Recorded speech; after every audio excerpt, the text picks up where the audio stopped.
Yoo-hoo. Yoo-hoo. Your local AI base reporting in. Got a couple more days until the Warhammer 3 DLC gets released, if you can call that a DLC. Maybe it gets an interesting patch with it, we'll see.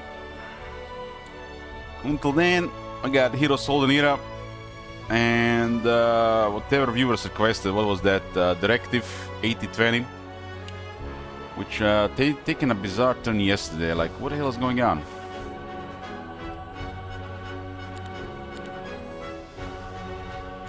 Okay. Yesterday I played this map, Hard Place. It was probably one of the worst maps. One of the worst maps. Should be renamed Easy Place.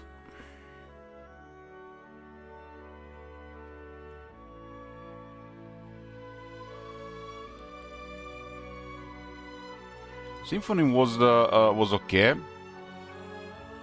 It's kind of big map for 4 players. Expanse is massive as 8 players. What it says here? A scarce but exciting temple, limited in resource, artifacts, and objects. First, multiple opponents. They will develop steadily and conquer the lands. Oh, I like the sound of that. A scarce but exciting template. So there's a scarce one. Expanse. Limited in resources, artifacts, and objects. And you fight multiple opponents, develop steadily, and conquer the lands. Let's see what they mean when they mean put scarce.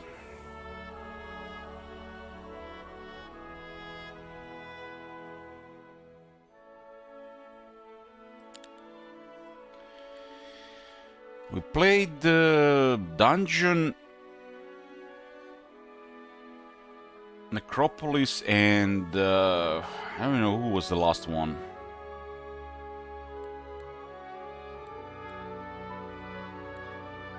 I know that, actually let's just check for a second. It was Dungeon, Necropolis, and Grow.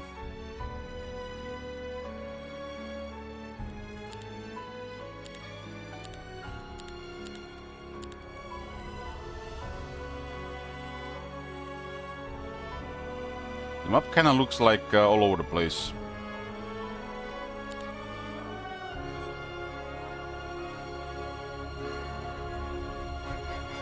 Hive time? I don't feel like playing Hive. Don't feel like playing Hive. Schism and Temple are both like heavy shooting factions.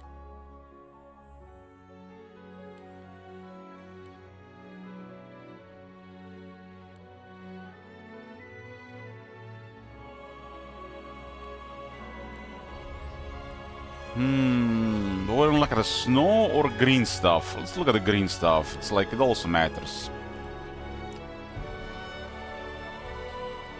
This is the first time on this map.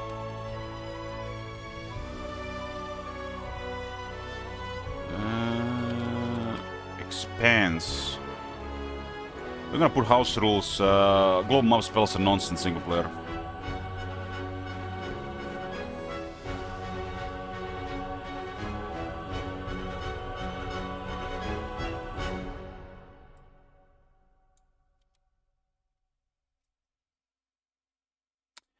Astrology is nonsense in single player.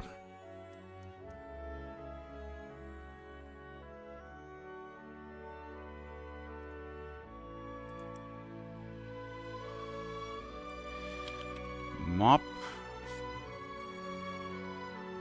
It's called. This one is called Expanse. Expanse.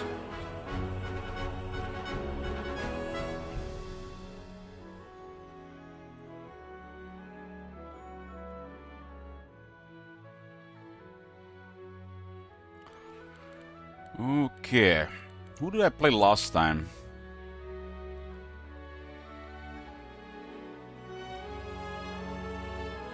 It says the map is scarce with resources. Well, thanks for telling me, game.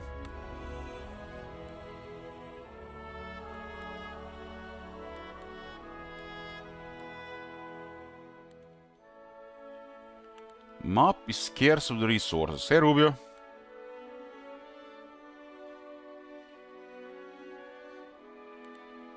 It's a John Johnson time.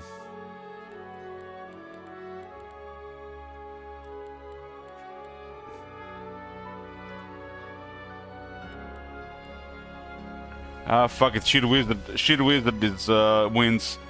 It's John Johnson time. Apocalyptic John Johnson with his pipe and chad face. It's the swordsman specialist, so the swordsman get the unit buffs, and he starts with defense. It's a knight. Let's see these scarce resources.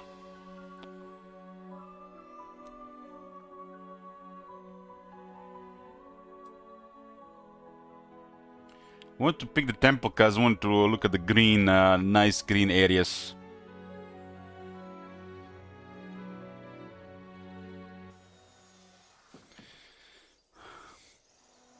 Oh, very scarce. Very scarce. Google, define scarce to me.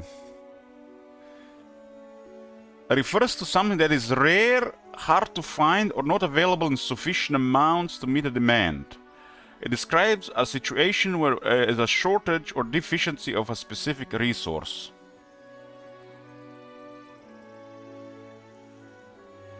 Okay, looks like we got plenty of heroes.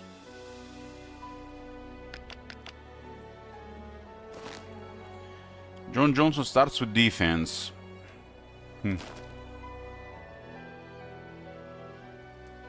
Very scarce. Even got two Mirias altars here for gold.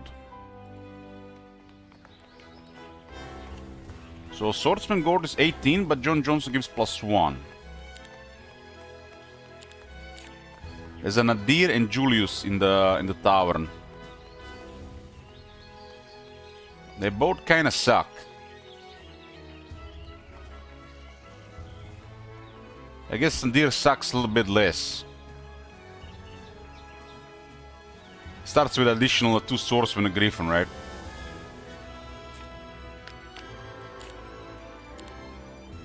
Okay, no economy on the tavern, but we do have access to quite a bit of stuff. Nadir is Heart of Hearts, Master for Vulnerability. The enemy will take always maximum damage, and they'll also take extra damage. And basic Nightshade magic. Nightshade magic might be more on the rare side of things for this faction. It's powerful stuff. Okay, I do see this. So, early game you need to secure sawmill and ore, preferably on day 1, but at the latest day 3.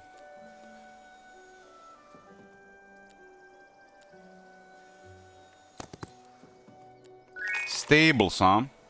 We got stables outside the capital, and there are portals. Hopefully this mob has dwellings. It's a big mob. I think it's huge. It's huge. 192 times 192 is huge, yeah. Okay, we got wood. We got 6 and we got 6 high rolls. High roller. Okay, stables outside the capital. That's amazing.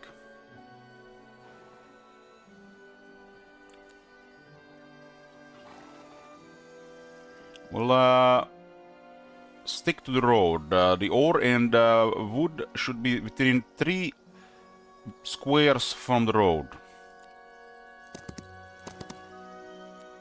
Oh, we got a garrison. We got a garrison.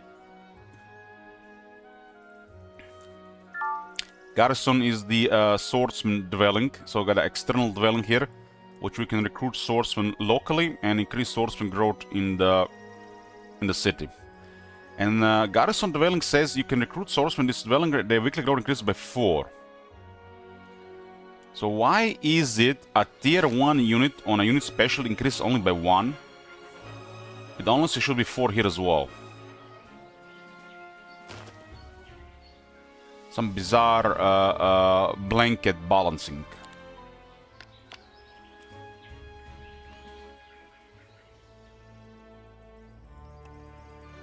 Okay, recruitment skills gonna be mega. Yeah, recruitment is strong on a temple.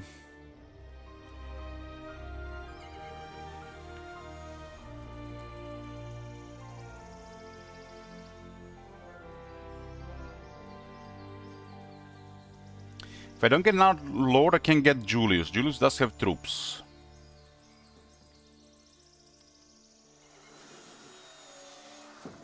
This is over half my movement to get the stables, but it pays off next day.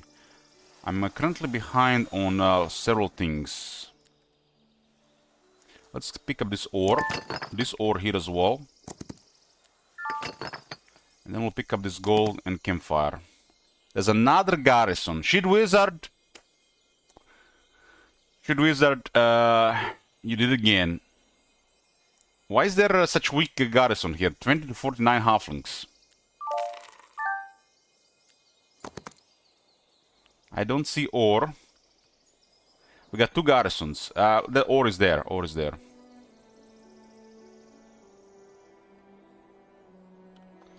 And unfortunately, we don't have the gold.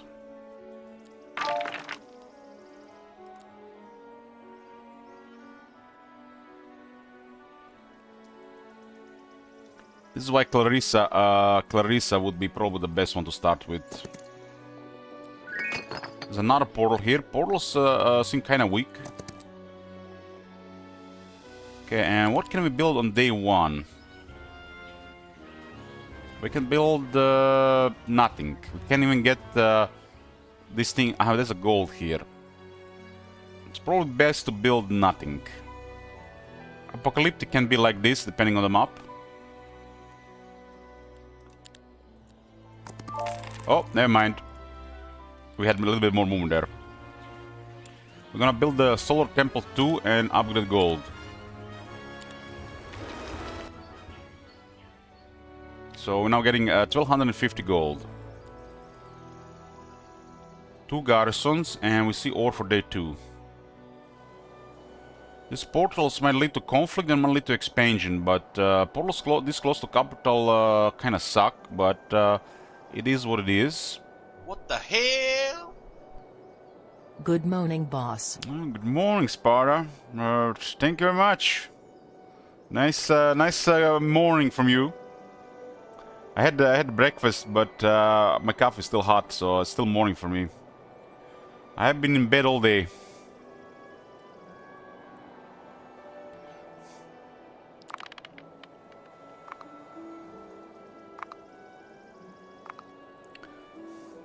Well, if it isn't Straklon.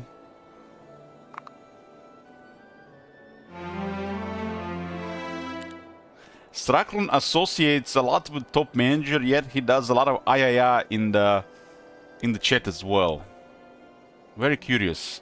It looks like RuneScape has left a permanent influence on him. It's like one of those corruptions from Warhammer 1 and Warhammer 2 that cannot be removed.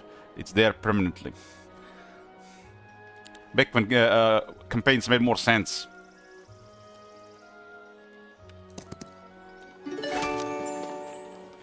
Yeah. We got ore. The most important thing in the early game with anybody really, is to have enough wood and ore.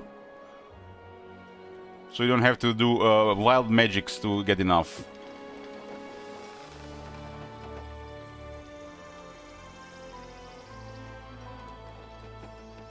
And we got the upgraded tier 1 and tier 3 troops of Grow guarding this swordsman. They must know we have John Johnson. He'll be too powerful if he gets swordsman easy. So very small road here. This is a really sad road. And it's such a tiny road with 2 portals. This kind of tells me that these roads connect to expansion, which should probably be considered early.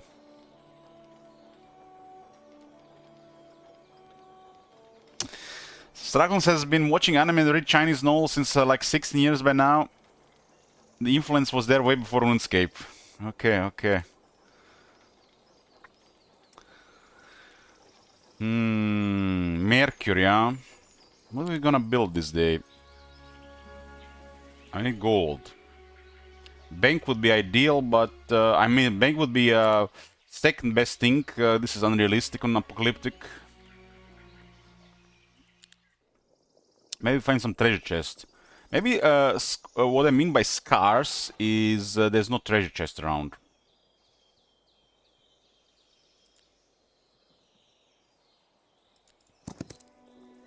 Oh, there's a treasure chest. High roll. Oh, it's on a high roll. Could get double that, but we got a bank. Okay. Solar Temple 2 and bank secure for some gold.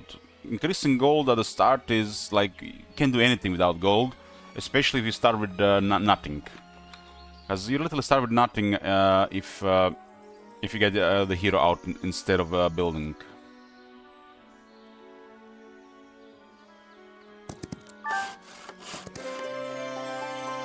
Yeah, it's a very small area, so it's about portals, you know.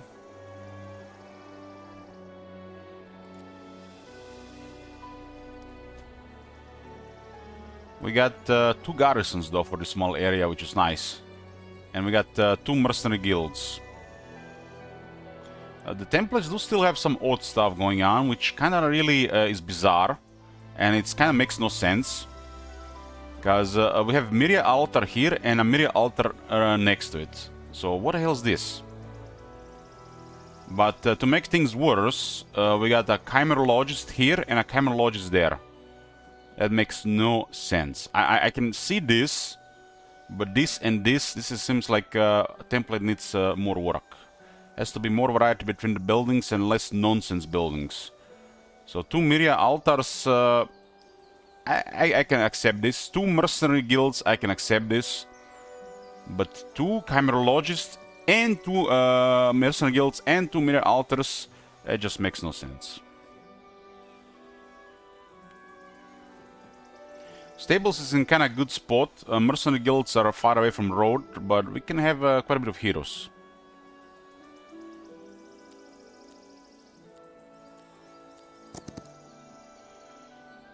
Okay, early game on Apocalyptic there is no alchemical dust. This is probably the hardest thing to get. So if you're playing Apocalyptic and you're starting Heroes Economy, you're gonna have a much easier time.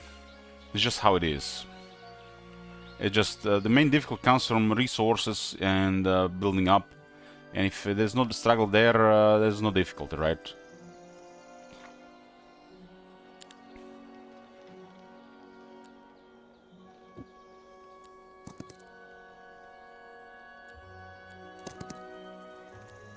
Yeah, it's kinda small. It's a really small area.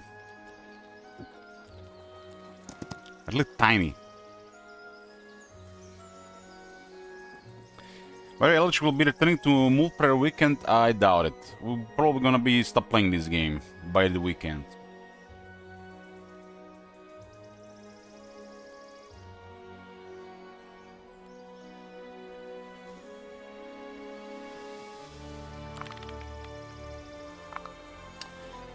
We got sawmill here and we got ore mine here.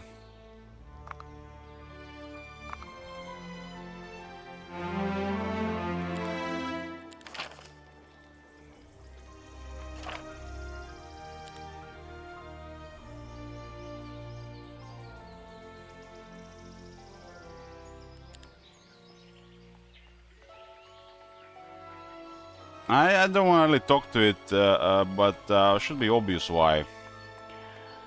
If you've been listening for the last couple days.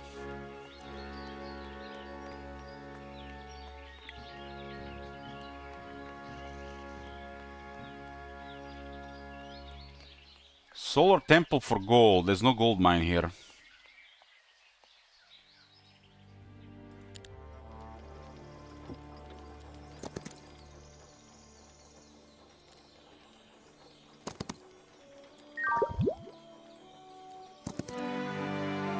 More like 2 random pieces of wood here. There's a lot of this decent abyss as well. There's 1, 2, 3, 4. Some maps do seem to lack quite a bit of variety. This feels like one of them.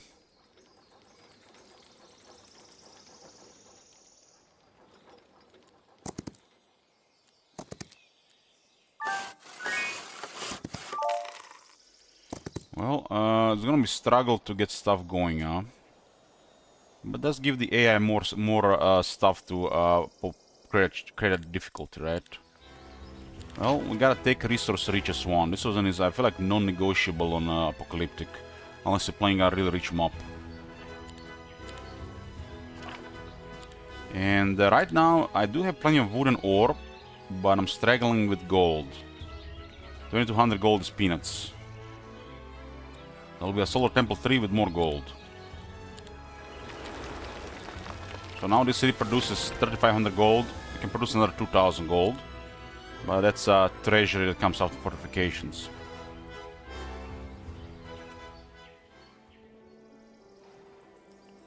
So good thing I didn't get a third hero. Oh my god. Have you seen that shit? Holy shit. King Kong Bales. I read that something else. Hello there. Julius should be recruited because of the units, but we need 2500.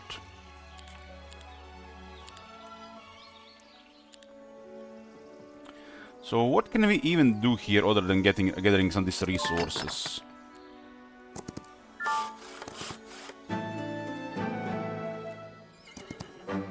I kinda don't want a whole bunch of swords to die just for the sake of some progress. I mean, the best thing, it's obvious what we can do in the area is clear all this iridescent abyss. They provide a varying amount of gold and gems.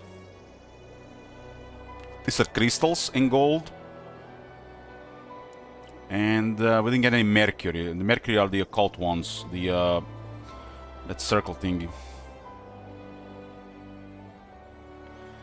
And it doesn't look like this portal is connected to the enemy. It's like it's a pair portal. It's the guards are pretty weak for portals. Yeah, that name was meant by what you thought. So you didn't want to get on the you know, moderation raider.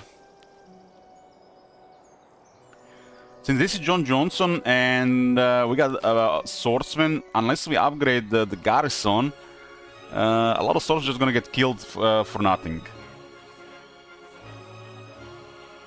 Because this is a really tanky, really high started tier 1, but tier 1s get really focused. They get really focused. So unless we upgrade to some ages, they're gonna be taking so much casualties. Especially if we need them to do work as well. This is a pretty nice tier 1. It's a really high started. When John Johnson, they'll have 6 initiative and 6 speed, which changes things. They can reach the other side of the battlefield if there are minimal obstacles in 2 rounds. Otherwise, it's gonna take even 3 unless there's an enemy on the path.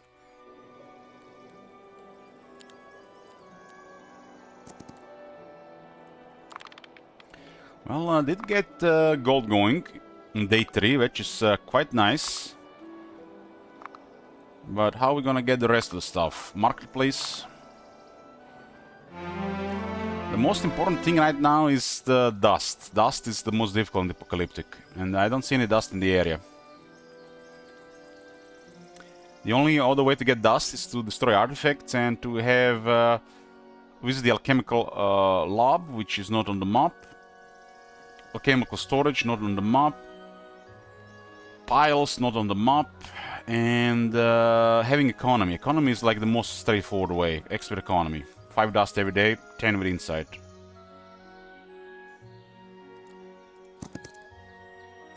No dust. And this is it for exploration here. Regarding weekly piles, we only have a windmill here. And we got a magic garden here. So, quite a small area. This is my first time on this map.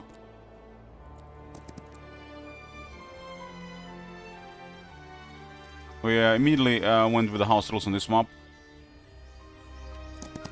The global map spells just... I don't like single player global map spells, just... it's a different game, really. It's fine if we get a mythic magic scroll, but...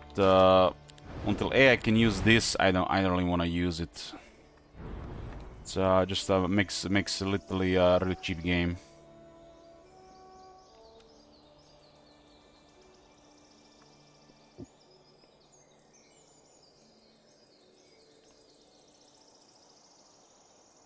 Aha, the gems are blocking this wood here. I see.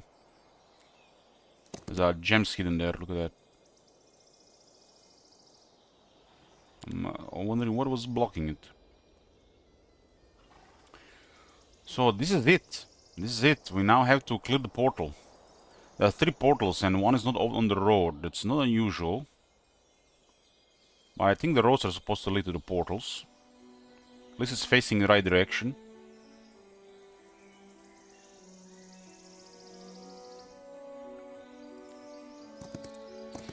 Early Temple, the best thing to do is to upgrade the Muse to Muse 2.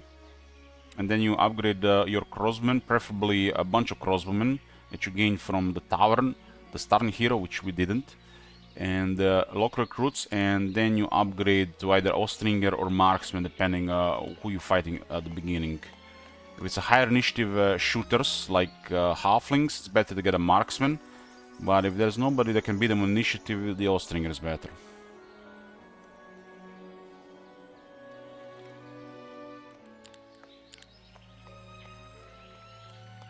Because Marksman will shoot before these Halflings, and the Halflings get wrecked by any damage.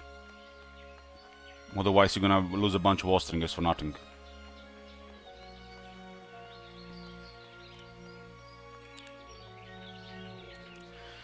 So, what do we do here? I do have gold going, but if I invest into units and I figure out the other side is worse, I can get more Griffins right now. With now Garrison, a lot of Sorcerers are gonna get killed. I don't need that much gold to get the treasury, but treasury feels like unrealistic. I think we ought to get Sundrop Chapel and Hippodrome.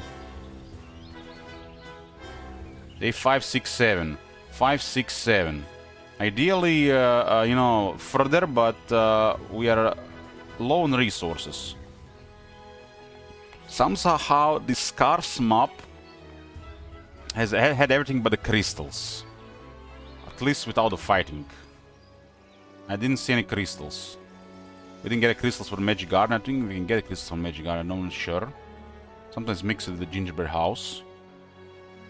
So, unless I buy a marketplace, we cannot get Light Weavers. If I buy a marketplace, we cannot get Light Weavers this week. 4, 5, 6, 7. Never mind, never mind. There is hope. There is hope.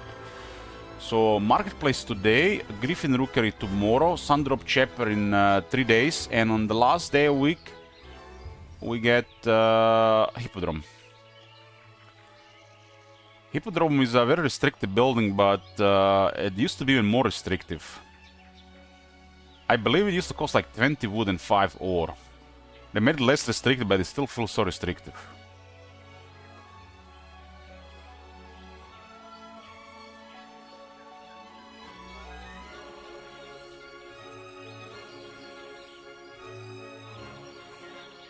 I don't believe this thing in the past cost 10 wood and 10 ore. I think it used to be just 10 wood.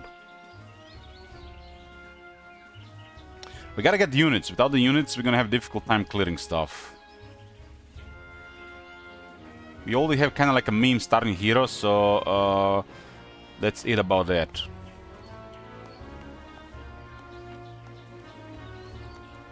But we got 2 garrisons and a big stack of swordsmen. You know, if you get a high rank, at least it will live.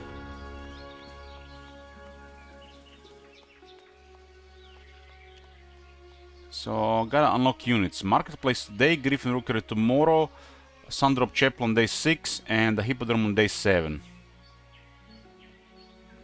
I'm gonna have to buy some crystals. Considering this Apocalyptic, this is still a really good opening, I think. So, map was not as scarce as they said it would be.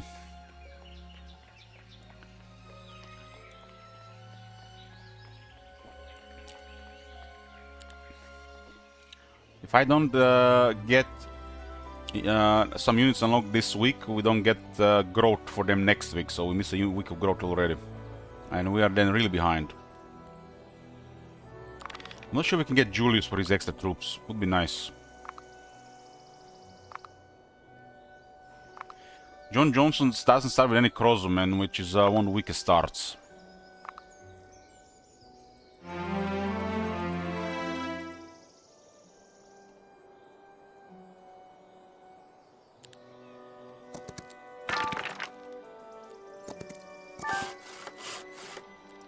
I think I picked up all the resources here. There's only 2 gems.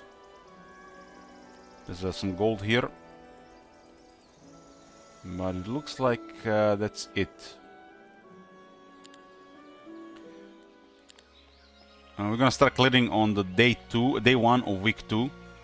When we get the extra troops. We have pretty much just enough gold for this, huh? Griffin Rookery. Does require a little bit extra gold for a tier 3.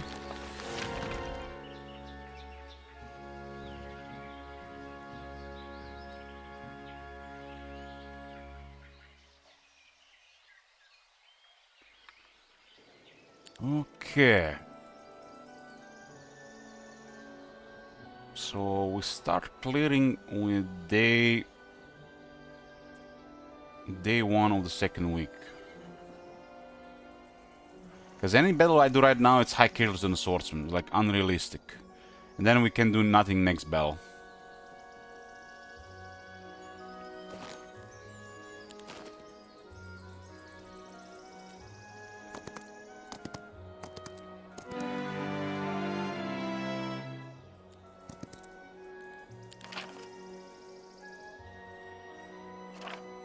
Okay, that was day 5.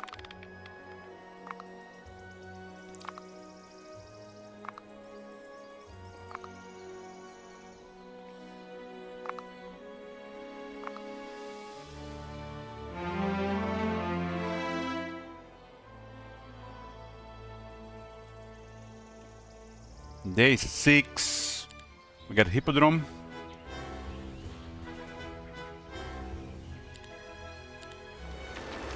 We have barely any gold to recruit units, but at least we recruited unlocked tier 4 and 5.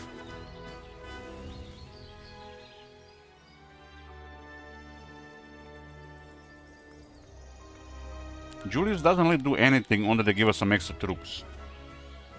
It's probably still worth it. 12, 8, 4.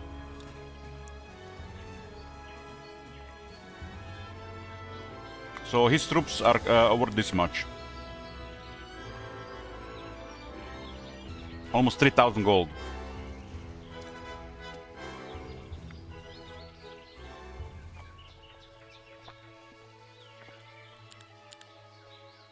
Better to get him than recruit his troops, right? We preserve some units.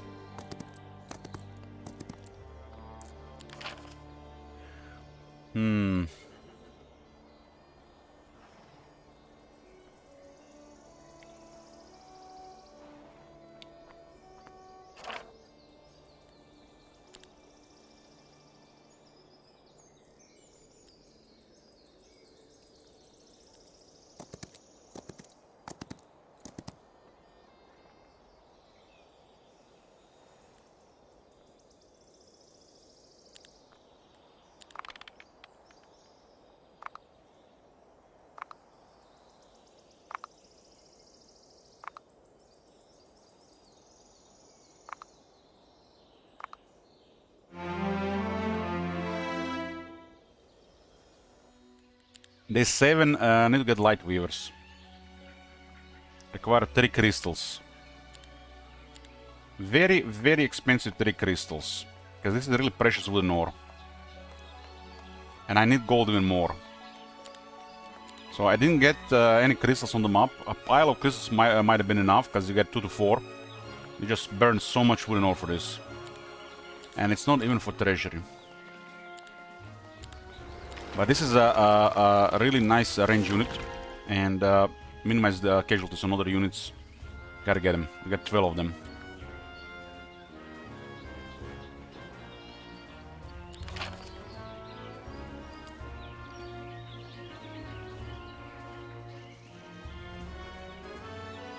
Both swordsmen and crossmen have 4 growth, and they are different tiers.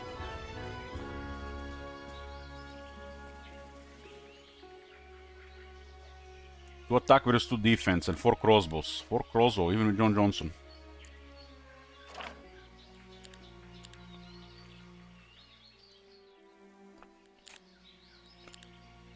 And these troops are cheaper than recruiting here, so this is no brain.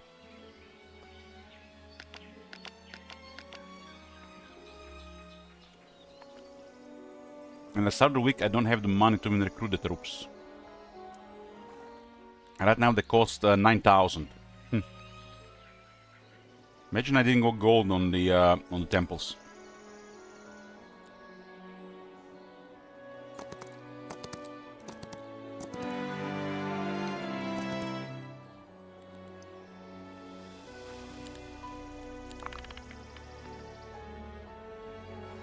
Next week, at least got the tier 5, 4 and 3 unlocked. It was very expensive on resources.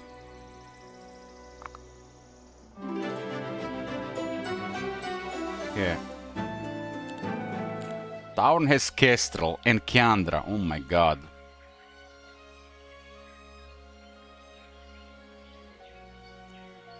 Two of my favorite things in the tower.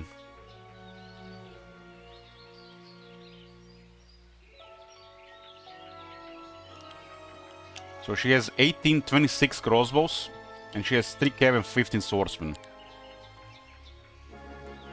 2700, so basically it's better to just buy the hero and not the crossbows, right?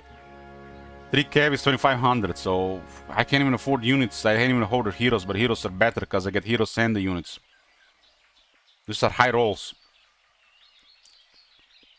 And they both increase the growth of these units.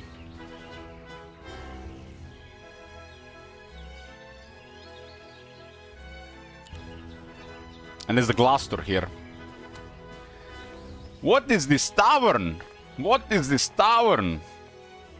The dungeon bank.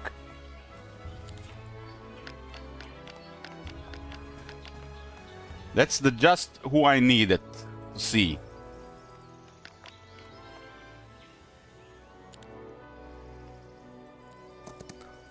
So the army looks like this right now.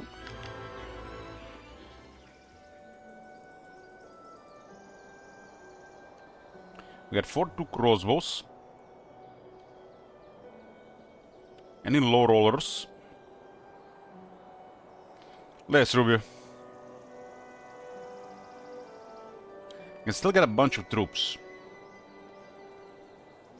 This Abbey has a fight for us.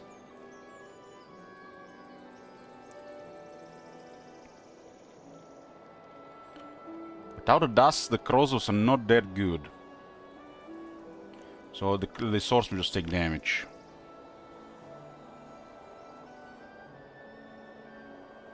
These things are all at 50 to 99. To get a dust, I need these resources. So at some point we're gonna have to take probably casualties just to get to the other side of the portal and see what it is on the other side.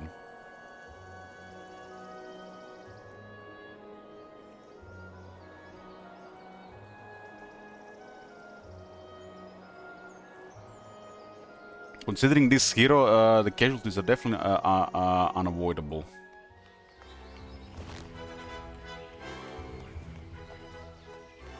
But there's Kestrel here and she's the same level as John Johnson.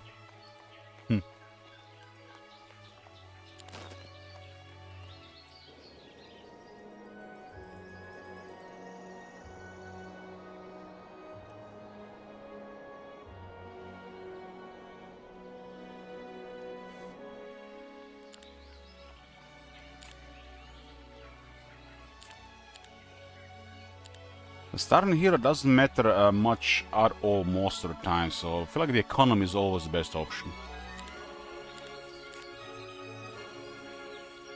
Why play anything else? You can always just use something in the tower.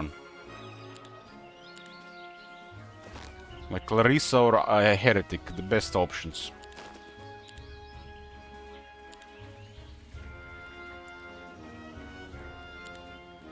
How much does this cost? 3,500. 5,100. 3,400. Well,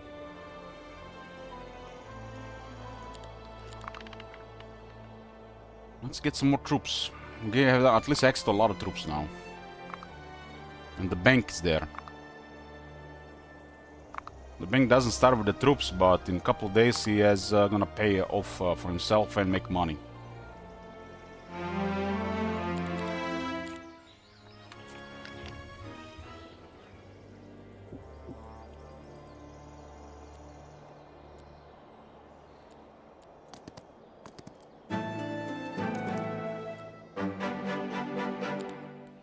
This is Gloucester, is the dungeon dungeon economy hero. And there's the heretic. Wow. This tavern this week is crazy.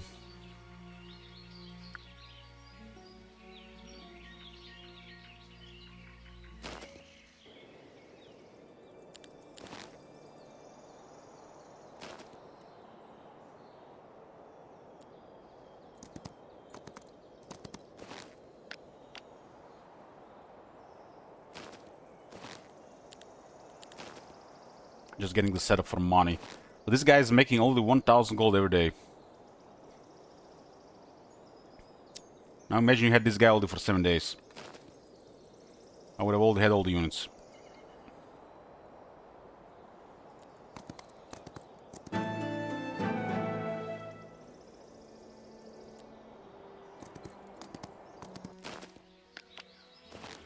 It's a gold mine. Dungeon bank.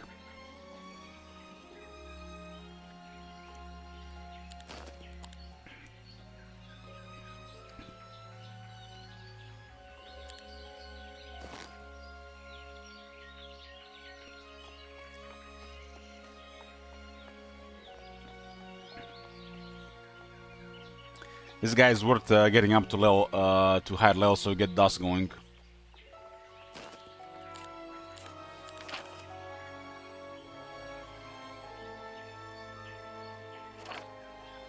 Okay, 3,100 left now. We still have 2 heroes here.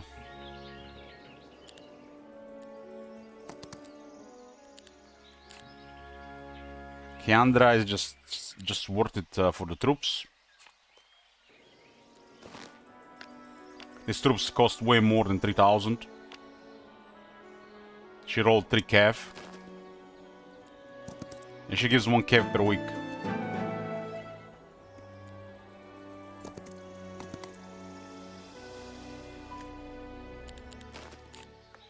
And there's a heretic for gems. Still don't have to wait until the end of the week.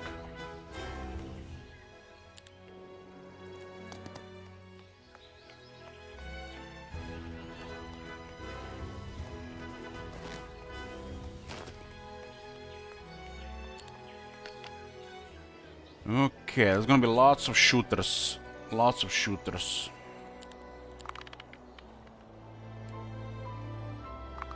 At least the wooden auras are secured, because we got her downtime.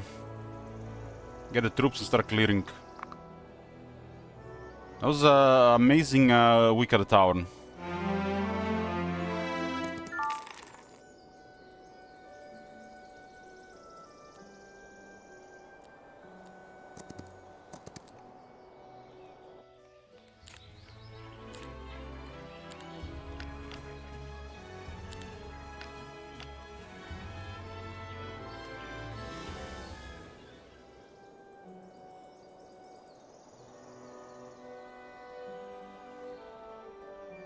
Amazing week at the tower. We had 9 cav, 6 plus 3 from Kiandra. The way this is going, we won't be able to afford the fort.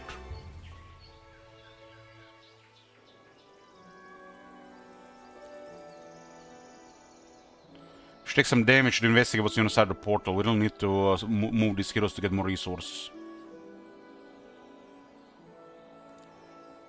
Let's investigate these 2 portals.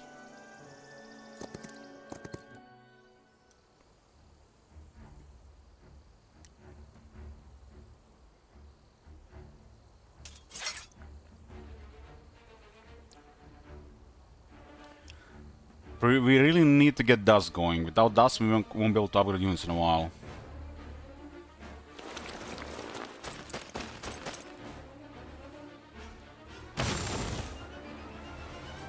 Should spread the damage across these troops.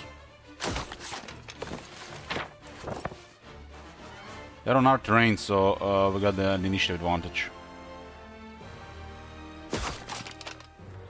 There you go. Swordsmen! They're doing it!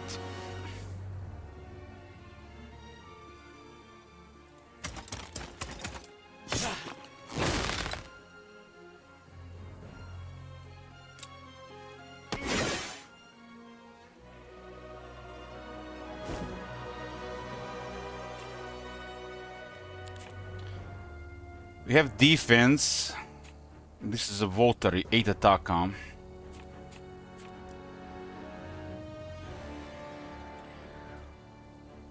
We kill 5 to 22. 22 will definitely kill a cow in a high roll. That's why we needed the remaining ones, so that doesn't happen.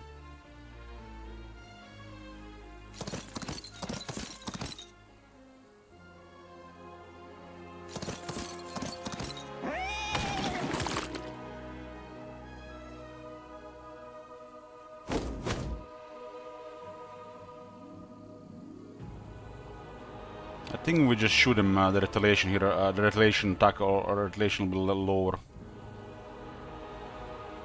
They won't be able to kill much.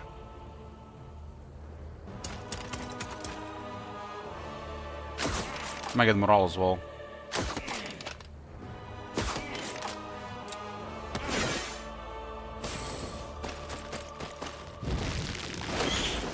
One Crozo. I'll take one Crozo there.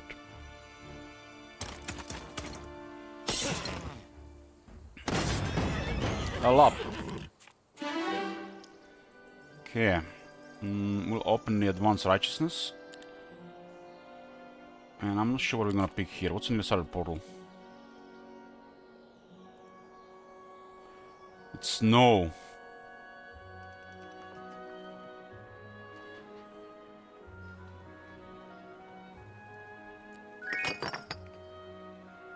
Well, Fields of Serenity seems rather weak, huh? Grants a new ability, dispels all negative effects from the target.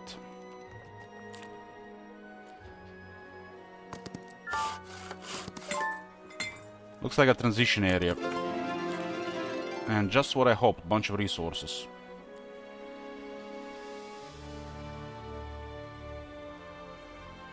There's a lower markup market here.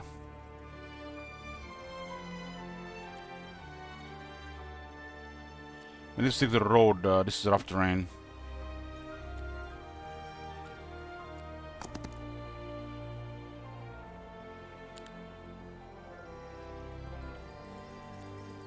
Send other heroes to scour for resources.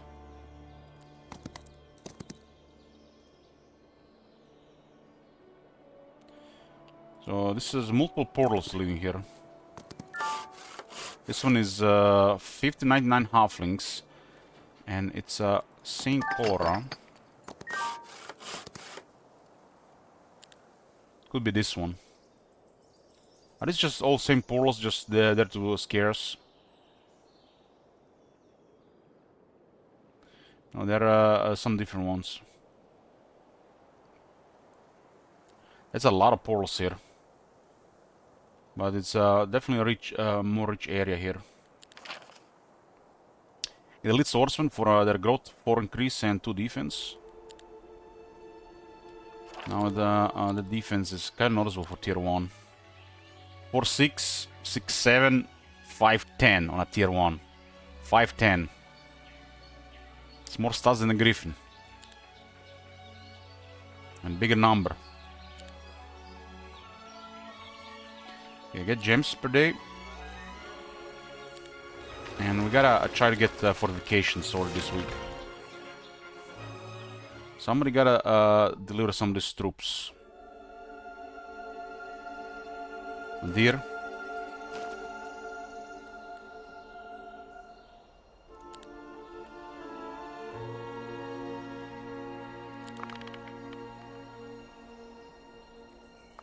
It's middle of the third week, and considering how weak the guards are, we might actually even encounter some conflict there.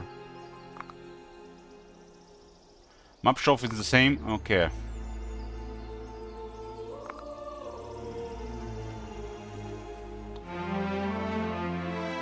It's unlikely it would have been different guards if it would have been same guards on a different portal, what I'm trying to say.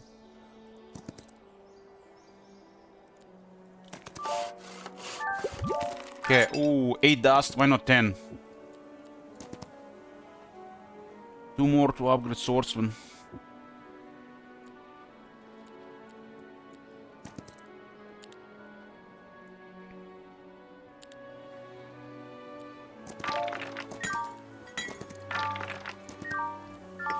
Oh, nice.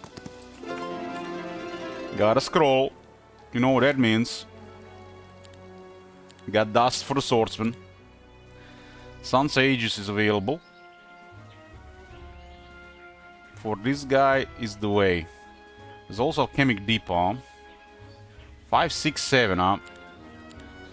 I need that dust. It's because of the difficulty.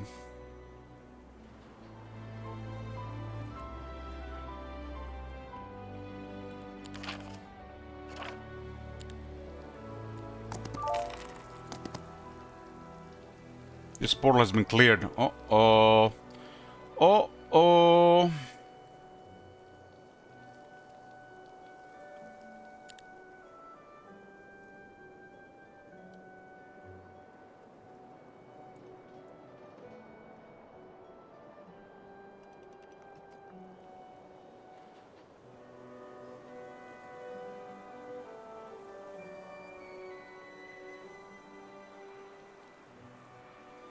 You're good here, actually. It's too risky being here.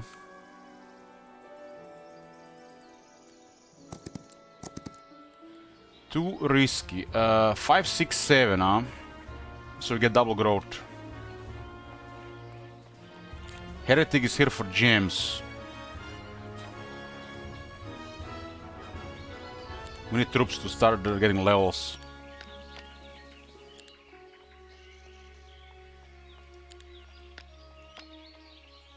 That'll do. That'll do. We'll upgrade fort, and at the start of the week we'll get garrison up. I'll get heretic as well. We gotta clear these places with gems and gold. Ooh, garrisons. That's a lot of swordsmen, right? At least we know this portal is safe and this one is safe. We don't know about the other two. We gotta clear the garrison and get a bunch of swordsmen.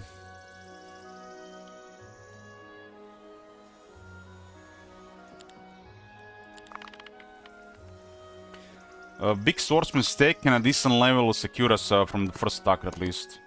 Well, somebody already attacked. So it's early conflict this mob. They got a kind of stronger army as well.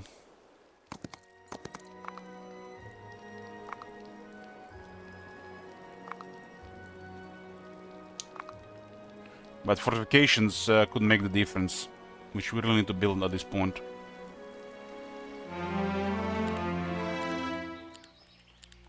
If I get 4-3, the wolves win. Gotta hide the bank though.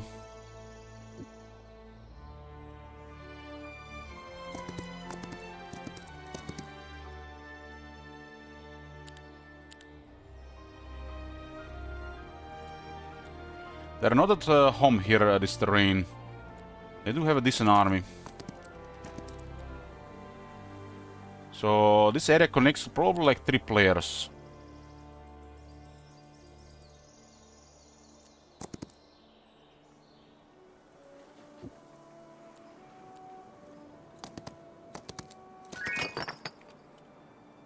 It looks like there is a grow area here. This area assigned as grow. If they follow the road, they almost reach my city, I think. Almost. It's too early conflict. Their army not only stronger, but we're gonna get so much losses, there's no way to recover from that. The only way we fight with bigger numbers and the fort.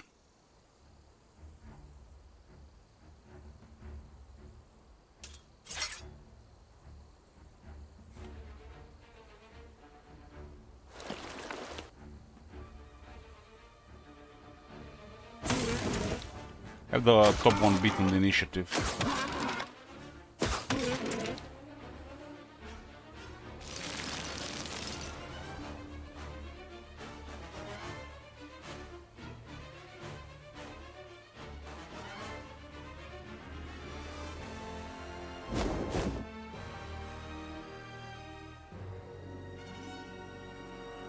We kill 7. 12 can high roll because of the help. I think this used to be plus 25 pure damage, now it's 20. And when they balance that one?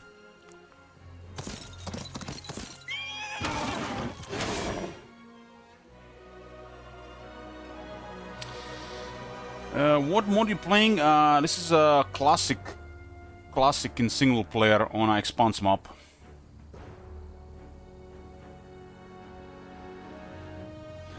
Dude, just curious, is it difficult to look for a job in your country? I don't think so. If you want to work, you can find a job. Whether you're gonna like it, it's a different story.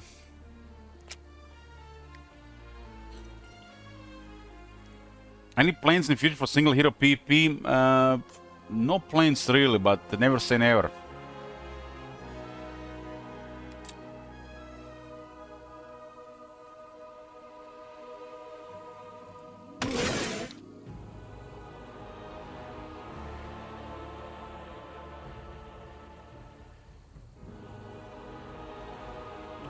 This thing doesn't do any additional 20 pure damage, so it'll kill the Cav no matter what here.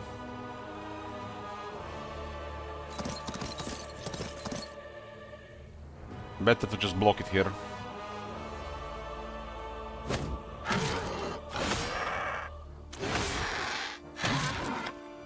The birds are always the one that get aggro.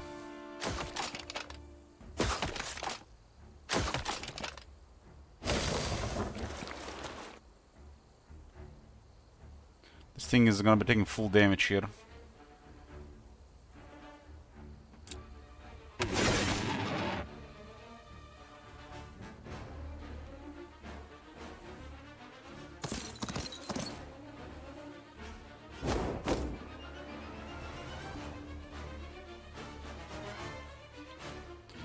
I think the range is enough to finish it.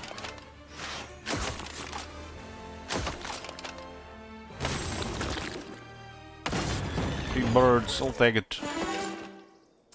Arcade Magic Summon Avatar, what the hell is this? He's a knight! What the hell are these skills being offered? Okay, I'll get cover. This is gonna be a tough army.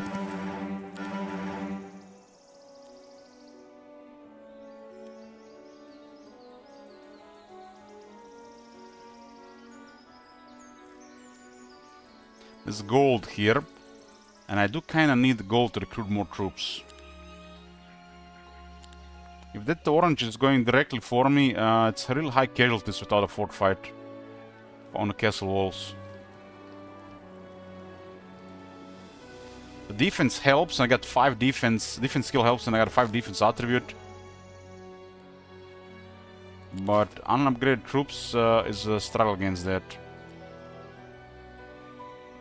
I have them beat on the movement right now.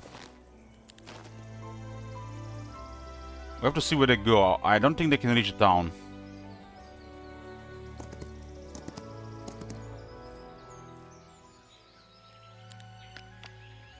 I really need to get Fort 2 at least, otherwise the castle walls are not good enough. Okay, let's go for daily gems. Although the gold is probably even worth waiting for. I don't need that gold. There's gems in the area and I need gold for things right now. Rip Kestrel. That hero is way stronger than my hero.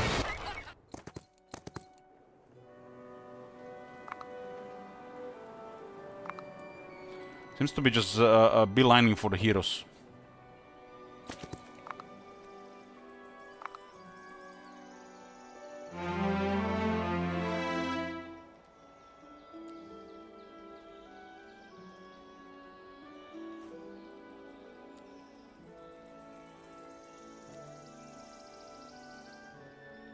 I don't have the movement for that garrison.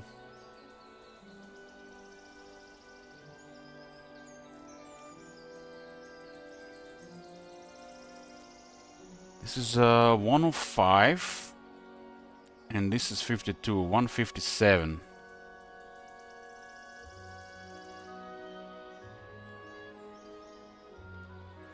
No move. One more level is also kind of big deal.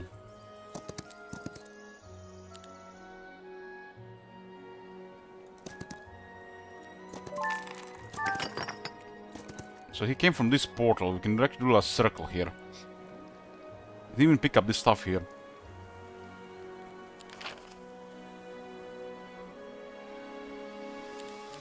I just secured the resources and this guy is all in our face. So this is a Scaly. We gotta deal with this Scaly. We'll get one of these guys for retaliation.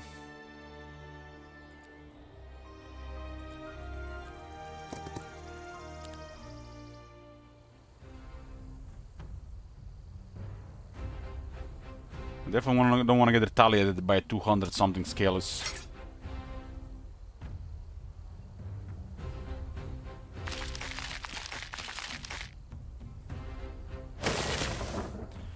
Maybe some morale strikes as well.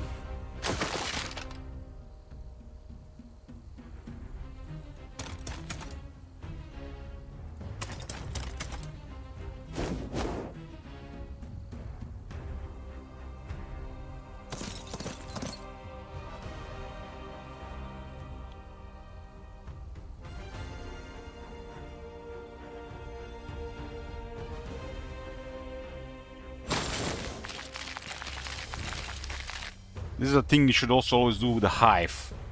So, what is the strategy here? The strategy is to have a unit that has decent speed and move. Like you see this, just because in this case it's a swordsman John Johnson. This will be a locust with hive. You have to do this with the locust with the hive. This is basically locusts, and this is your locust one. And because the order of your faster units and this unit. You see this, what's happening? So, their big stuff, it's not gonna do anything. With the hive, this is even more critical. Sometimes you need a single stack that has decent speed, but not more speed than your hard hitters. So this guy eats the counterattack. 182 counterattack on 92 would have been devastating. Now we can just hit it hard with everything.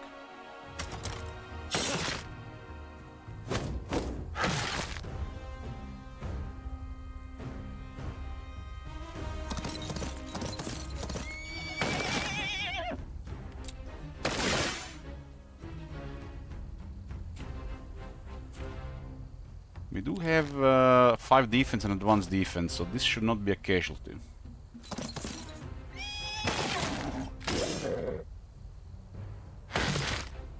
Instead of losing 15 swords, we lost just 1. Basic combat and a daylight magic. Oh, getting all the good stuff.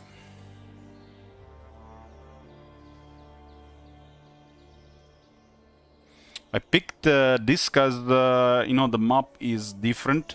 But now we're going to be fighting at home, which we could have definitely used the Fields of Serenity on our favor. I think basic combat is a no-brainer on the knight.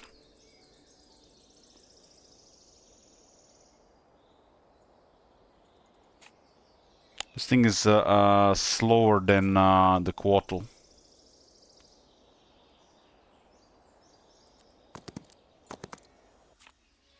Well, they're coming with a stronger army, and the fort is the only way we don't take mega damage. Mega damage would be almost the same as losing. Any plans to try this? Not really, no, but it looks okay.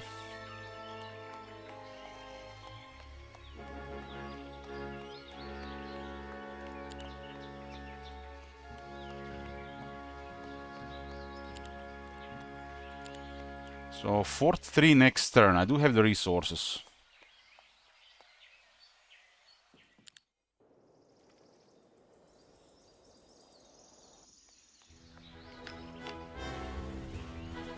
That guy specializes, I think, in Ice Bolt.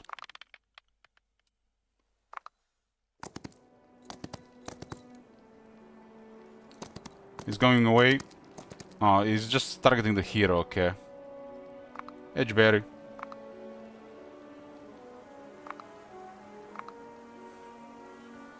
Okay, so he didn't went for the city.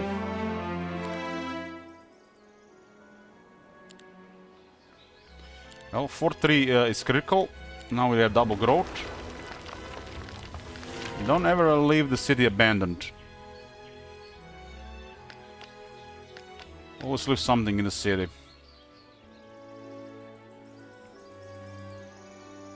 We'll go for those for that garrison. That's a lot of swordsmen.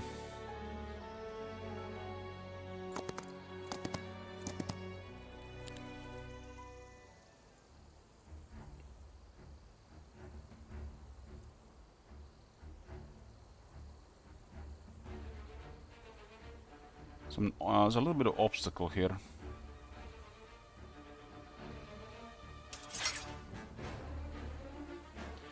So this thing is still has 7-4, so it's a little bit faster.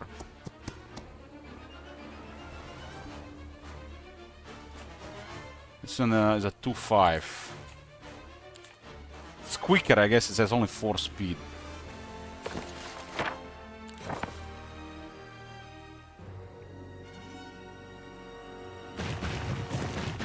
We'll go at a high range damage here.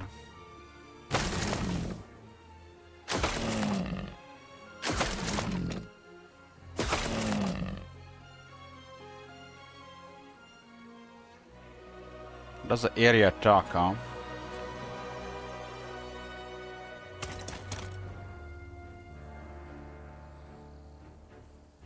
Is a crystal taunt, so it will kill cavalry and reflect.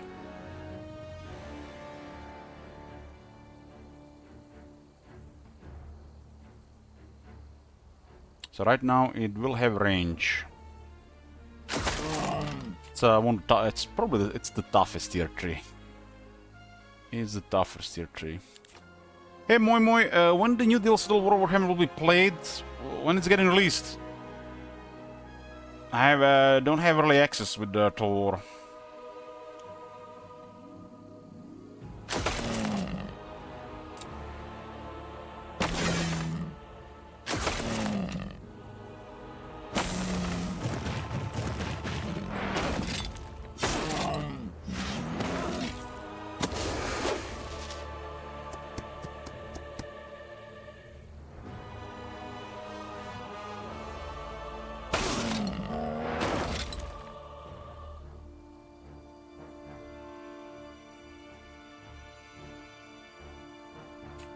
Retreat, they'll kill the cave there.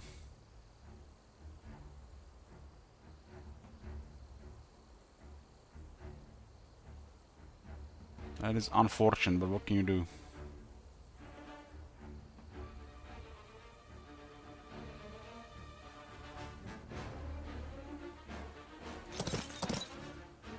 I guess we should have shot it in the second round.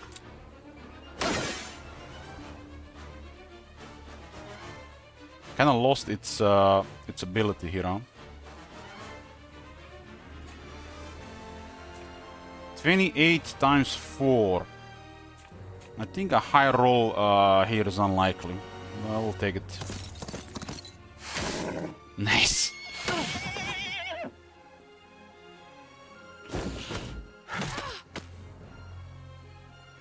Calculated.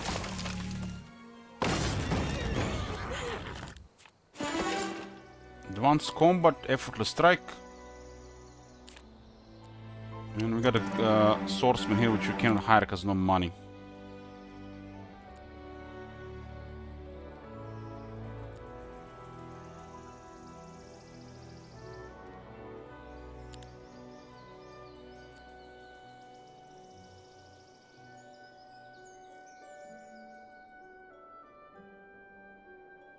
Purple lost their city, huh? Somebody sneaked through the portal. They do have a decent army. And orange is going around. They picked up all that stuff I wanted to pick up.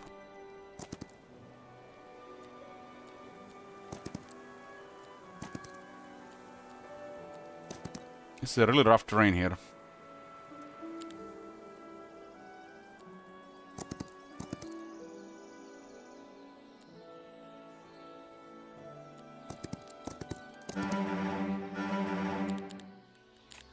No heretic.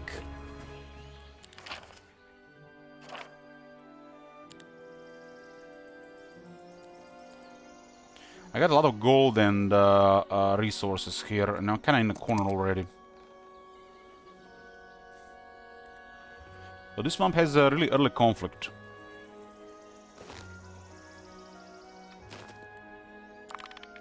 Just need to stay around my city and get 3 weeks worth of troops, and we should be somewhat safe.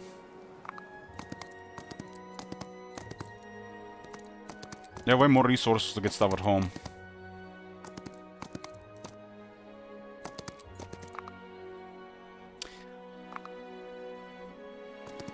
So orange, yellow and purple are fighting. Okay. Yellow just wrecked all their stuff, and they did switch the city ownership. That's a strong grow hero. The luck one.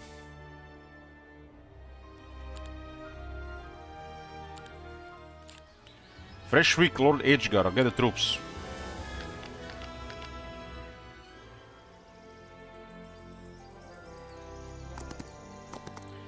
Troops just cost more than the hero. So it's a no-brainer to start the week. Start of the week also will get a garrison too, just because we are John Johnson. We get a lot of them. This unit is actually really tough in a big stack, especially if the hero supports it. It's it can be very hard to finish off. It just keeps getting defense with support, and it has 8 up to 12 defense on the base.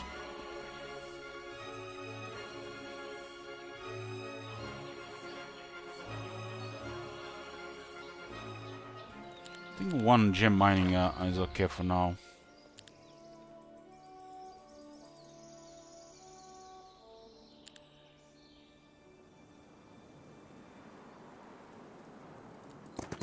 So somebody cleared this on the other side. Ooh, look at this. Look at them goods.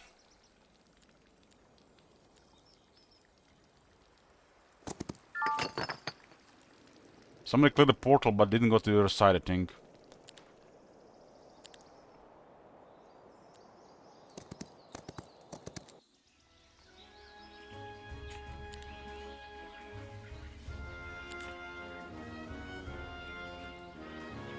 I have dust to get across the snows as well.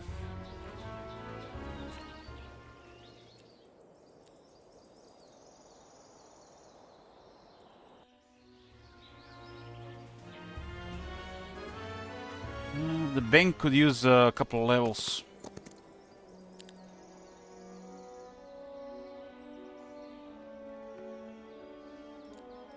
Let's get all these troops.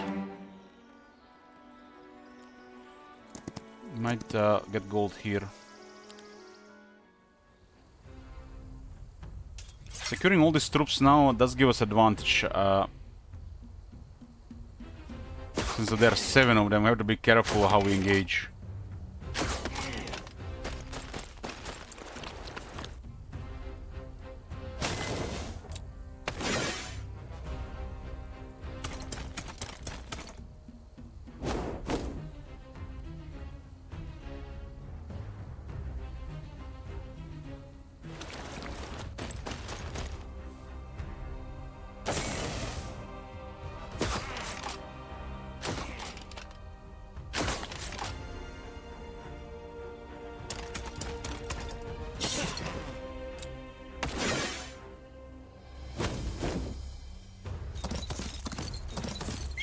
Got defense and 5 attack and 7 defense.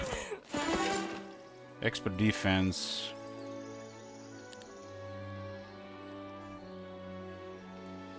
I will lower the enemy attack by 15%. It does rounds up.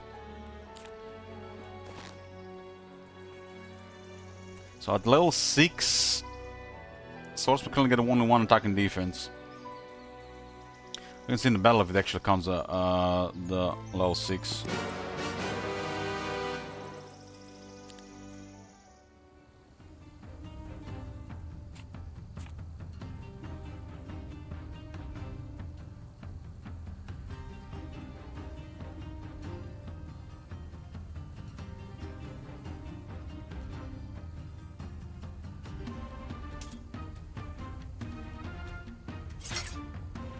So, we got 8, 12.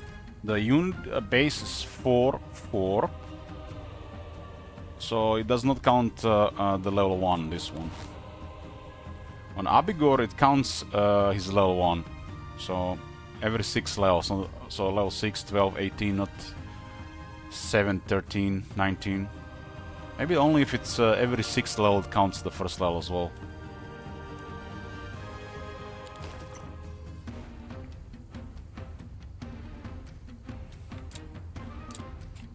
Things that are almost strong enough to kill a cave in the follow-up attack. So the swordsmen at 7.5 are slower. It's 8.4.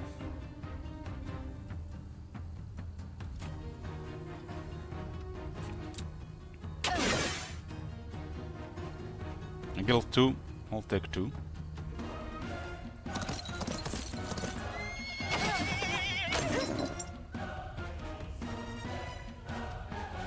I do have to attack with this one.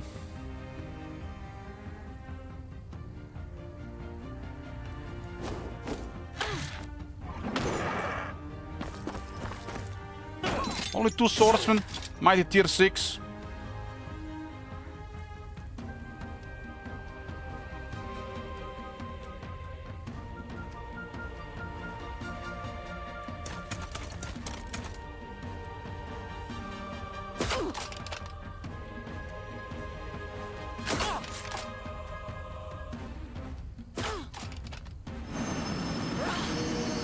Definitely not be using that ability. This is such an incredible tier 1 because the AI focuses tier 1 more than anything. And they got 30% range damage reduction. And we have defense, which is like go to in single player, 25% damage reduction, and then another 10% damage reduction from range long reach. Makes it like the toughest tier 1 and just maximal snowball because the lowest casualties.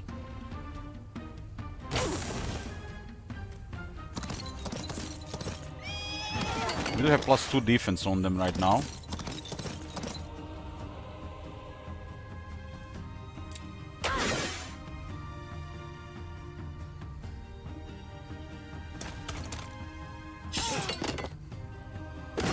With 2 garrisons, the swordsman stack will be noticeable. Just John Johnson giving 1 more swordsman per week is nothing. That's just nonsense. Should be probably at least 4. And without local recruitment either, we didn't get Heretic Avis. So 2 garrisons are gonna be gonna save the big swordsman dream. 4,000 gold and 6 gems. That's what I'm talking about.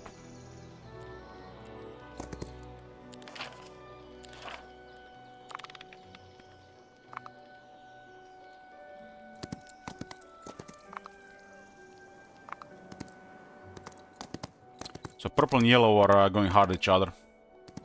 And orange has been poking me, but I need more troops to minimize casualties and prepare for more levels. This hero is good.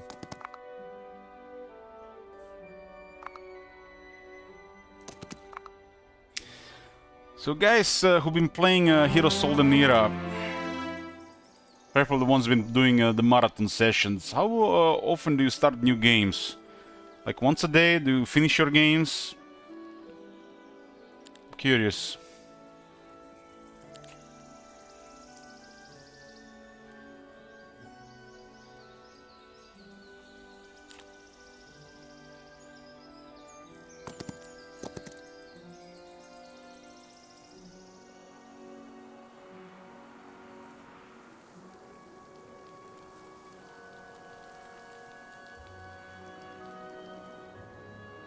Let's see what's north. I did get some resources here. It's 10 dust here, huh? I might get away going north. I haven't been picking up stuff here.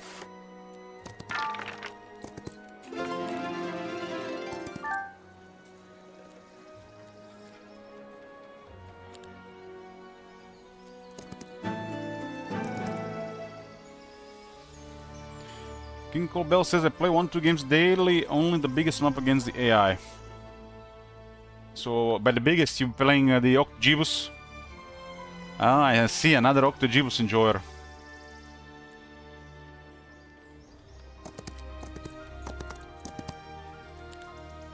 I like to play different maps, but I do find a lot of Octogibus a lot of fun.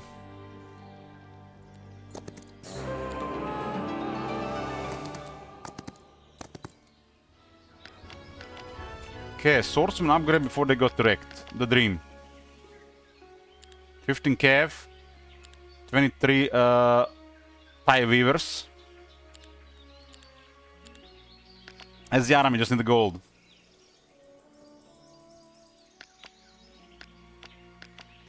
I don't think 24 birds do that much.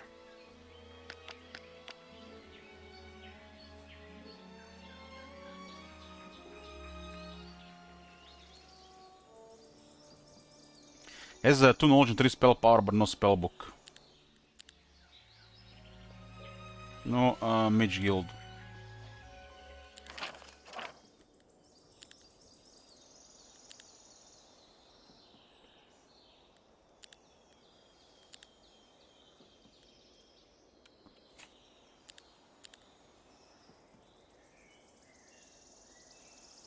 I'm gonna sell some wood. And get me the mage guild. Okay, I wanna see haste, early start, and lightning bolt. Nope, nope, and nope. I'm gonna buy early start. It's so expensive though. I don't even have a treasury.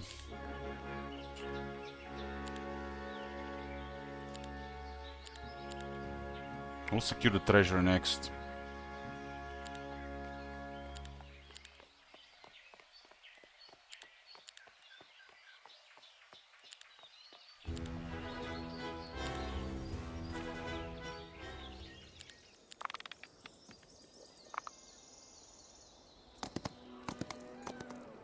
They might be coming around, or they're just hunting heroes here. They got phoenixes. Got just chained a bit.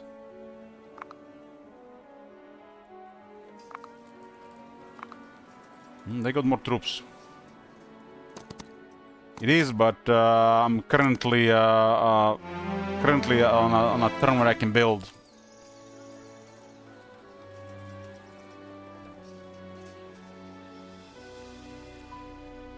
I didn't want to wait another turn. Web bomb.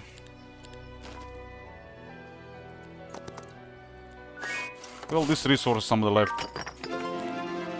Good thing we got to the other side.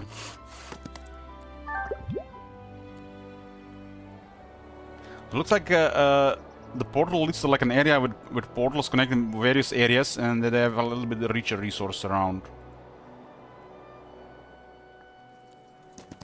And each one of these areas seems to have a marketplace as well.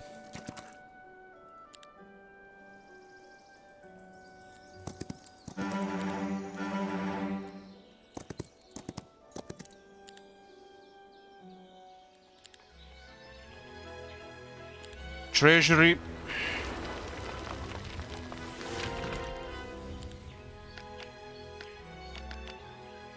I think it's still a big deal to get a marksman.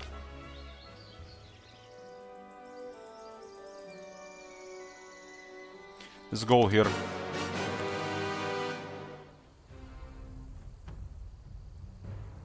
I don't mind portals. I just think that they're just too close to the city sometimes.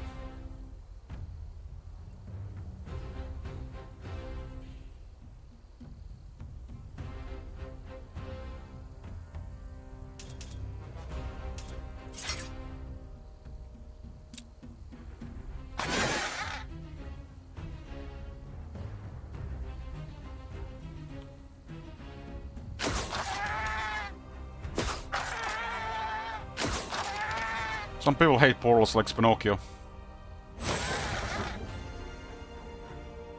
I might get morale. No morale. I might get morale. Only 3 swordsmen got killed, damn. I mean, Sun's Aegis. Basic Bellcraft. That's very good for melee mastery.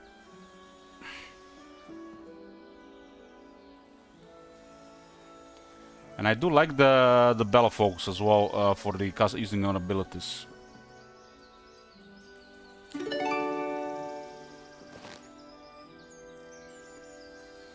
The melee master, range master is really nice. The waiting and passing turns for attack and defense bonus is situational, but it's also going to be pretty nice. If you don't pay attention to it, you have no idea what it does, but if you pay attention to it, it does quite a bit actually. Sometimes actually it's just better just to pass and not to do anything because of Battlecraft.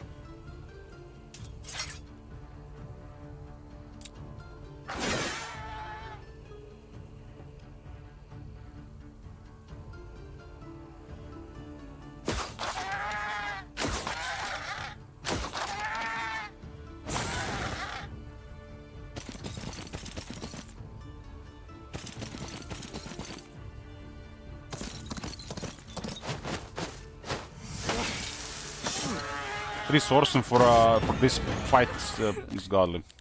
I'm getting a bunch of swordsmen weekly. I get additional, what is this, 16, 32, 40. I'm getting additional 41 swordsmen right now. It's actually 45 because of elite swordsmen. Okay, tax collectors for 1,000 gold a day, secured.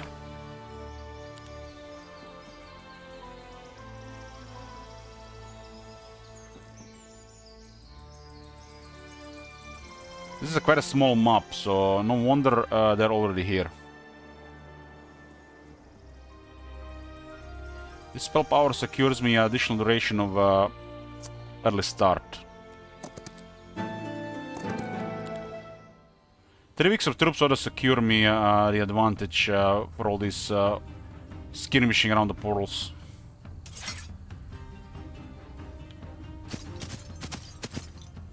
Sometimes if the AI engages you early, only you need to secure 3 weeks of troops. And if you did your build orders right and got all the resources, the walls outwin. Cookie said no portal should be ritual from starting city and vice versa. I agree with that, but I should be at least over half a turn a day away. What I also think about the portals, Cook, is that we actually make more sense. It could be like a setting in the map. When you use a portal, it depletes your movement when you reach the other side. I think that'll be fair as well.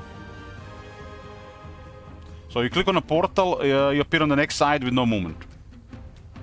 So I think that would be the better solution. It should be an option in settings when you create a map. Portals deplete movement points. Should be called a setting.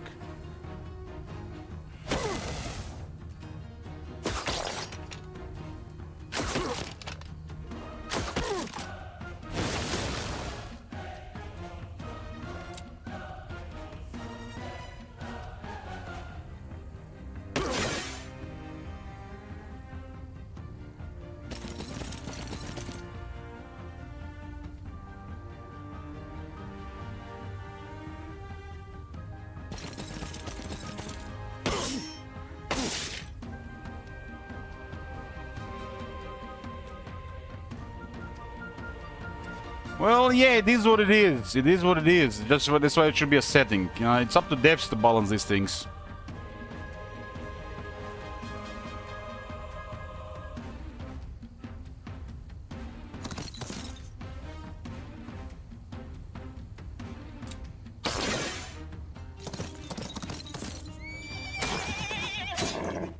I hope they're just not all about balancing multiplayer, you know, it's like single player matters too.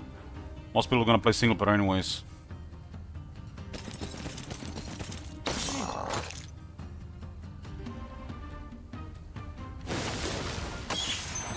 Got a lucky strike and kill a crossbow.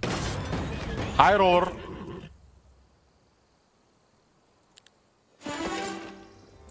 Basing offense. Nice. That's one of the best things to get. And we got it. It's a knight, so it's likely to get this. Preferably earlier.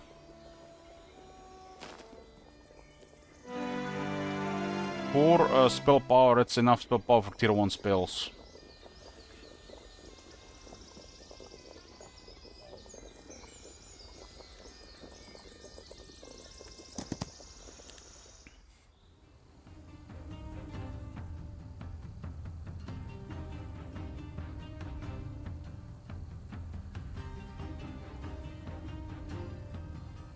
I mean, CA did change their policies regarding more Lamparts and campaign. They know what people want now.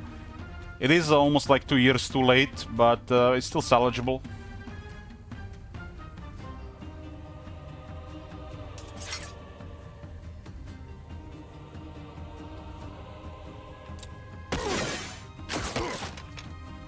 They know now for 40k. Speed wizard. Speed wizard.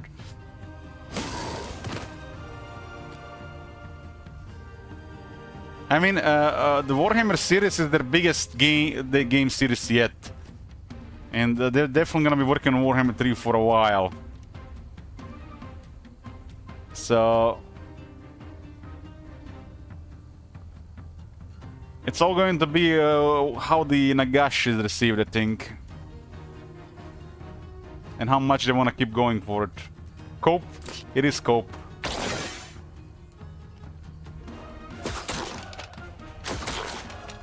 I gotta cope, it's my livelihood, cookies.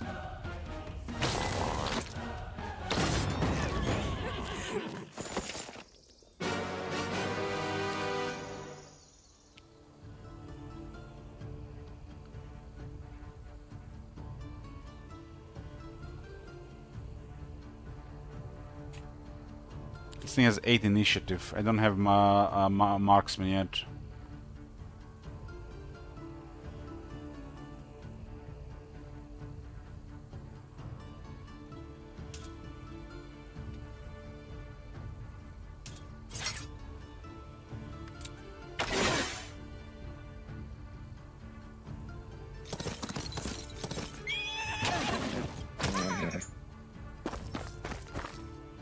I'm only 2 swords to kill by 3 Inquisitors, nice.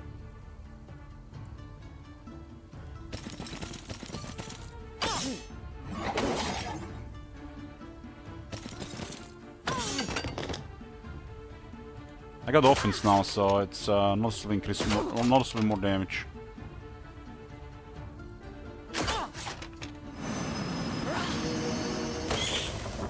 Six kind of hurts there.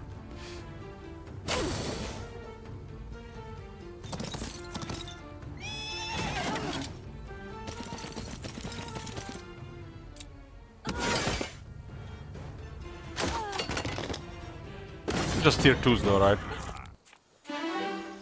Economy, right? Third week.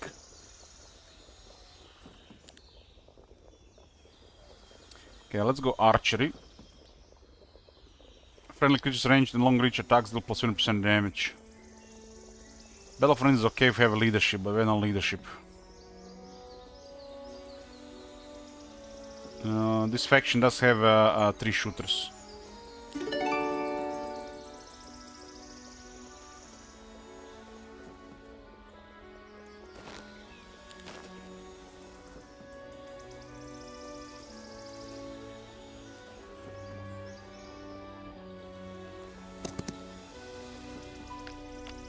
And I'll get the crossman. It's third week. Okay. Let's go 1 morale here.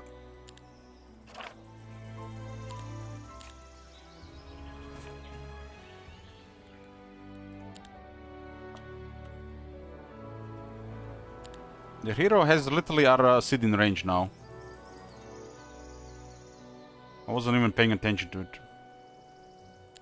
Has John Johnson range.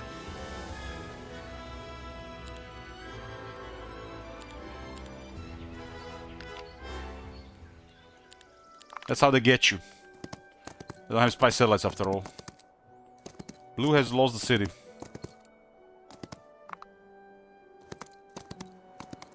Oh, they wanna get rid of the Lord Edgar. They might have not had the city because of pet finding. I think they only get bonus movement and pen fighting on unfair AI. This is hard AI.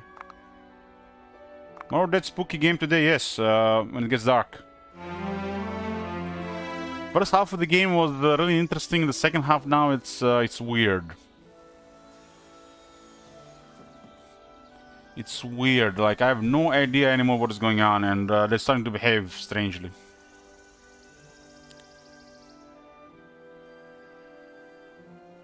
He's just wasted his turn.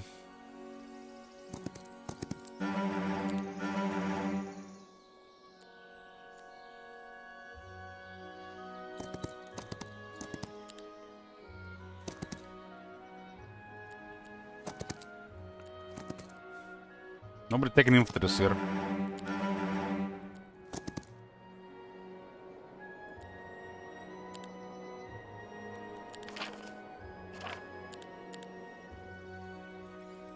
Well, Muse.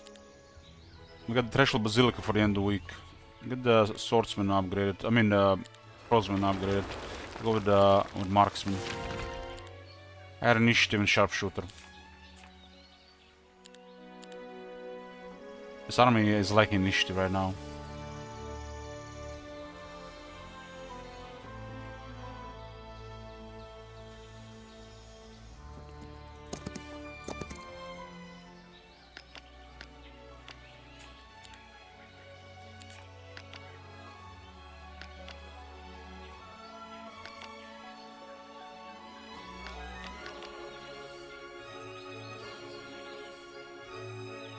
Check the mercenary guilds. Yeah, it's on my mind.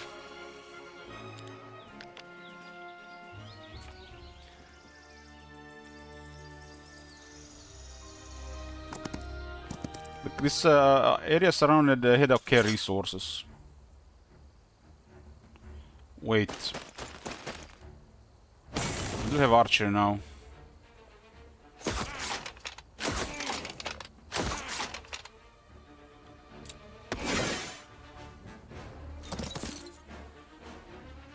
High roller. Well, we'll definitely be keeping an eye on the mercenary guilds because we have extra hero slots. 5,000 gold. We have a hostile. We have an enemy close to the city. Griffin Rookery costs 30 dust. The Griffin base is kind of poor and they tend to die before they get a bigger stack.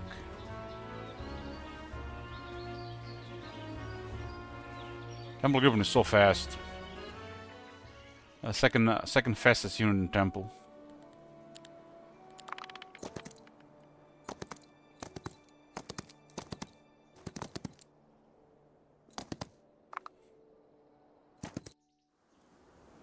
Lord Edgar has been caught.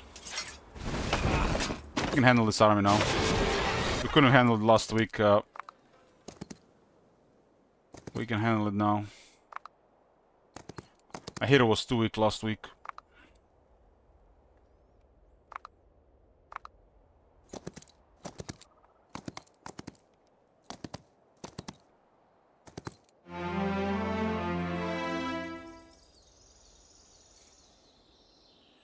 They can now reach this place, but they can reach the city with this movement.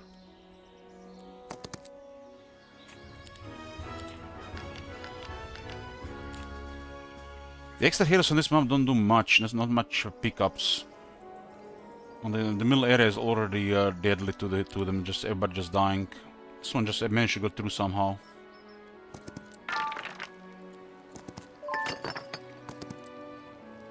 A lot of Medusa on the roads here.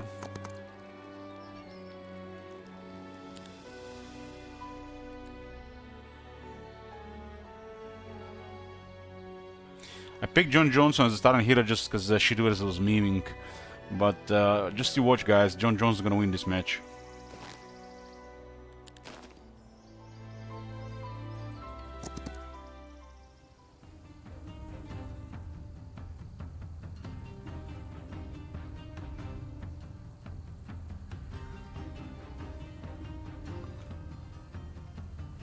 Shield Wizard is what I call a sarcastic memer. He's very dangerous, cause you never know, he never uses these emotes at the end.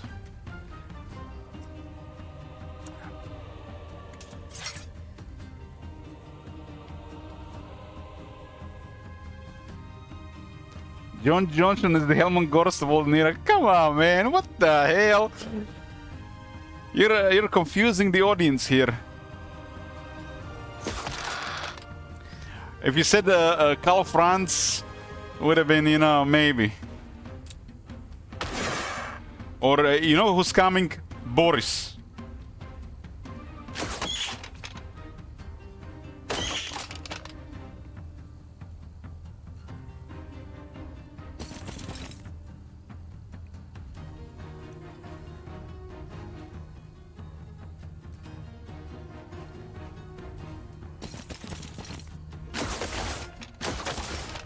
Power for the win.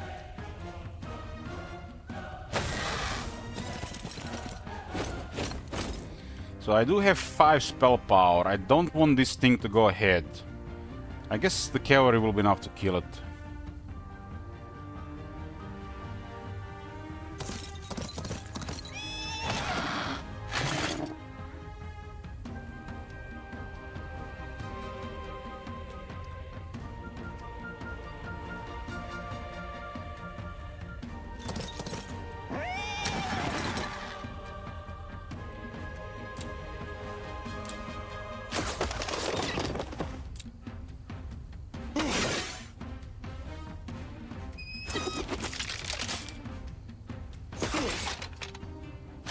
Got a lot of marksmen.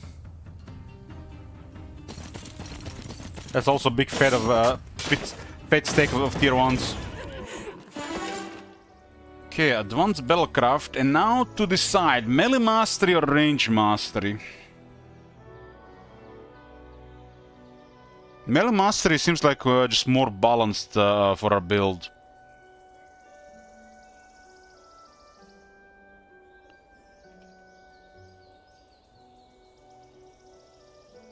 Cavalry, Inquisitor, Swordsman, Griffin. And damage reduction seems more a matter on melee side than the range side of things. I already have archery. This would be an imbalanced decision, really. And then we get Twilighted, and what the fuck we do? Melee mastery is way more balanced for the army here. This and this. Yeah, once I get it, I'll get range mastery next time.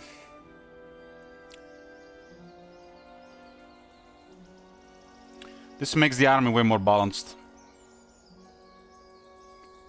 And it's really good on the melee troops, especially the tier 5s and 6. It's actually really strong on tier 6s.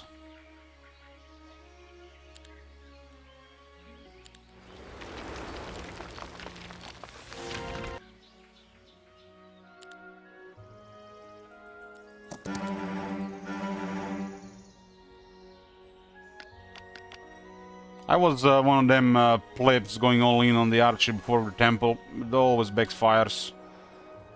If it doesn't backfire, it just doesn't matter. Well, no matter what kind of skills you had, you would have won at that point.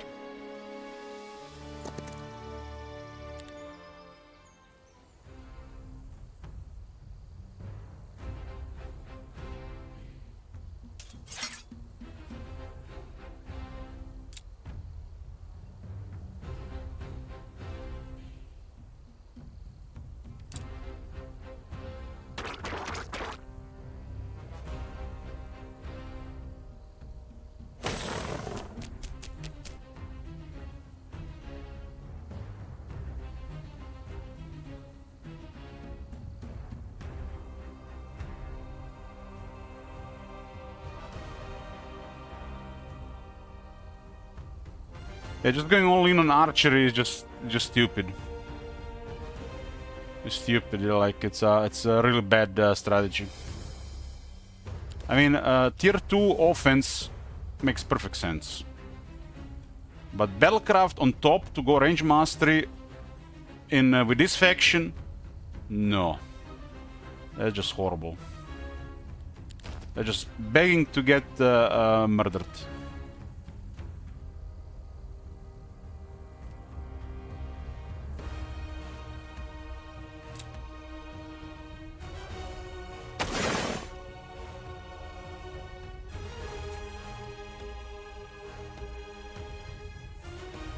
It's 50-50 now.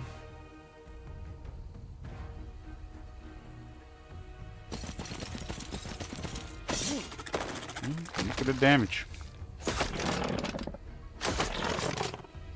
I got 172 tier 1s. That's a lot. This is a lot.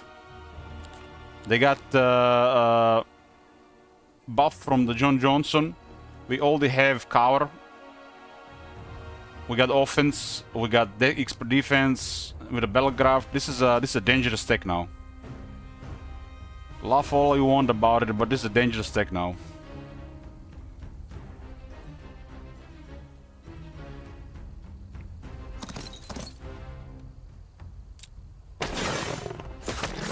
We got 2 garrisons, so that's viable. And we were very careful not to lose swordsmen.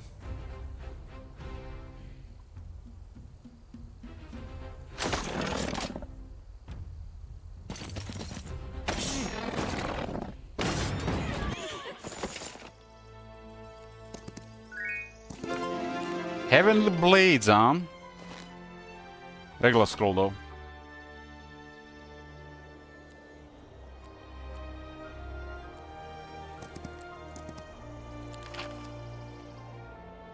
Okay, got +2 morale now. So I got 4 morale in the army now. Now to find a dungeon city, exactly. Exactly.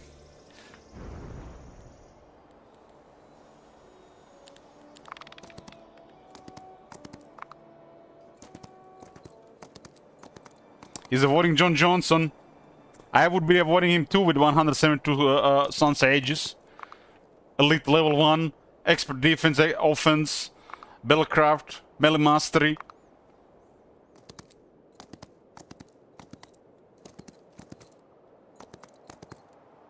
Those swordsmen can also get pre-stacked with some magic and inner glow.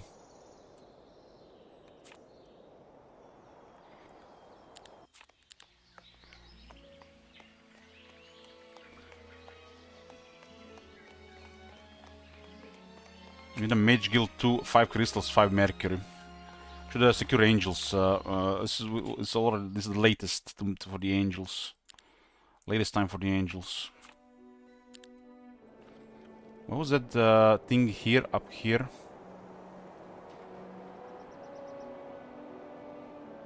I need to visit that.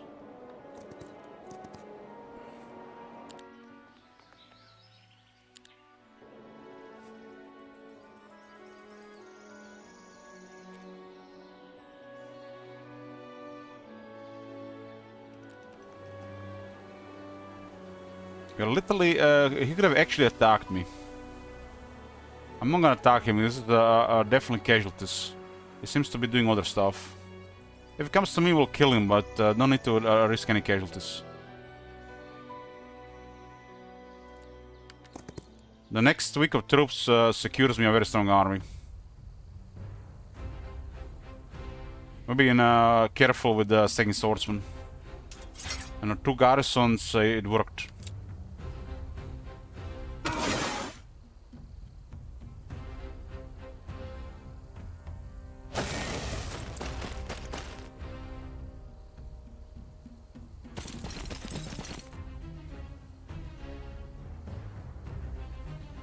That's a pretty good damage, not even the Shadow Blades.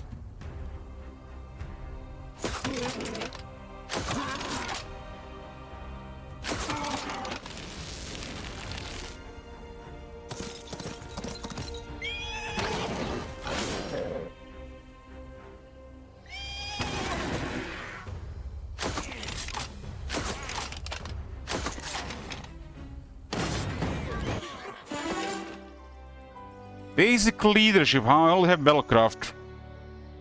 Well, can't say no to that. Can't say no to that. It's very strong with this faction. We got also additional initiative.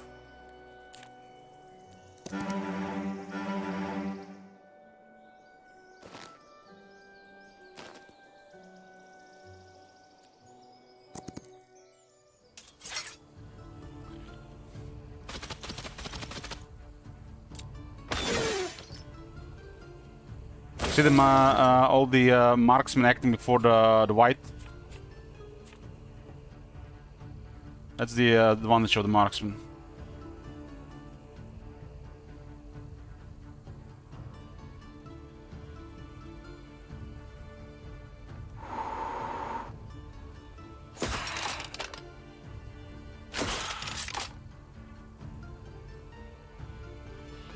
Well, it's only the high started tier 1 unit gave more, but okay.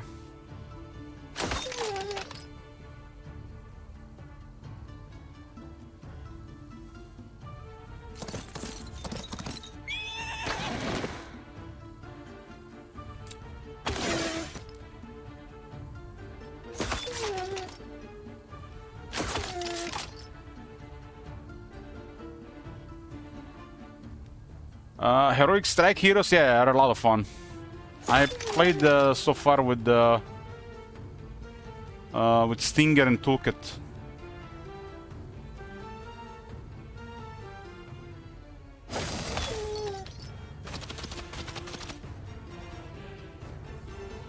That's fun. There's so many stuff to play. It's a lot of fun.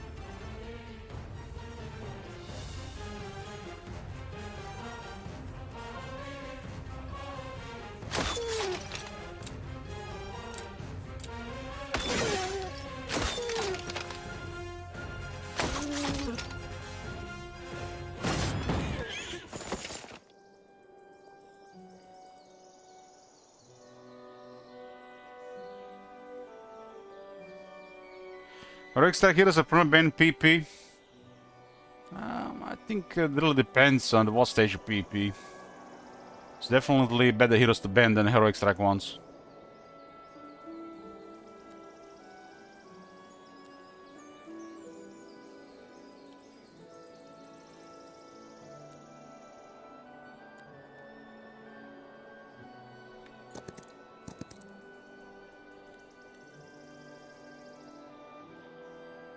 Yeah, the combat is amazing. I recommend everybody to get combat, especially if they learn the game. It's one of the best skills. Might, combat no brain, and magic thaumaturgy no brain. They definitely made these skills very desirable.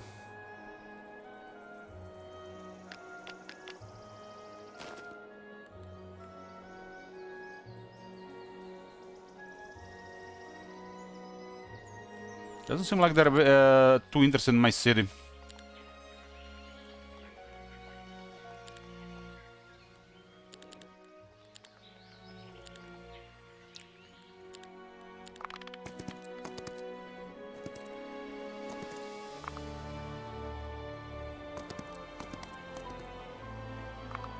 Very curious.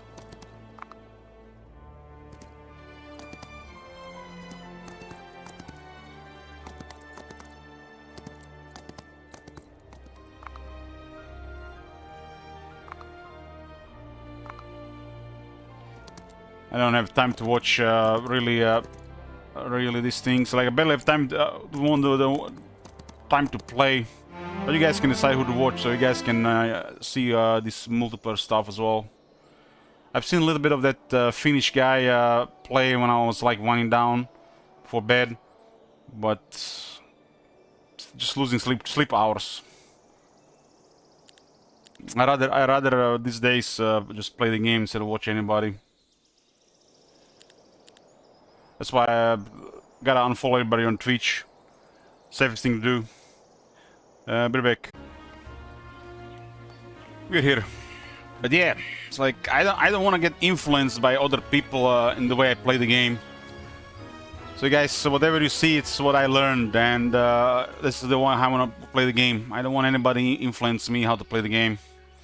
This is all pretty much just my own experience. I'm against the guides and against you know, following somebody as, you know, way of playing the game. I just like to learn how to play the game myself and apply that for the rest of the game. But there's also you know, a conflict of single player and multiplayer where you know, people seem to still misunderstood. You know, that sometimes, you know, they just think like, oh, it's just AI is stupid, you can do whatever you want. And then there's these same people get murdered by the AI in high difficulty just because it's not a player that makes mistakes, or it has just too much resources to deal with. Seen it happen in Total War series so many times.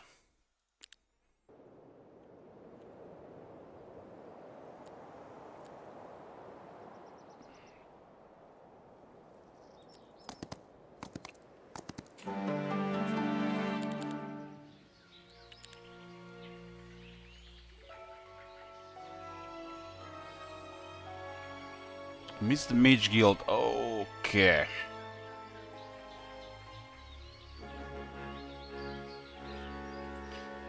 Do need crystals anyways. Gonna need what? How many crystals? I'm gonna need 7. The crystals here.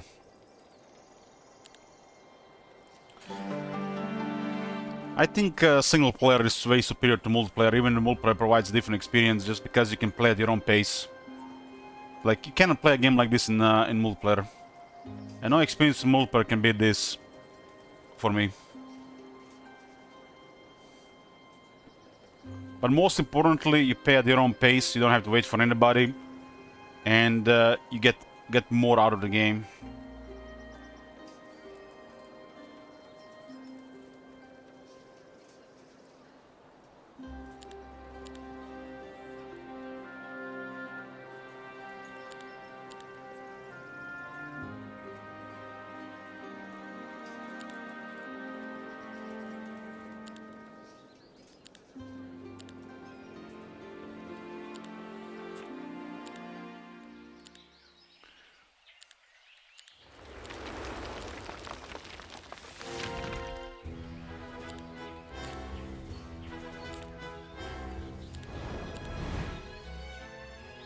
Got a weaponized bolt.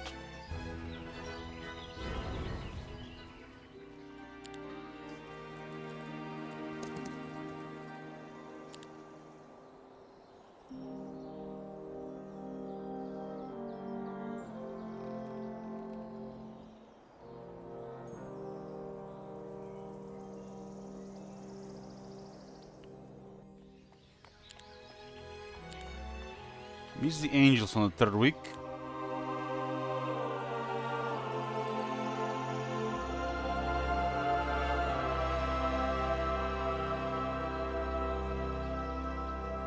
I understand you, Harity, I understand, but like I said, I personally don't want to get influenced by others in a lot of these things, especially not in Total War, because that's like a no-no. When I see how other people play Total War, I just get brain damage. But this is what it is, and I just can't do it. Even some of these people that are, you know, on Twitch here, I see what they're doing, and it's like, you know, you guys talk shit to me about, you know, when I'm not playing the game, just doing the Twitch type of thing, stuff. But it feels like for them it's just more like Twitch, and the Total War is always in the background.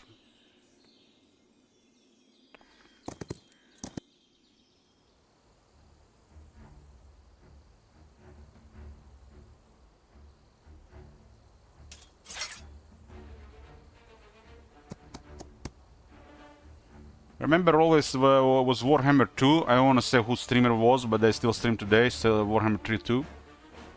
They were saying like it's just a stupid AI. It's like you can do whatever you want, and then they get surprised out of Fog of War, get wrecked, and they're like, ah, we can recover this, but we're gonna restart to save time. That's the day. That's the day when I got Pepper off and all these plebs. That's definitely not the way I want to play the game. That's the worst.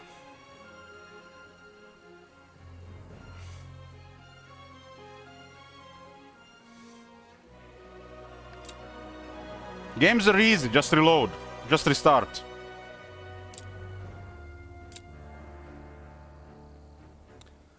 I watched, what do you call, I watched, I think one person play single player here on Twitch, about 30 minutes, I think. It was that Warcraft guy. I always forget his name. He restarted like 3 times in 30 minutes. What?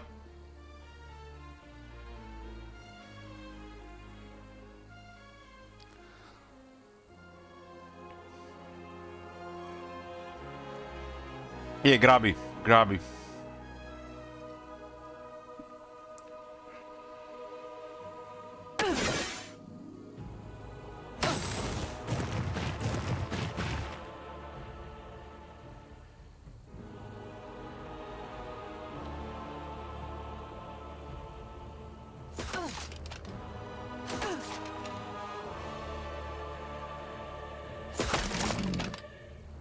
This is what I understand. If they are practicing for multiplayer, why are they not playing with multiplayer difficulty and resources?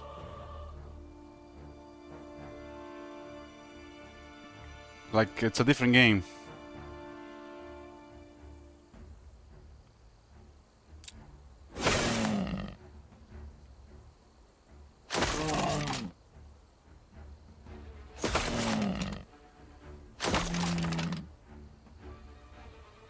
The only one that I found enjoyable to watch, but you know I have to stop watching because I don't have time, was the Savis guy, Savis.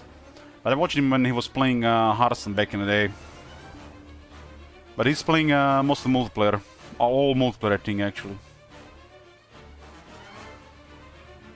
I watched that guy a little bit, but I have no time to watch anybody really, so I have to stop. But if you guys wanna watch multiplayer, I recommend that guy. If I would watch somebody play this game, would be that guy.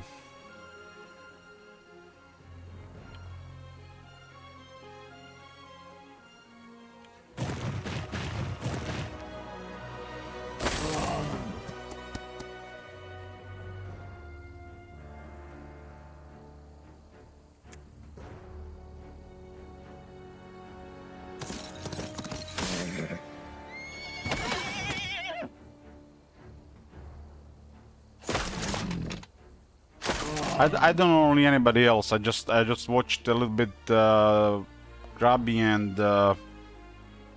and Suisse. I have like probably under 2 hours on Twitch watching this game.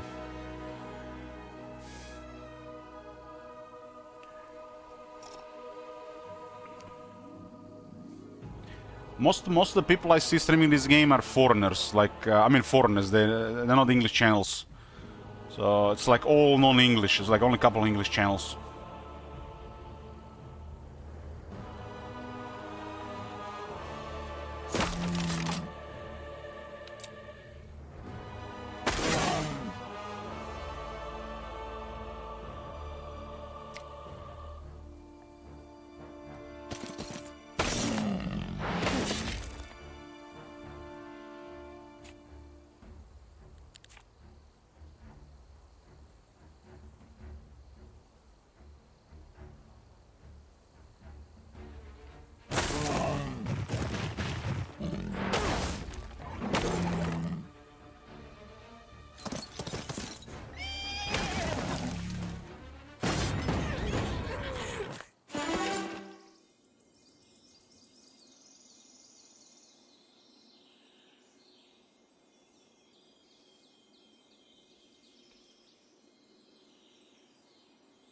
Daylight Magic. I think Daylight Magic is really nice here.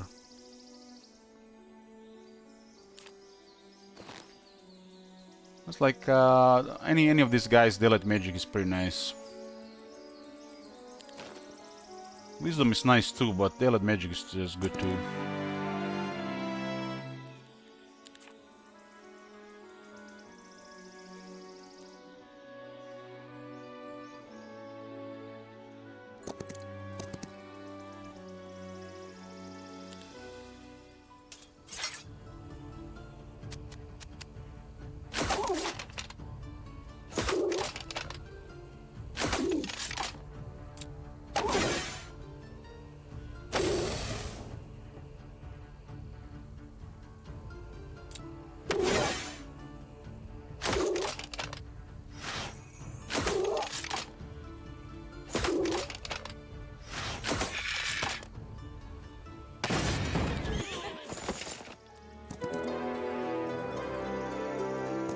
Well, I have hopes, Cat Moron, that they make the AI use global map spells and retreat, so you actually get some proper AI here.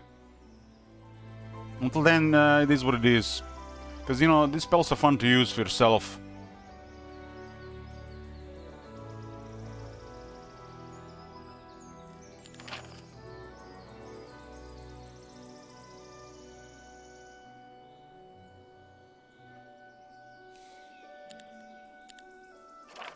It lives.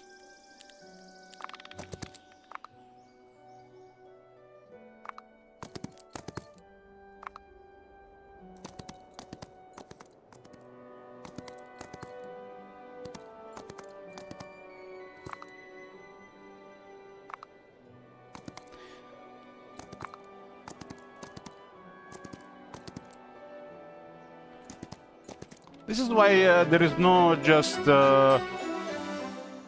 hardcore part of the game, and there's not just casual part of the game. There's stuff in between, and just have to find where you fit and what you want to enjoy.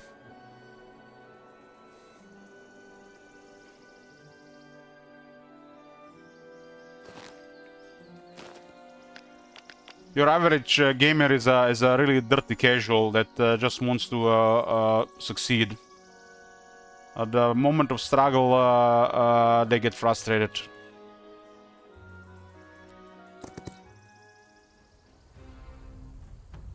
These people don't even wanna see M for multiplayer, let alone struggle in single player. And most people will play single player. This is what it is.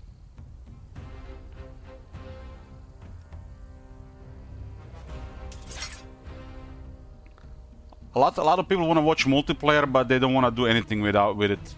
So, like, multiplayer could have a crowd, but doesn't mean a lot of people are playing it. Multiplayer is probably more interesting to watch and play.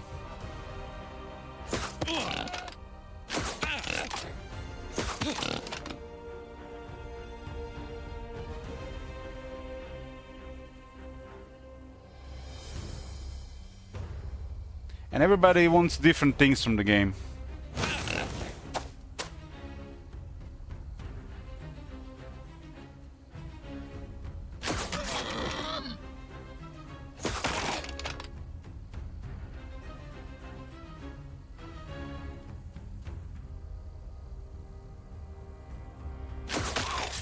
You wanna watch tennis? What the fuck?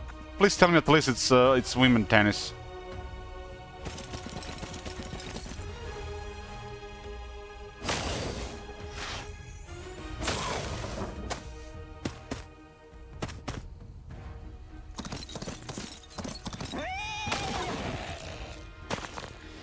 In my whole experience playing multiplayer games, which I played mostly in the recent time in Total War, since like Shogun 2 and Warhammer series, I've seen worse stuff from the players than the actual AI.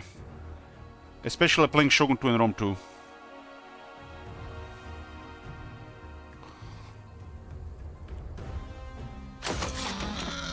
But Total War series doesn't have very good players in multiplayer, so there's that. Anybody who's gonna be good at playing strategy games in multiplayer not gonna be wasting their time in Total War.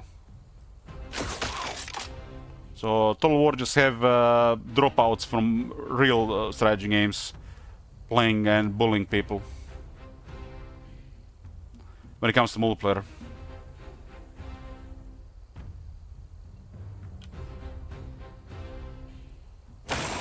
Unfortunately, CA has never really done proper infrastructure for Total War multiplayer. I haven't been having a decent multiplayer since Shogun 2.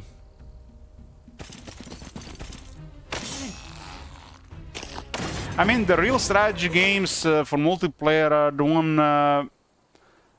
they're like the RTSs, like Age of Empires, StarCraft, Warcraft, stuff like that. Everything else is second to that.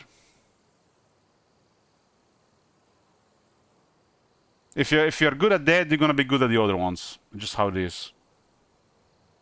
You just have to put time into it.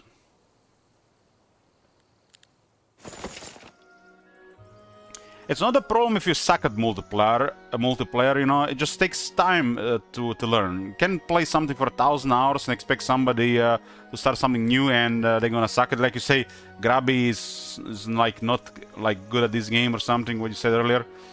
He didn't play a lot of this game, but if he put his mind, time in mind, like he can definitely play at the level that anybody can play. Multiplayer is about time investment, but why invest your time into it if you, for example, enjoy something else more, or you don't get anything out of it? So it's hard, right?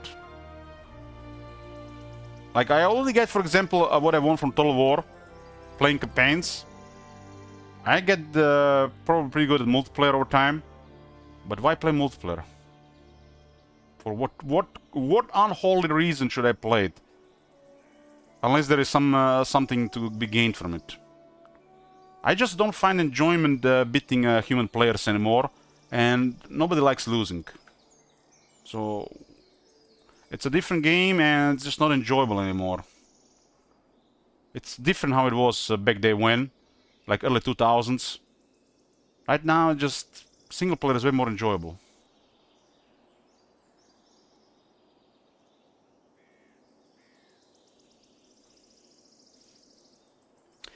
Multiplayer should be about getting into a game and playing at somebody at your level. And you should find this enjoyable. The moment it's not about this, it's about, you know, getting frustrated. Why is my rank not increasing? Why am I losing all the time? It's not for you. It's all about finding somebody to compete at your level. It could be a low level, could be mid-level, could be high level. As long as it's at your level, that should be at a point. And at that point, you should be enjoying this experience. And if you're not, why play?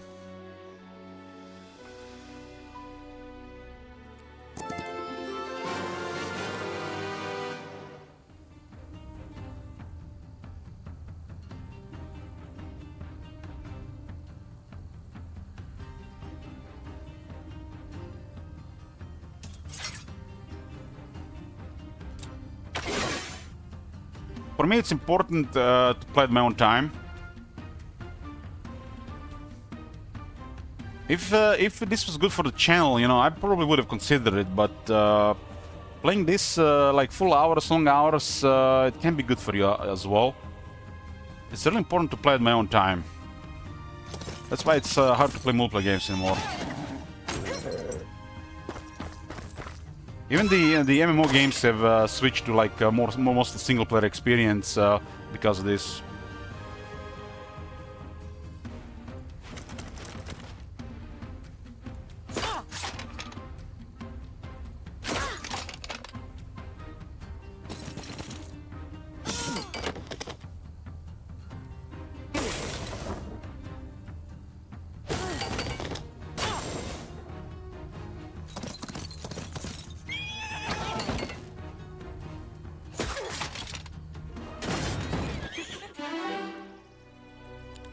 With a strong fate.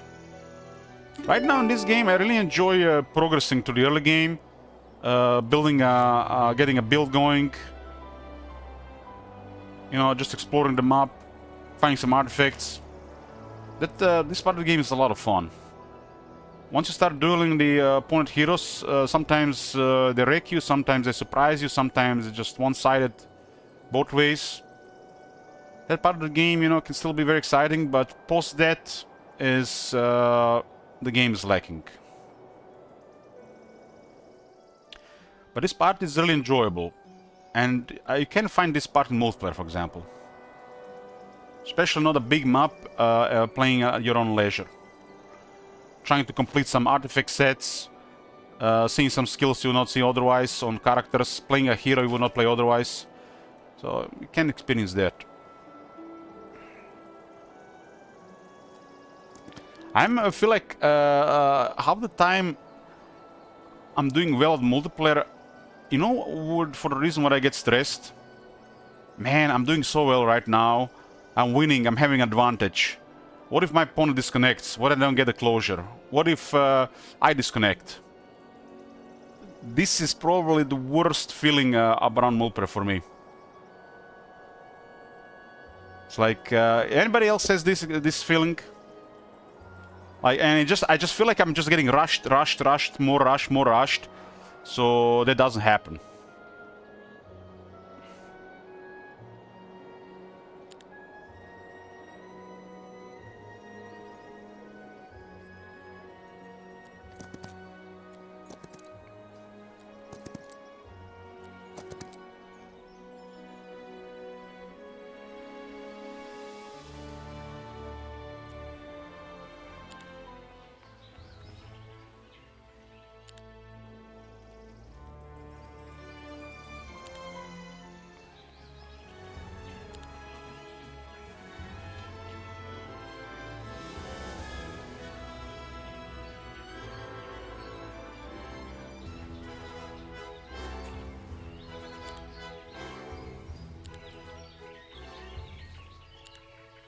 So enjoy what you like, guys. Don't push anything on others. I just enjoy single player.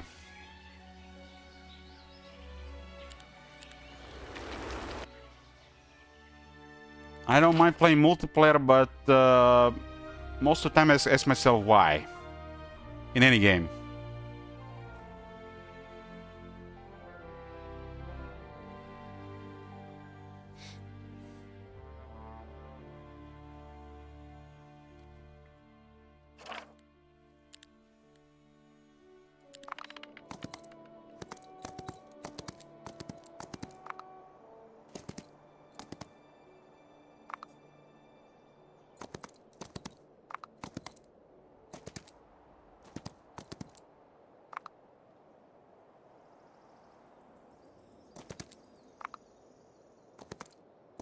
Playing the game, the most important thing is to have fun, right? If you're not having fun, there better be a really good reason why you're still playing it. It's not some next level, you know, masochism, like like what some people do with League of Legends.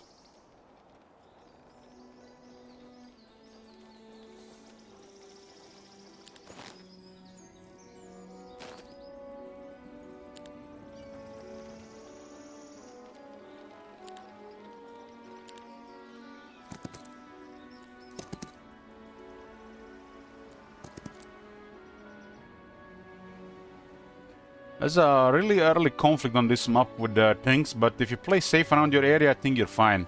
Because there's currently there is no teams in this game. If there are no teams, you're not gonna be their priority. So you could just buy your time, a lot of time.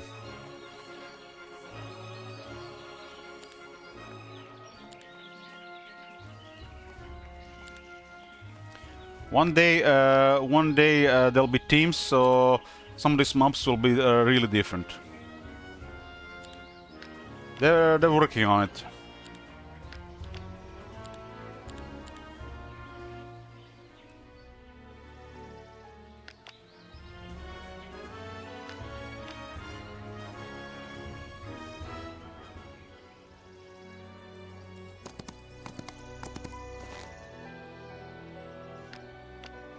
Angel has arrived.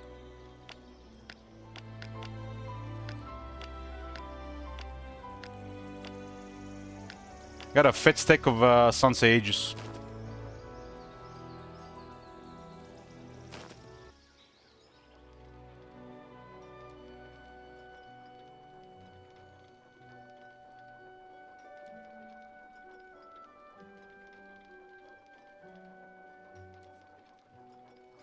I prefer Noble Cavalry because they're the fast unit in this faction.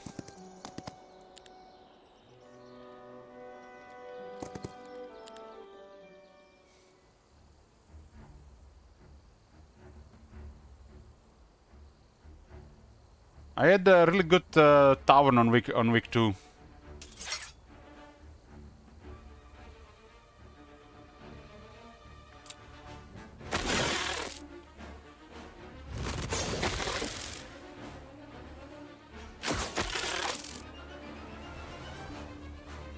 So, in a lot of situations, I prefer the marksman. because of higher initiative and sharpshooter. I think initiative alone makes the marksman better in a lot of situations. It really depends on the rest of your army and at what stage you are, but I prefer the marksman. Doesn't mean I exclusively use the marksman.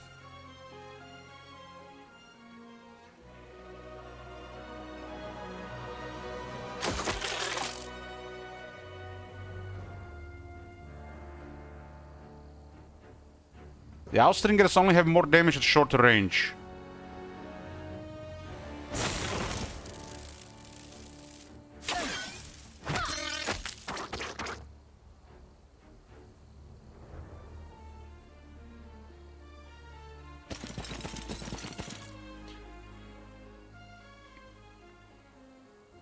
If you go Shadow Blades, the Outstringers do have more damage.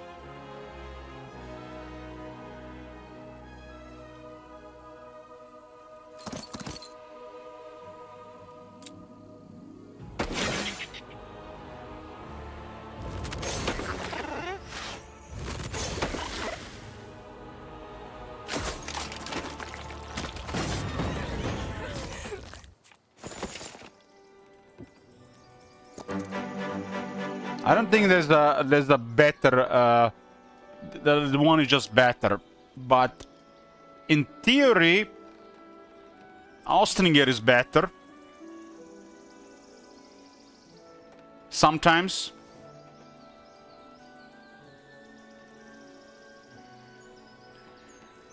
If you're on a progress build, if you're progressing, you're progressing and the enemy is constantly reaching you. You have a wall of swordsmen taking the hits. Austringer is a clear winner. Outside this, depends. Because they will always reach you, they will always hit the swordsman to reach the Austringer, and the Austringer will always need to finish them off before they get hit. So double shot at short range, they'll always be in your face. So early on, when you're progressing, Austringer is better, especially week 1, week 2, but after that depends.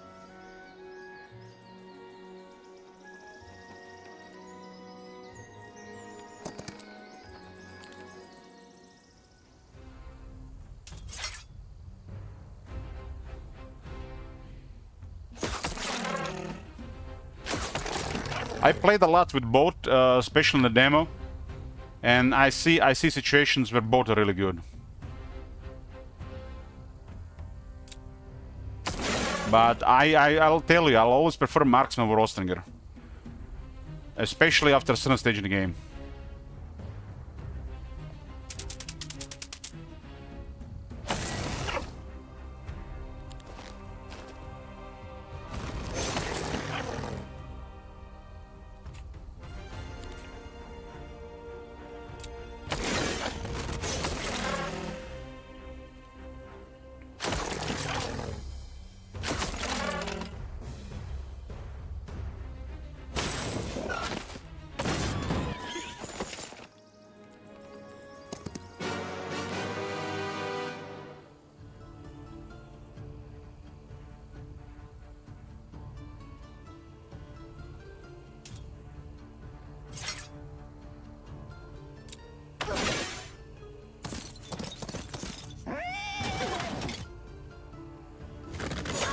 One angel is doing quite a bit of damage here, just because of archery.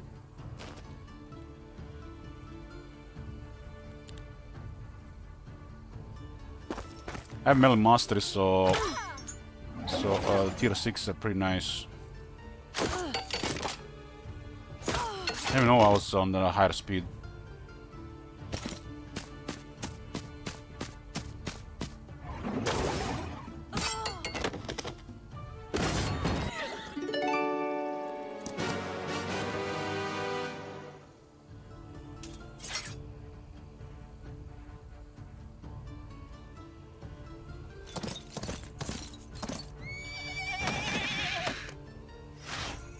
Nice.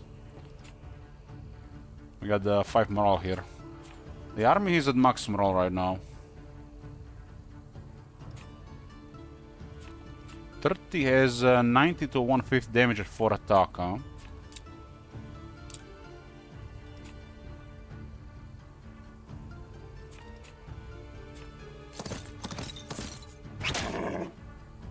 Got extra defense.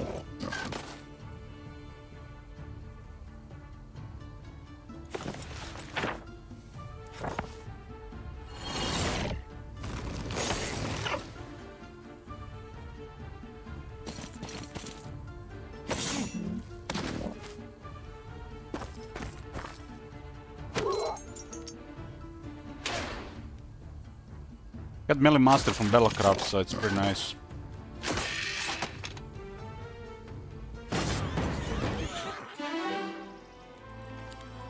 Okay, we'll go resolve. Got Battlecraft.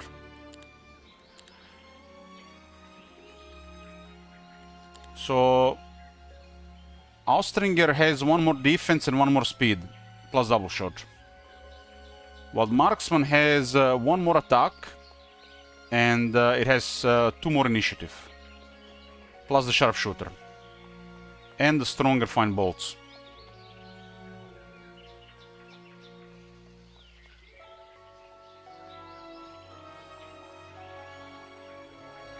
The 2 initiative on this unit is really big, considering the most of the faction doesn't have that great of initiative.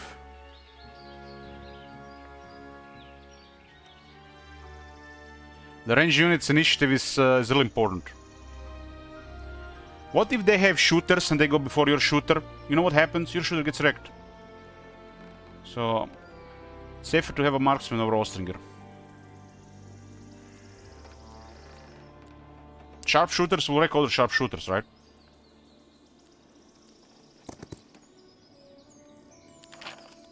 It's +1 initiative here with 1 more.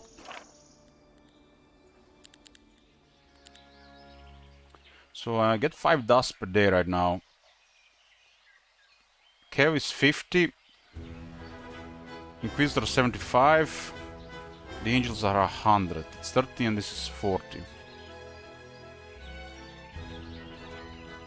Hard to justify Griffiths in the army unless you have quite a bit. Well, this map is definitely starved for dust. Getting troops from the hero is already more worth it than the hero costs.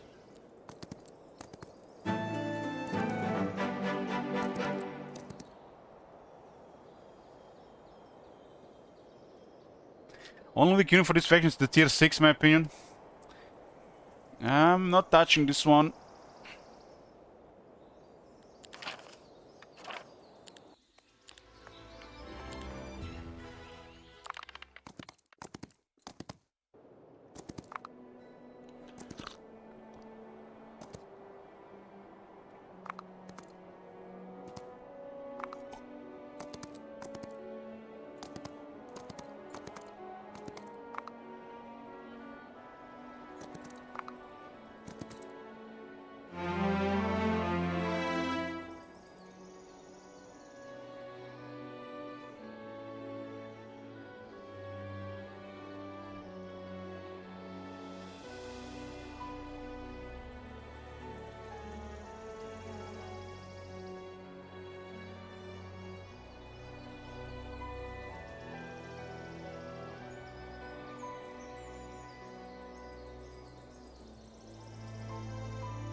Ribas, weren't you earlier one of the peoples that was against the melee mastery?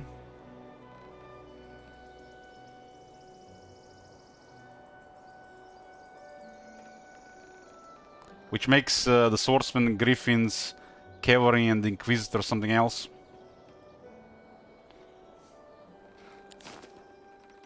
A shamdog.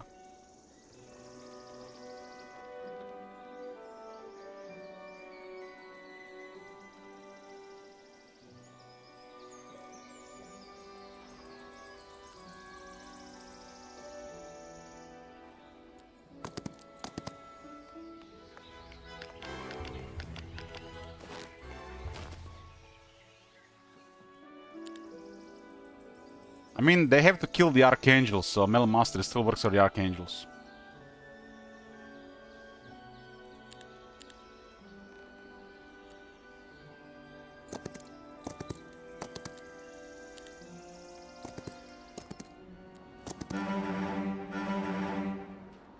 Nobody picked this unit, so it's strange.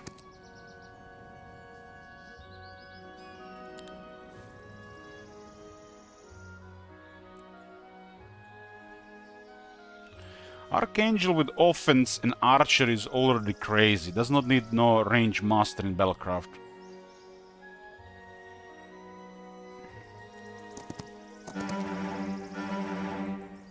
Well.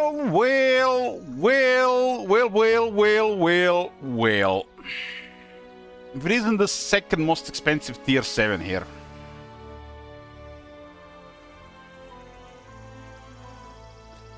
Flame Phoenix, I think, is the second most expensive, which makes it a lot more sense that it's the second best. Look at the guild here. That's a crazy guild.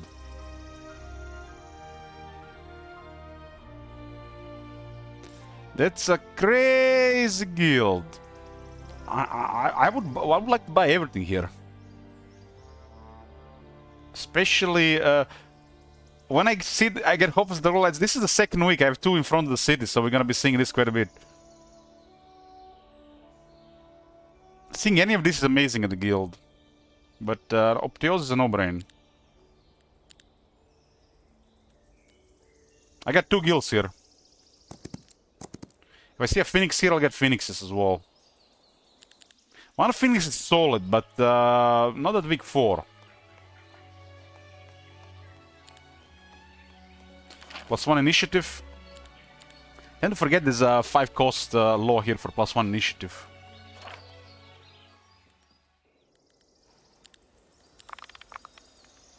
Well, we'll start poking now. Somebody ought to have a massive advantage here.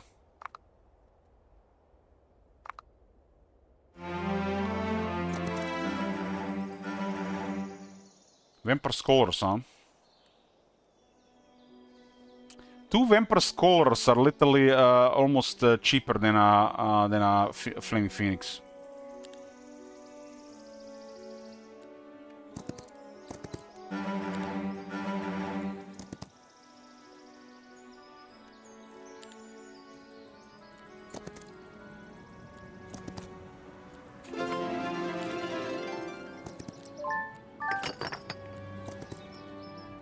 Phoenix might be the second strongest tier 7. I would still put Archangel the second strongest.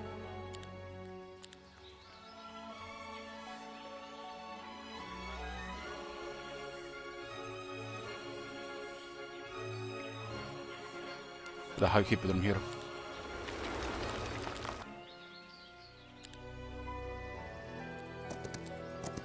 Stingers, huh?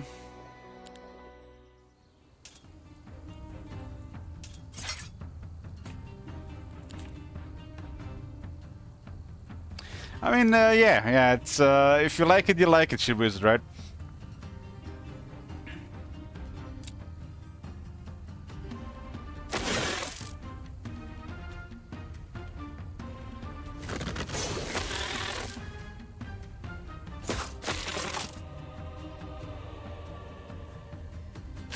The Stinger is gonna beat us on the speed, huh?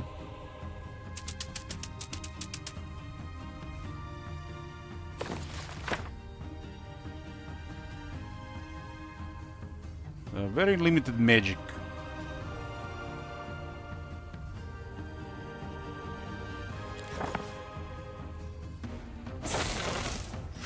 Never mind.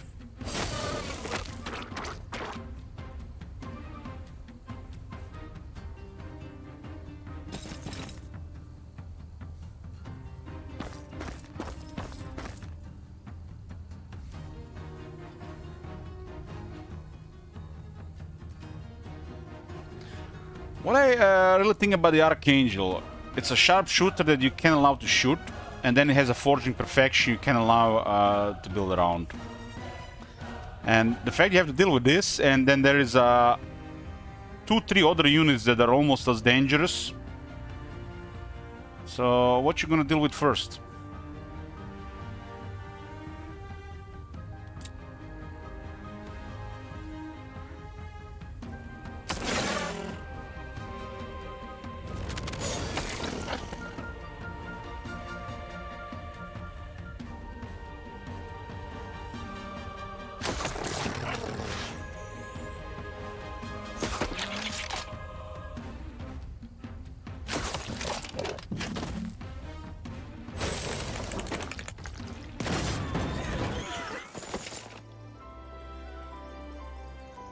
This thing still costs 2,500.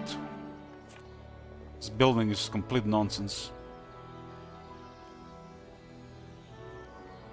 Well, that's it for this area here, huh? We'll check all 3 portals and we'll go look for trouble.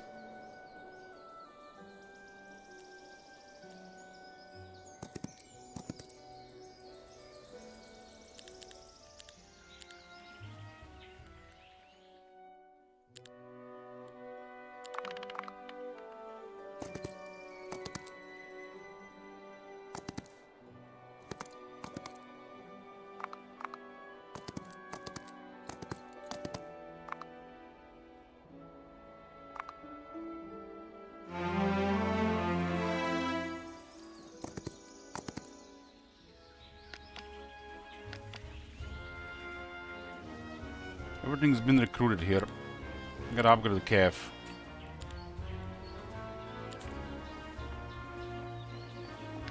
I'm gonna leave the griffins in the city.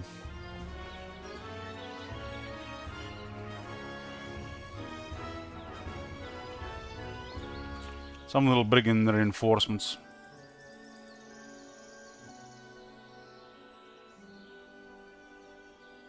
This is definitely a weird map. I'm not a fan of maps like this. I don't mind playing them from time to time.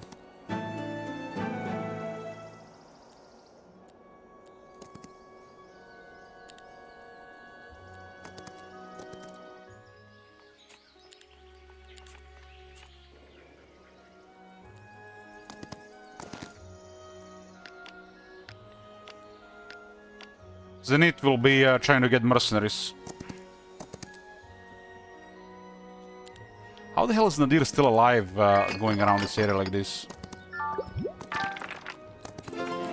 Looks like there might have been just one opening here.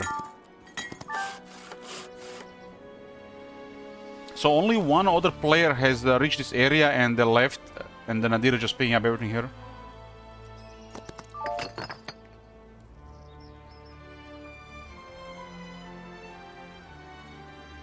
John Johnson is the tutorial hero, Rebus. I mean, for this chance.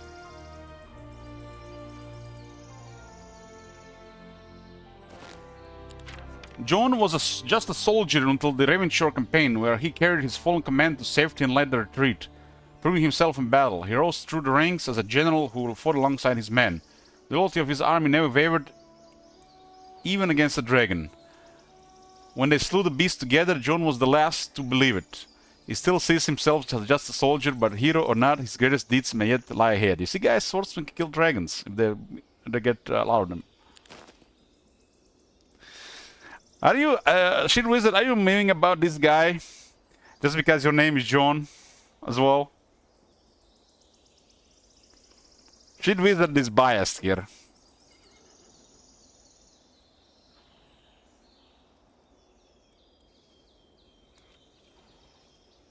I can't fight Shield Wizard on my friend list. Did they clear it?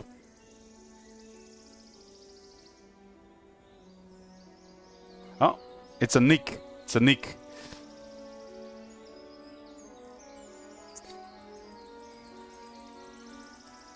See, guys, John Johnson. That's that's his hero.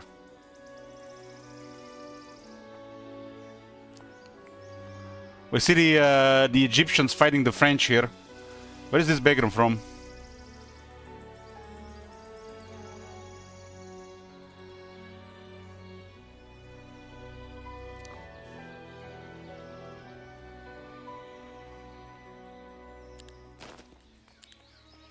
I mean, Mamluks could be Mamluks. I mean, they all ruled Egypt at the time. Maybe it's the what do you call them, the ones from the Northern Africa.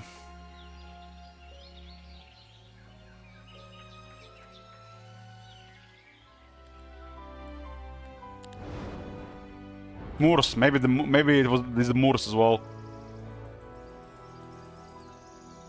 Does look like late Middle Ages armor.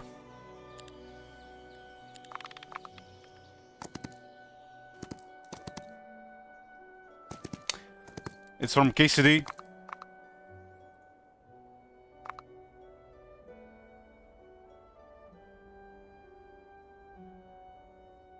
I mean, they do have a similar setup. Similar setup.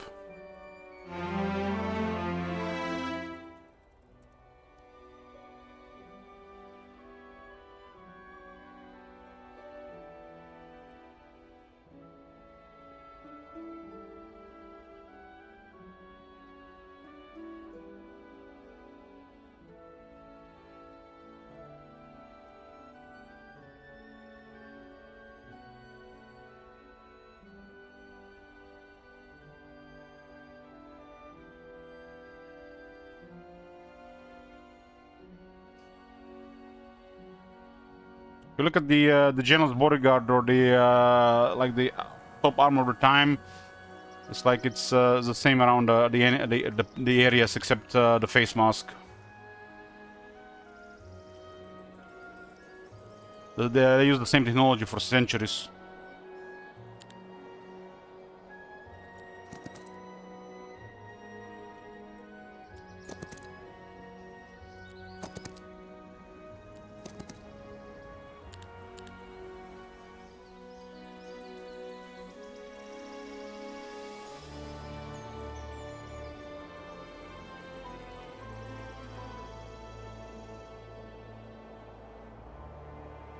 Glacia is still around. So save the city. Got John Johnson rank level 40 now, just no artifacts. The magic is a little bit limited, huh? But I do have a clear thingy.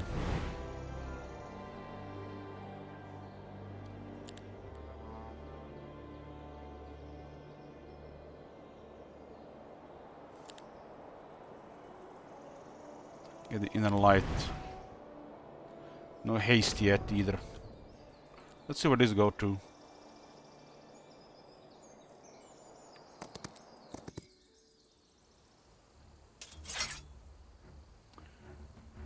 We got Chanter. Chanter has a really high speed, but not enough initiative to get used a lot of times. The way I see a lot of this stuff, it kind of reminds me of the Blizzard art. You know how they done things in the Warcraft and Diablo games.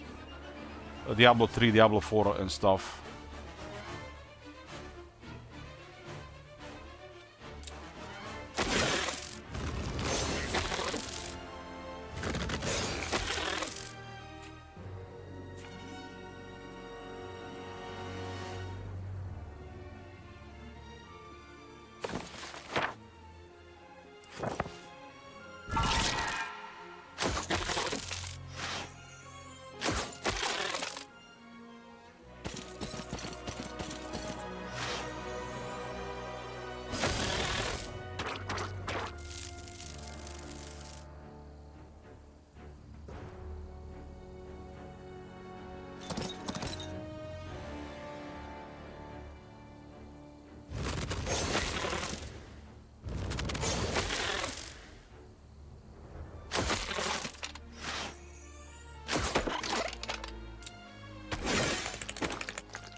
Where'd this go?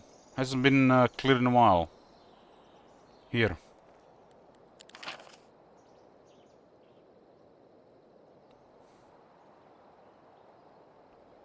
+2 damage on Light Weavers, 1 speed and 5% more ignore defense on cavalry. It's also growth.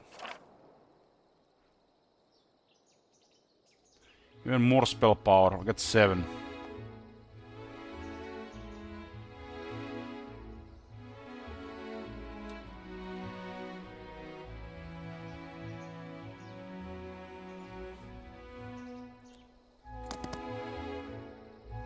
Oh, we got point of balance here.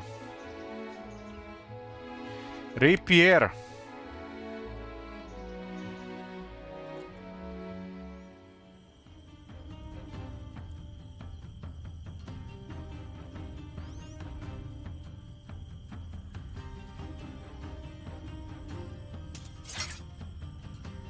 They got 2 shooters. Big numbers.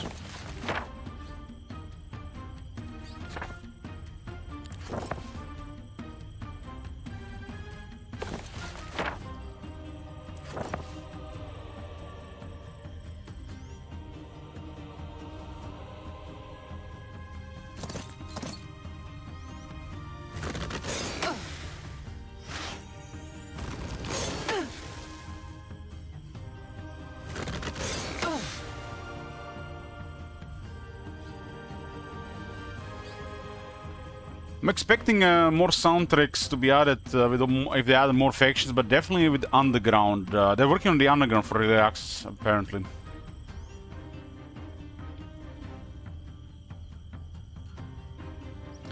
So these things will deliver some damage. I do have cover. What could we do to lower this damage?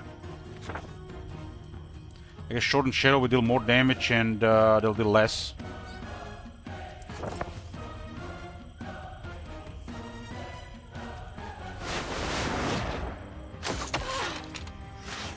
Nice. This is the best thing that could happen here.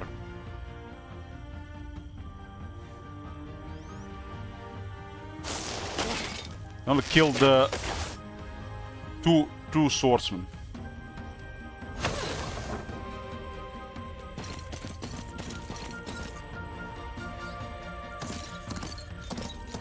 Yeah, dungeon ought to be always underground if possible. This is another thing, you know, like underground, I guess, doesn't do shit for multiplayer, so there wasn't a priority for the game so far.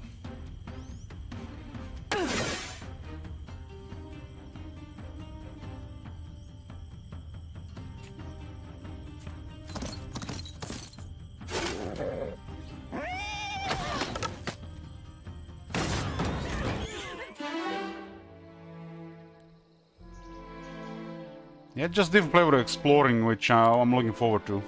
Let's go Shadow Blades.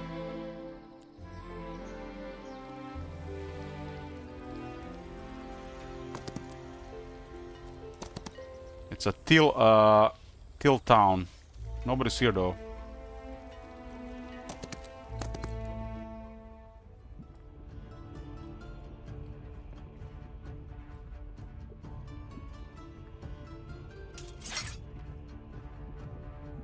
They got a stake at least.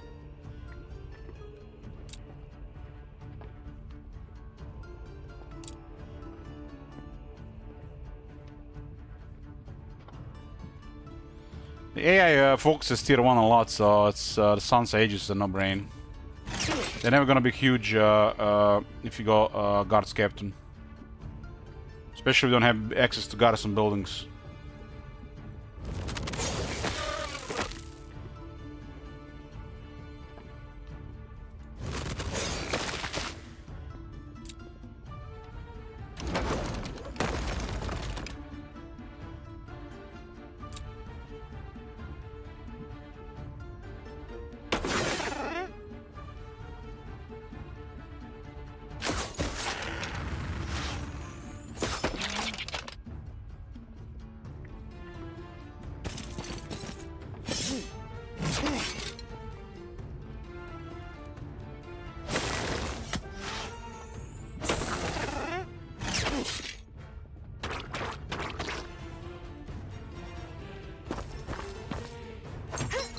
There's gonna be some more money here.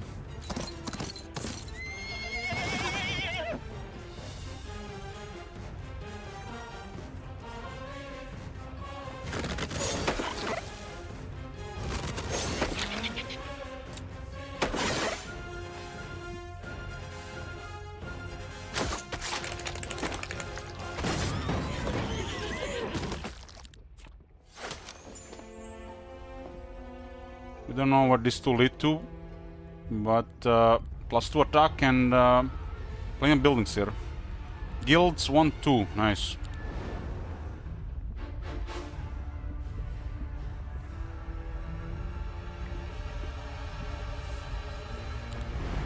I mean, considering the AI behavior, tier 1 is your go-to to minimize casualties on the important stuff. And if you have a tough tier 1, it's amazing, which temple has the best regarding toughness.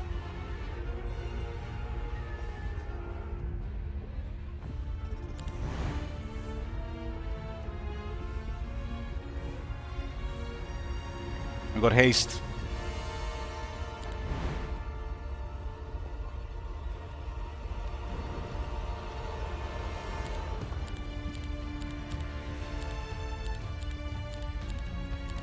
+2 attack is also pretty big here.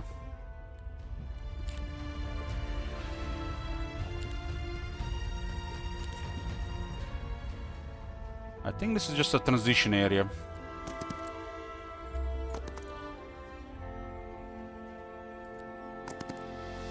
Somebody's been here recently. It does look like there is actually somebody's starting position here. Yeah, it's Kelgul started here. You can see ore mine.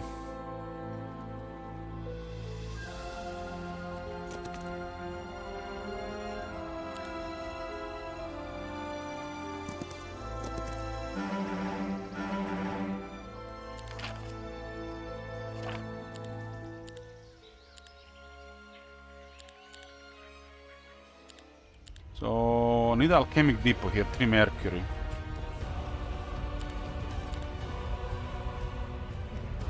Getting more dust is the way to go.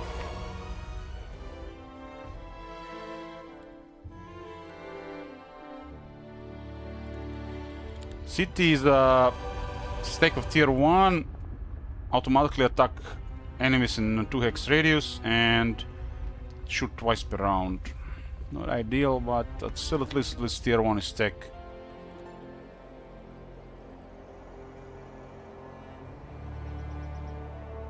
We can make a connection here now.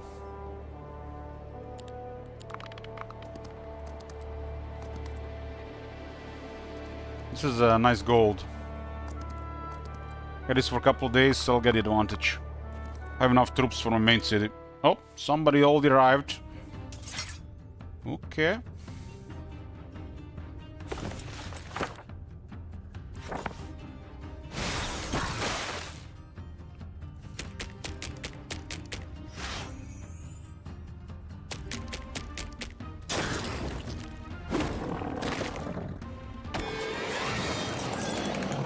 They got a combination of troops between the 2 towns. So we pretty much found the main till position. They're gonna have to send stuff here. I think they're sending everything actually. They jumped immediately on them losing the castle there. So what arrived here?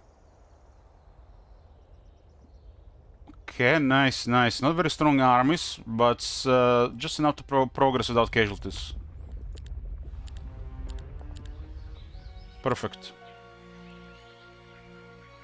Does this even do anything here? No, because it was the area around already. Can't believe nobody touched this area when we got here with Nadir.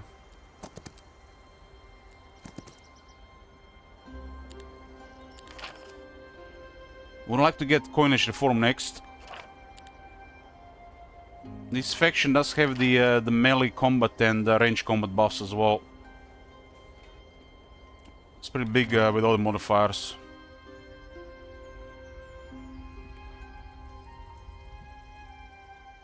So it does seem the main army is split in 2.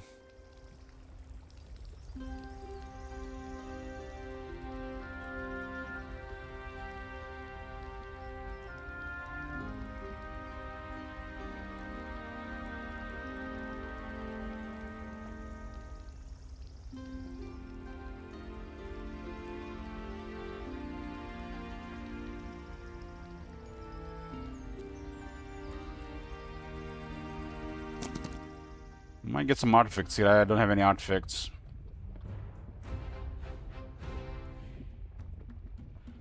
I'll do this. It has daylight magic, huh?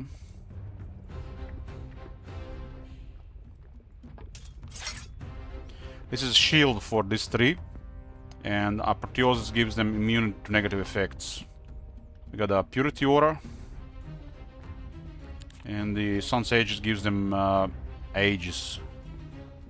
Stacks with other stuff, but depending what they have, you know, the magic will still be nasty, but this guy is nothing here, nothing special.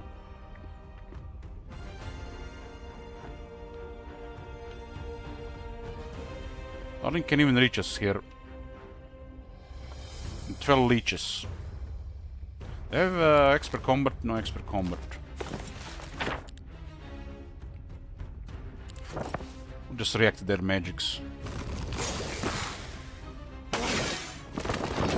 The Heroic Strike only killed 4 Sun Sages. Thick Hide, level 3, they lowered the damage taken.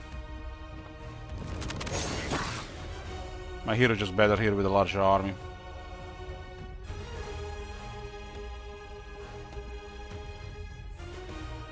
Lich is pestilent, huh?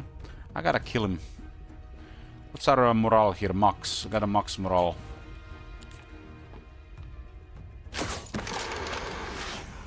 Well, very nice, very nice. Battlecraft delivers.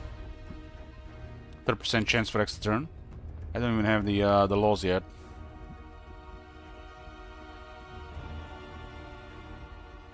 So they got five vampires.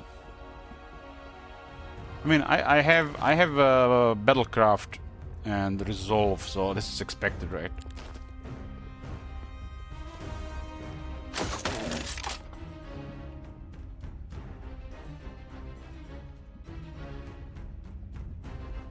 Considering everything else, the rates are weighted, huh? I mean, we got extra 3 shooters, so we don't have to go forward.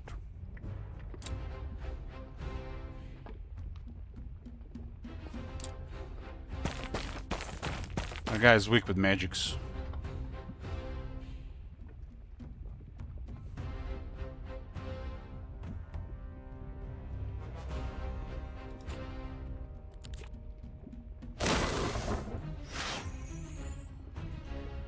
Inner glow. 45 of them, but still.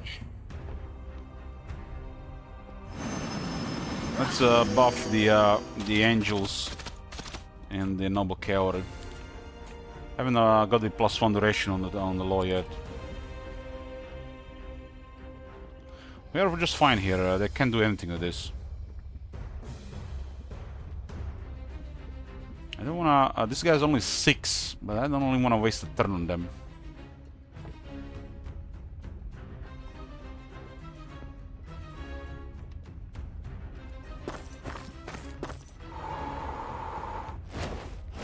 I got melee mastery, so I'll take less damage in melee, and I got expert defense on top. So what we want to do here, we want to kill a stack, and then we're going to kill a stack at the start of the round, so we get the righteousness stacking stuff on my advantage.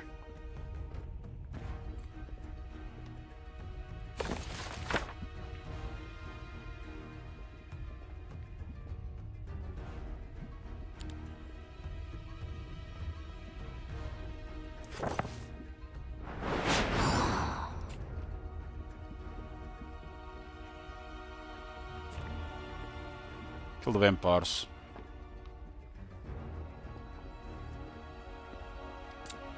Go from the left in case they have that nonsense. I wish I could go from the left and still choose this position.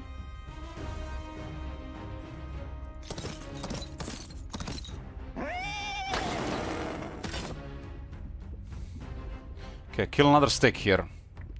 Get the righteousness going.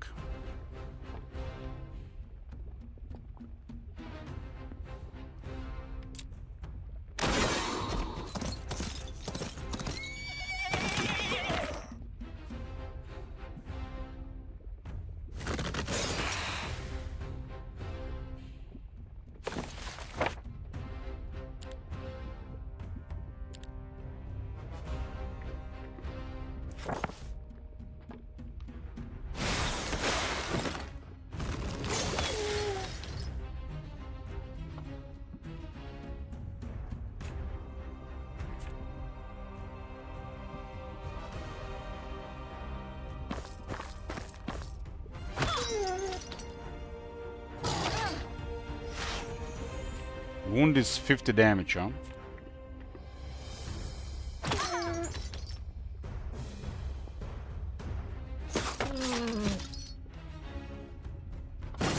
Only 4 sons died.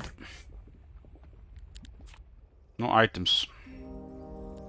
This one looks stronger though. I'll still go for the same formation.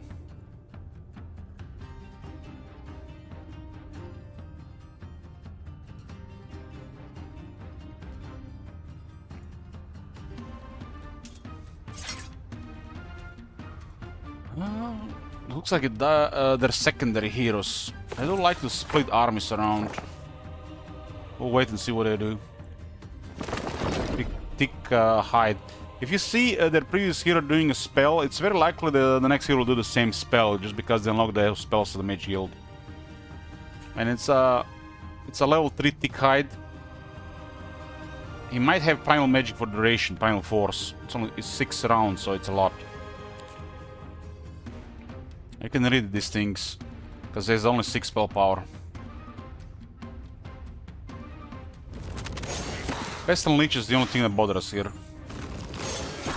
Same as the last army. Well, should have went with initiative buff. This is the Leech guy. I've got right when I clicked the last unit to fire. Look at this, like no damage. It's because of expert defense, cover, unstoppable force, and Aegis working on the units.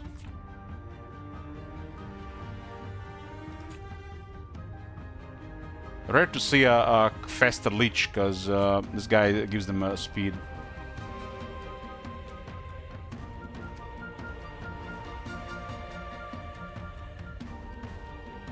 How's the morale looking? Max?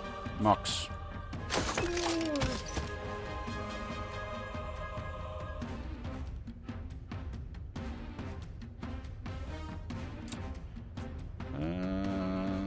Let's trigger. The Leech is gonna go out before again. We'll wreck him next turn.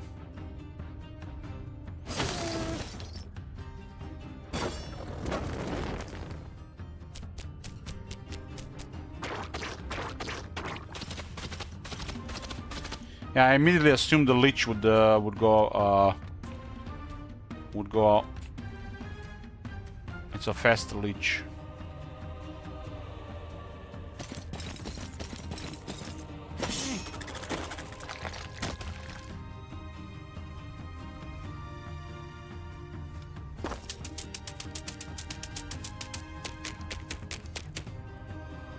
Missing for a charge.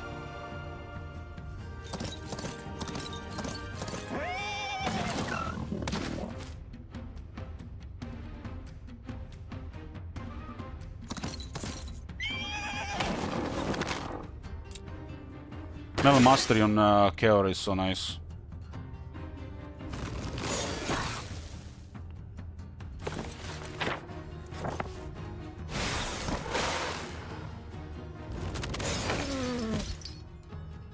Excessive Righteousness. To get that thing twice up.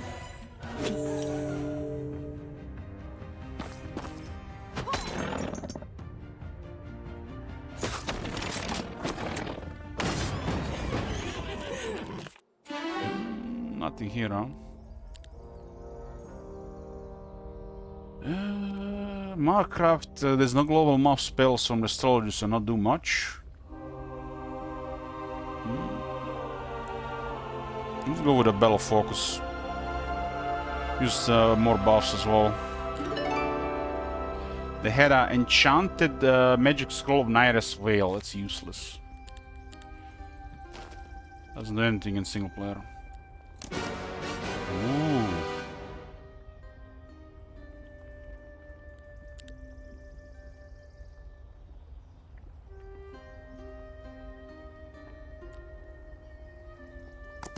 Let's get Staff Sorter home. Secure complete advantage. And stables as well.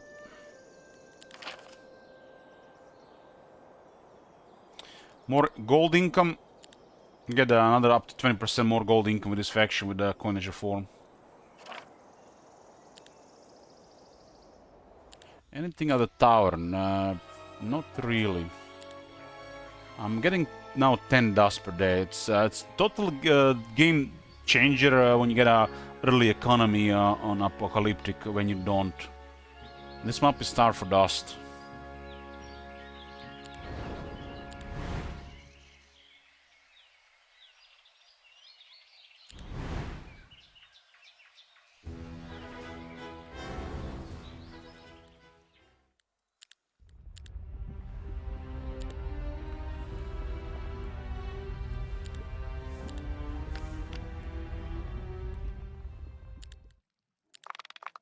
In the first month.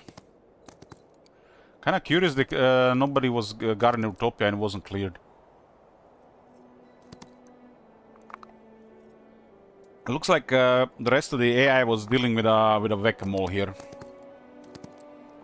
I'm kinda missing nuclear. Do nuclear next. Maybe after this one something else. Design some portals and then nuclear again.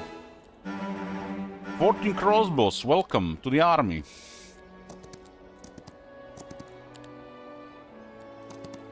Get stables.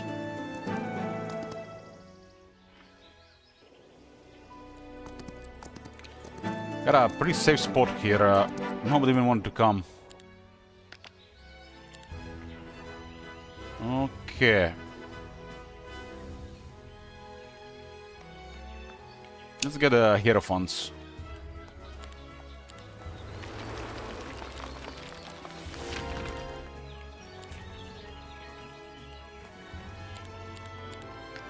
That's the quite reinforcement on top units. Had a lot of Hierophants. This is basically inner glow with a higher initiative and speed.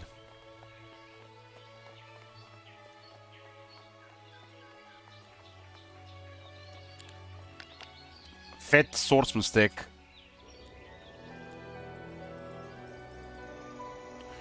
Got the swordsman here and here as well. Somebody will deliver them. Nadir has not been has been completely ignored here. Kind of interesting playing this without a crystal vein or a mercury fissure. Or dust. I should have recruited a single dungeon troop so I don't have the penalties here. Get rid of the swordsman. What's in the town anyways? Troops.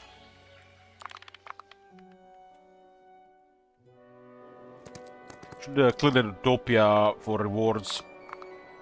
That's a fat one, right? Teal is coming for their castle. Whoa, they got a little movement. Must have been recruited recently, but hello, towers. This situation, having extra shot is nice.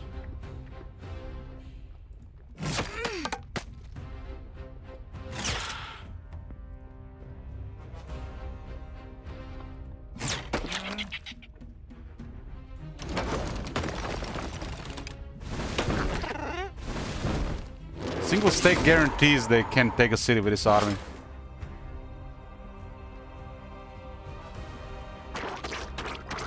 The Fort 1 upgrade.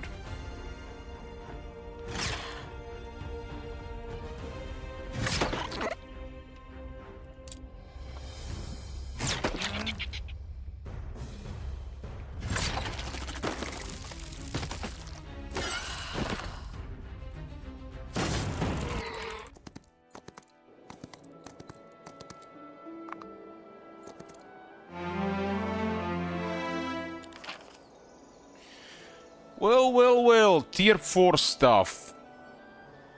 It's a fresh week, huh? Let's go encouragement, higher chance triggering morale. This is actually quite cheap for this faction, right? It's quite cheap.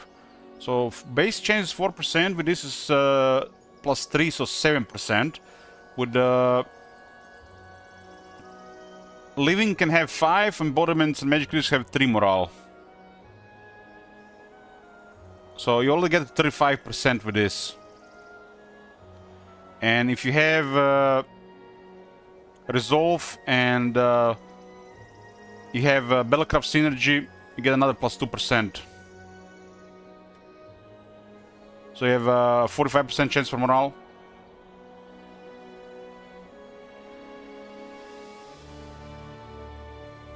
On a living.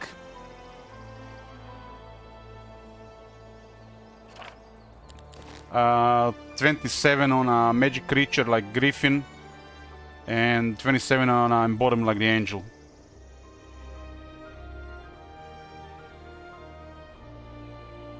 And morale is the kind of like, you know, the temple sting, because the Heroes of Tales and the encouragement And you do get some troops have higher morale, like the noble cavalry, and they got +2 morale for the army.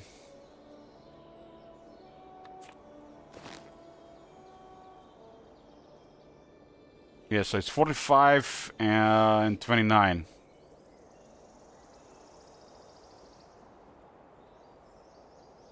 27, 27. 27% and 45. So 45, 45, 27, 45, 45, 45, 27 for the extra turn. That's a lot.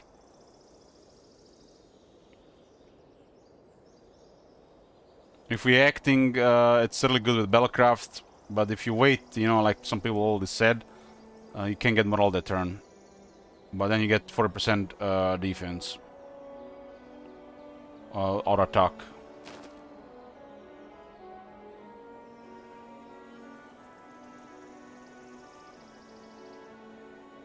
This is a nice side to go, actually. I think we can finish Teal, just keep going that side.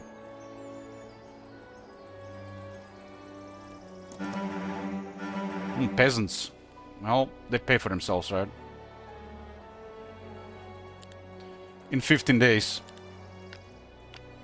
Peasants have a taxpayer, so you get 10 gold per unit in this creature stack, so you get 300 gold per day. This is probably gonna go for more, three or more weeks still, right? I'm gonna go get me a coffee, be right back. Be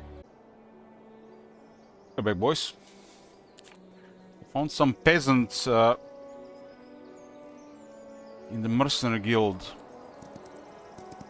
We'll have one hero around this area.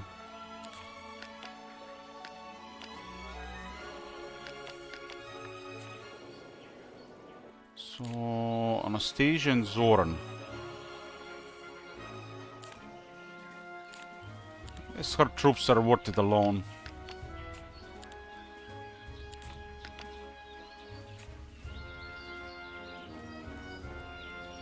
U is the shortcut for upgrades. It doesn't work on the bottom, huh?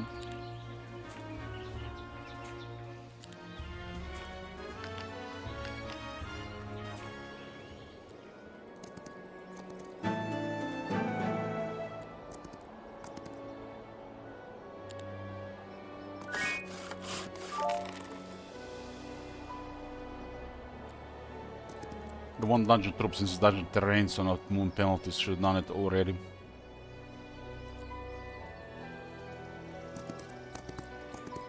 Thanks to 2 garrisons, John Johnson can actually have a lot of swordsmen.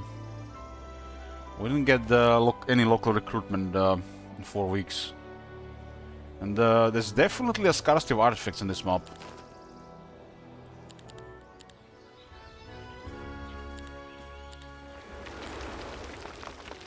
What is selling here? Very expensive relic and the chest.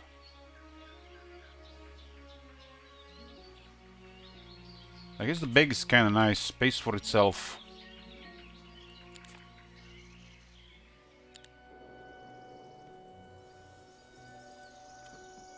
It's a pretty good looking army here now.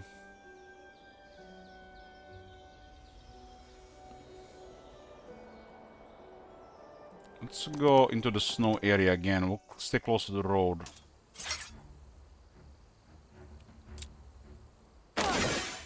Halflings are quick, but they don't have health.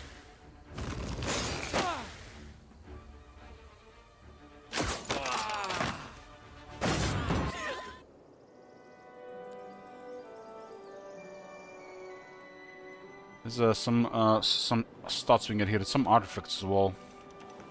There's a gem mine here. Nobody's been to this one. There's no rush to progress further.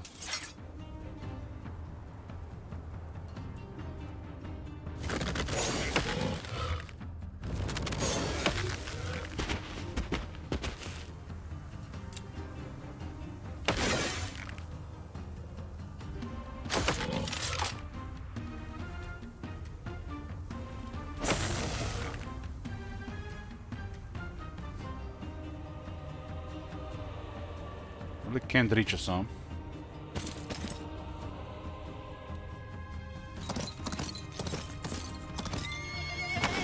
Heavy's on the level 1 elite. So it's 45% ignore. And we got melee mastery.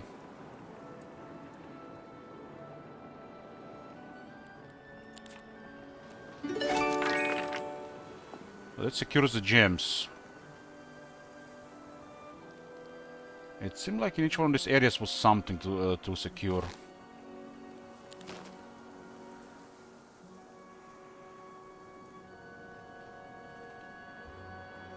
A lot of sanguine leeches guarding a Pandora box. Again, I guess I can't say no to that.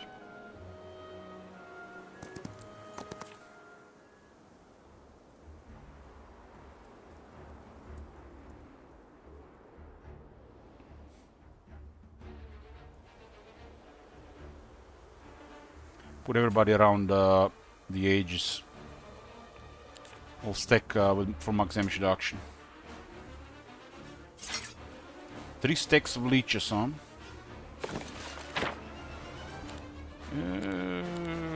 Optical illusion is level 2. Considering our army composition, it seems to put sense to put optical illusion on the marksman. This will also grant the angels optical illusion and will have the highest possible damage reduction against range. Definitely take some damage here, but considering the rewards, I think it's fine.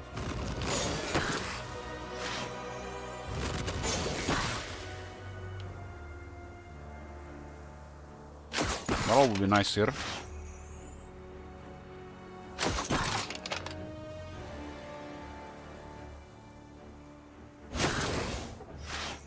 We do have max chance, 45% chance to get extra turn.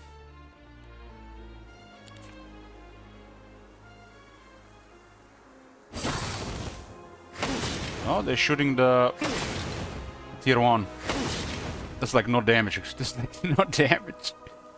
No damage. That's a lot of leeches, right?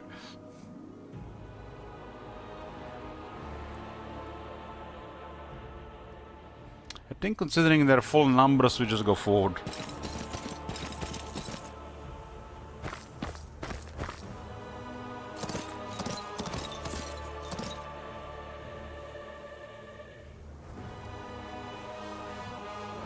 Can do a charge here as well. Everybody gets initiative and speed.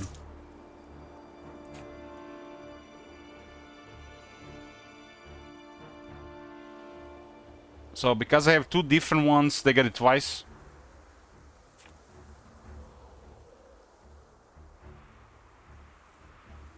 Only once.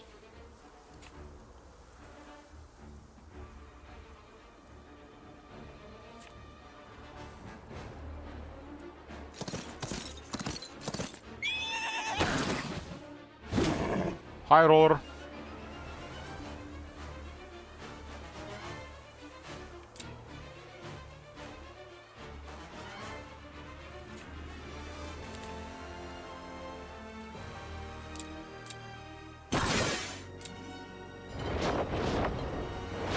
The sounds that this make when they move is amazing.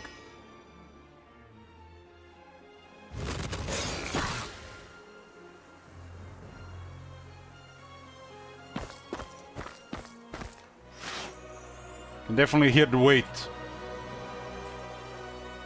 So 29, Matt. What does the Matt say? Matt say too much damage reduction. Matt say Matt is in my favor.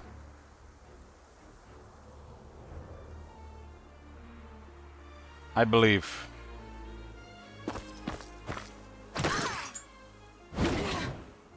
I do have melee mastery, and I do have they ignore a lot.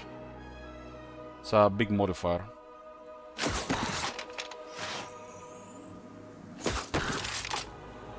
It's one of the toughest units to kill in melee, especially additional modifiers.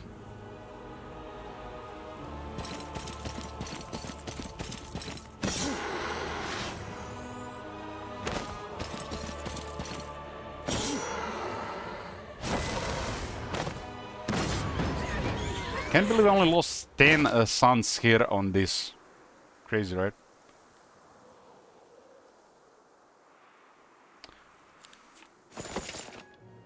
Well, we do have additional 5 defense and 5 attack on the suns from John.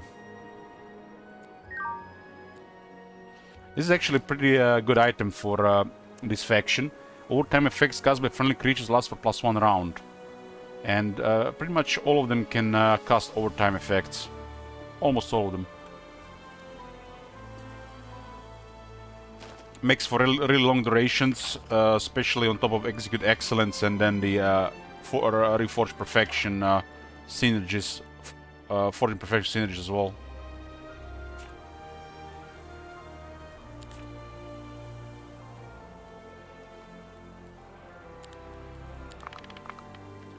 Pandora box. It's probably gonna be units undesirables. And we have no room.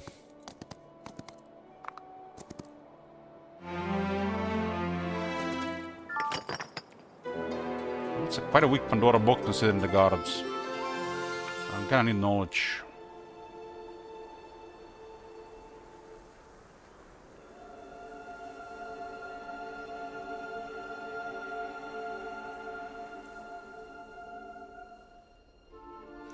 It does look like this guy been getting wrecked until till army was split in the first place.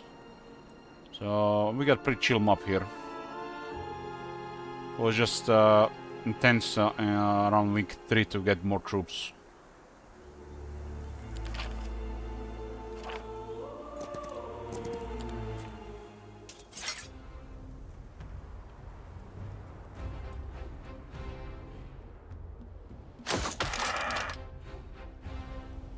Maybe I should have shot the other guy.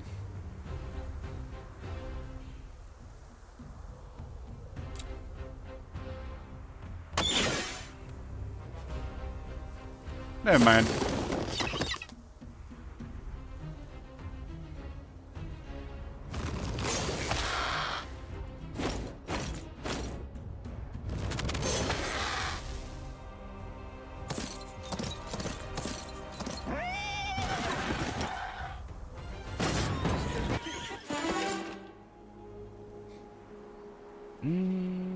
Good expert leadership and march for initiative. Should give us pretty good initiative now. Rapier, huh?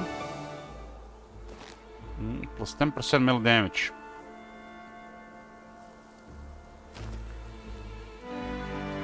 It's like a third of the fourth magic wheel.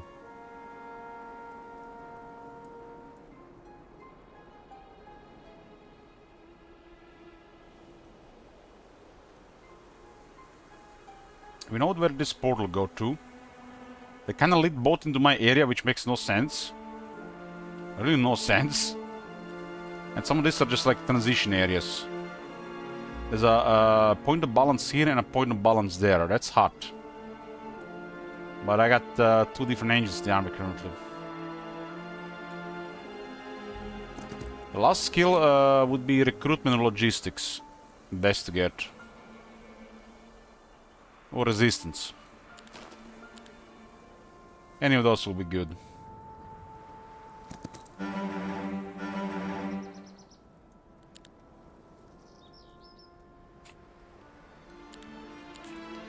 Nadir now has dungeon troops, so no more moon penalties in this area. Should have gotten this earlier. Can't believe nobody has arrived here, and they don't seem to like the roads for some reason. I swear, it feels like sometimes the AI is just instructed to do the portals or the roads, but not both.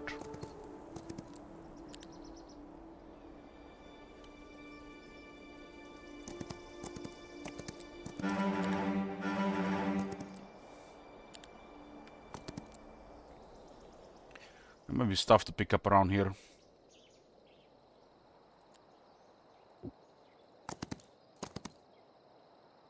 Wow, this was actually an empty grow here.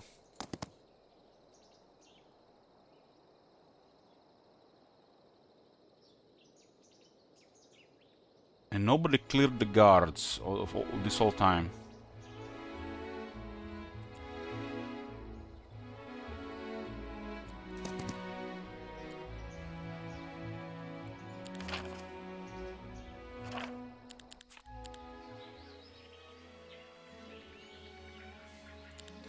Griffins.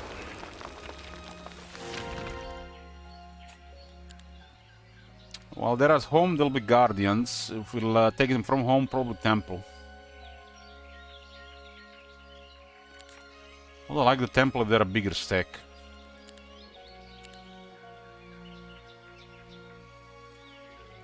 They're still pretty quick, even if they're guardians. And they're noticeably tougher with extra 4 defense.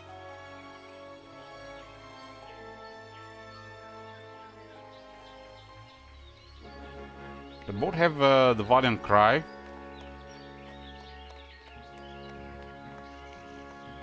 The Temple has unlimited retaliations and the Guardian has twice, but also retaliation adjacent to an ally. So if the marksman gets hit by a unit that is adjacent to the Guardian Griffin, the Guardian Griffin will retaliate against that unit. Sometimes people tend to forget this and they get smacked by the Guardian Griffins. Oops, random casualties.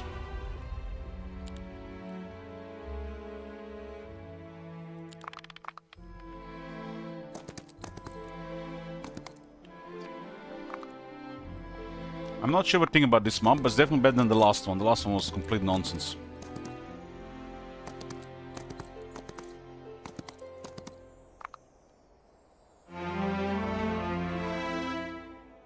What's the 100 command don't work? Works for me.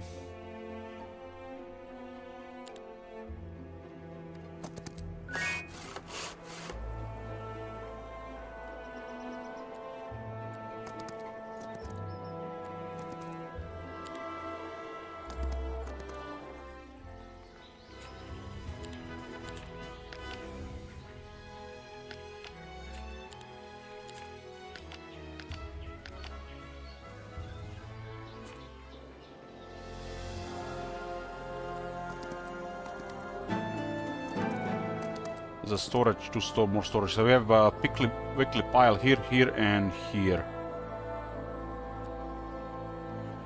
So I need to just check these things out. This guy will stay home. Gotta deliver these troops as well. I think somebody was outside the city. Oh, old Lord Mandal with a vampire army. They probably have enough to take down the city. Make sure they pay a heavy price.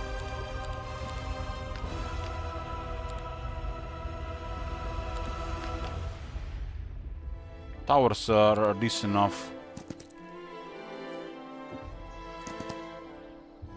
There's Utopia. There's definitely a lot of this rich stuff around. What was this? This was leading there. And we don't know what this one is leading.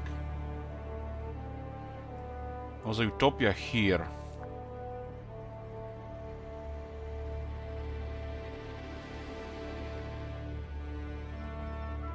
It all points out they'll take the city, and we do want to defeat that hero.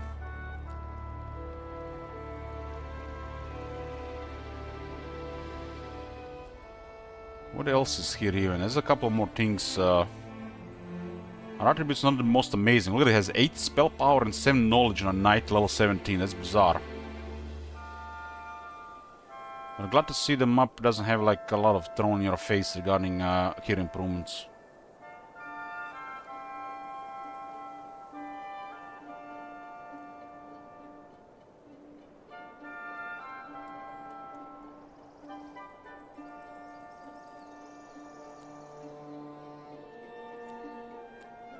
We'll do it. We'll do it. Store the mana on the way. I have a stable buff, right? Yes, a couple more days. Let's see what this guy does. My army is pretty good. We can even take some damage on some troops. So currently lacking gold and dust. Can get more dust by capturing the 3rd city. Oh, they cleared Utopia and fled. Damn! Why is this AI so careful on this map? Guys, notice that this map, they're so careful. It's highly unusual. Just when you think you've seen everything what to be expected, stuff like this is happening.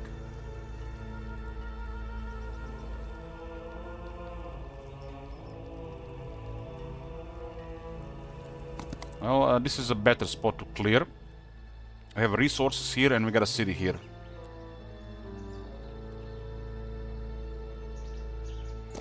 A lot of points of interest. I got a bunch of those sentinels of glory. The real angels. Just don't tell the temple. Okay, I got the weapon level 1 for 2 rounds. I got it requires 5 spell power for additional round. Slow one down, and we go hard on the other one. So Kev waits and it gets mega attack buff. So Battlecraft is amazing for cavalry. Amazing. Because it's a unit that wants to go first and last, right? So Battlecraft is amazing for it. Got a big damage modifier because of that.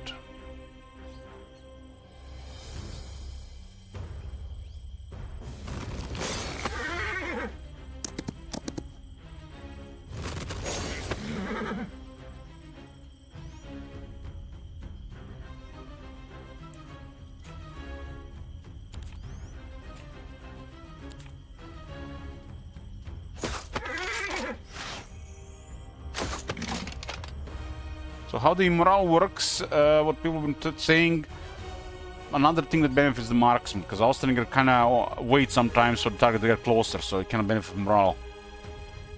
Or you just shoot earlier.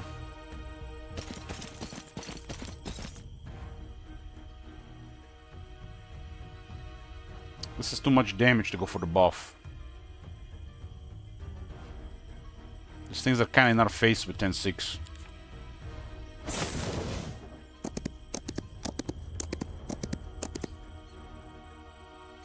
Kinda in our face. I don't have a confusing strike yet, but I have a big damage here. The thing is weighted, so it's 28 attack.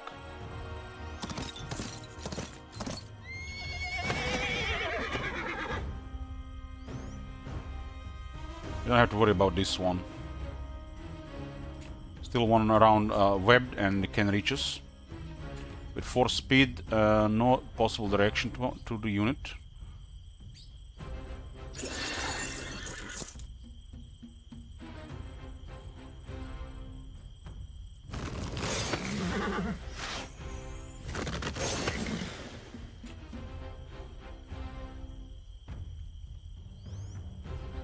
All these abilities are really high cost, 3 cost, like what the hell?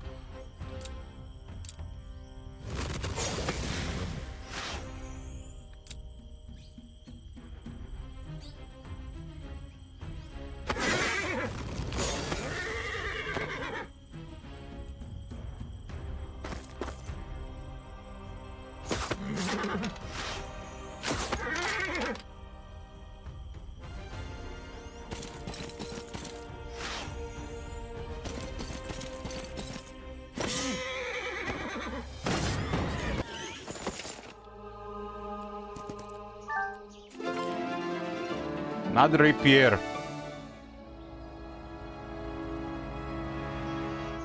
This is a little bit better than singing pen pipe. Just a little.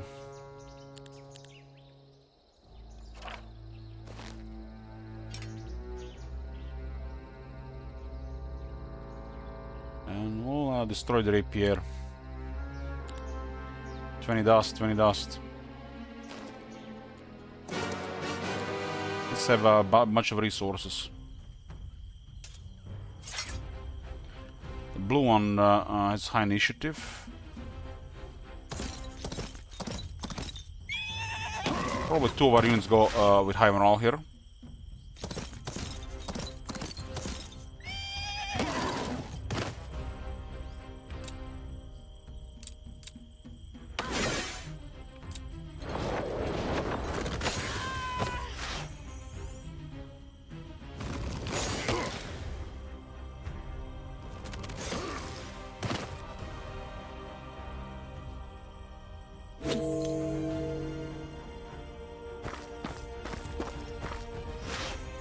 I do have max morale chance without a set.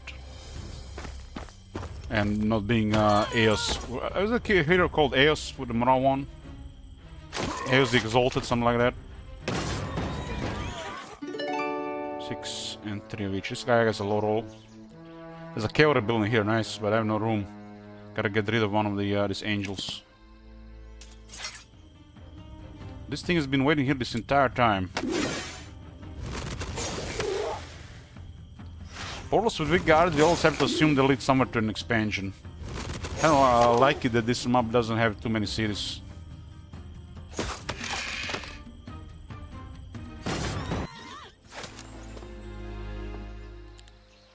Okay, it's day 5. We just arrived here. Good Mother Nature. Get our spell power immediately. So I have terrain penalties here. What is this? We can get everything in righteousness. That's not that good. We should probably go clear Utopia and research the border for some powerful items. Potentially a high roll would be deadly though.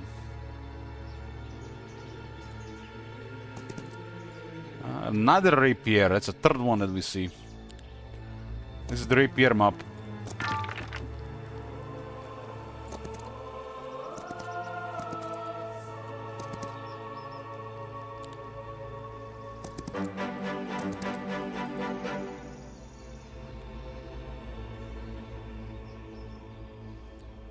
Okay, so her job is done here.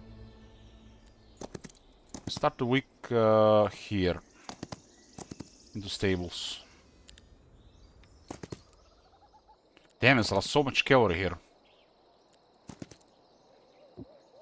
Rough terrain though. I guess stables kinda counters the rough terrain a bit. Guild of the Six Winds is nonsense. Nonsense. Looking forward when they rework this thing. Gotta pay for this and you have to pay for each training and it's just like losing days and days and days. Training should be stronger for that price.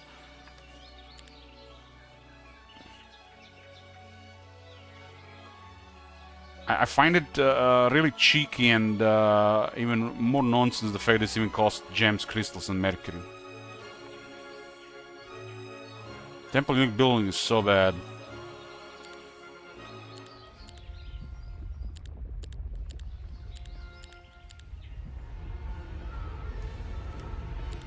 Do you even have a guild 3? I haven't had 3 spells unlocked. I have Daylight Magic on Johnson. This does require dust, huh? I might as well get Magic Guild 3 here. Wow, look at that. Unlocked everything but the Riposte. Kinda wanted the Riposte, Song of Power and the Arena's Touch. But this is great. This is kinda expensive at 6 each though.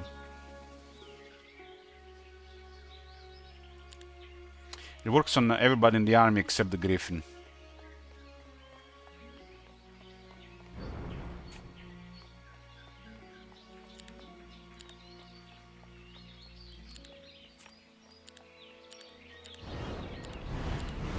So much, but those markets are around now.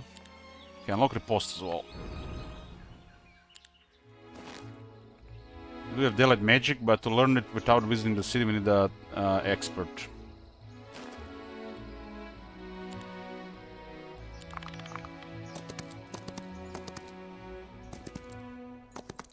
So far we fought Till a bit and that's it. Didn't have a particularly strong armies.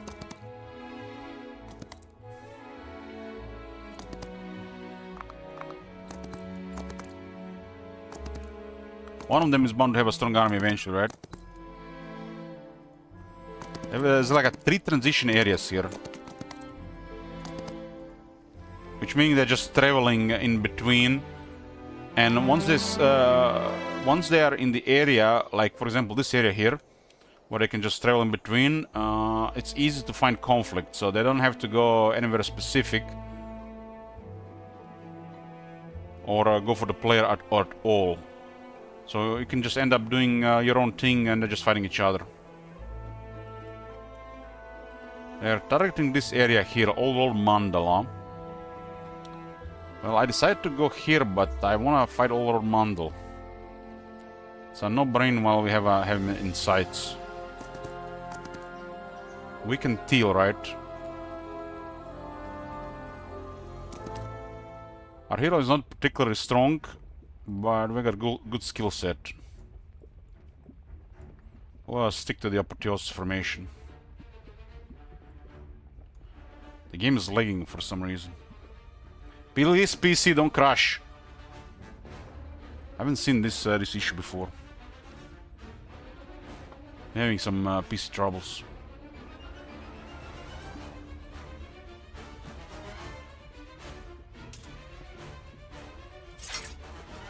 Okay, their hero is good. The hero is good, stronger than my hero. Hopefully has artifacts, but the army is quite weak. For an undead army, it's terrible. Should be like 3 to 4 times numbers.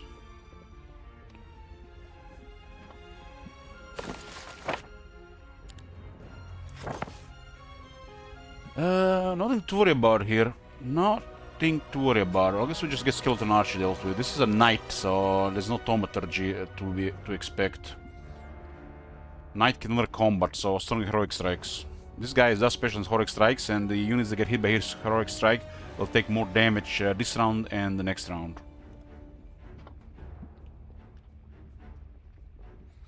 So, if we go first, the best thing to do is to get Arena Touch level 4, but we don't have it. We'll just respond to what he does. Yeah, this is the third teal or fourth teal hero we're fighting. They like their thick hide. This one has level 4. Level 4 on a 4-turn duration, 12 power. 12 power plus 3 turns. Doesn't mean he has primal magic. Just might have seen guilds.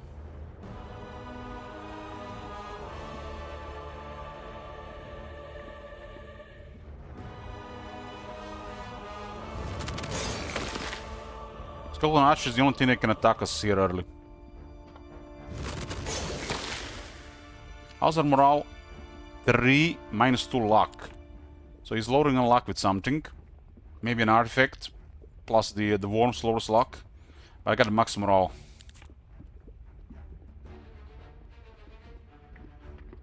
If he's the Necropolis base faction, he might have a load that lowers the chance to our morale proc though.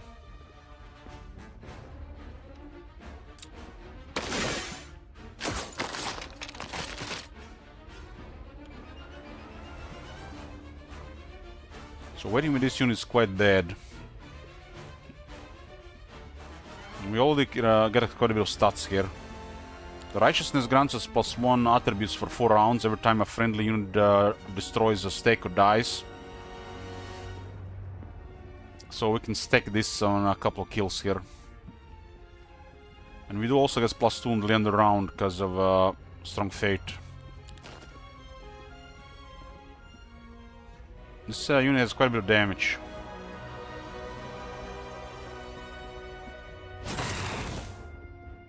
It survived.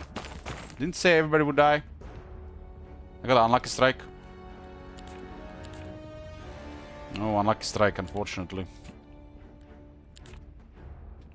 But 12% chance.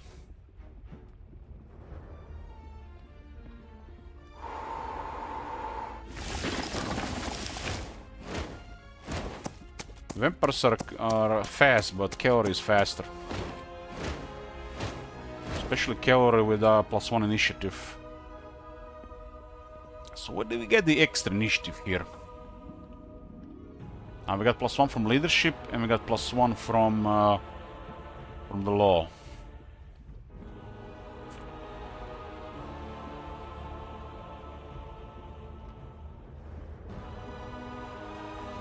Killing the vampires seems the most promising here.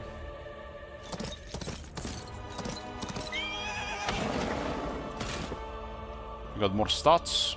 We'll do charge. Entire army gets buffs. Or speed and initiative. It's kind of like the same buff as the Doriath's Tide. We got 6 Vampire Lords poking there with 13 initiative. What is my buff for initiative anyways? It's a level 1, so I get 3. To 13-4.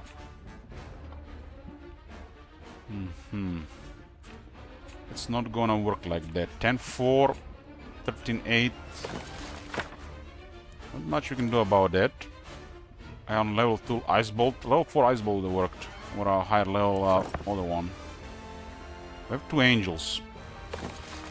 What is really strong here is the Carapace. Carapace is really strong here. How many duration we got a Carapace? We got 3 rounds. Beautiful. Would have been longer with a law. So we gave a Carapace to a marksman. Now it's protected from 1 attack for 3 rounds. And at the same time, the Apotheosis and Angel get it. And both have abilities to give their buffs to somebody else, which means one other Carapace and another Carapace. And I wonder if it's gonna be another Carapace, because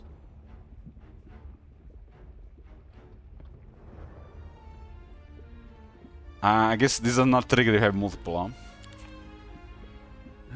Okay, I gotta kill a stick so we can get another buff.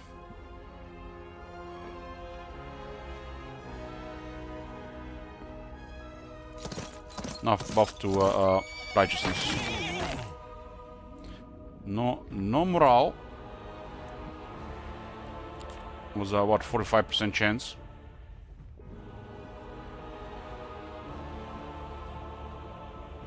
I don't have a confusing strike, not yet. Let's trigger right. Oh, okay, this is a one shot. This will not trigger righteousness, because when hero kills a unit, the righteousness doesn't get triggered. It has to be a friendly stack.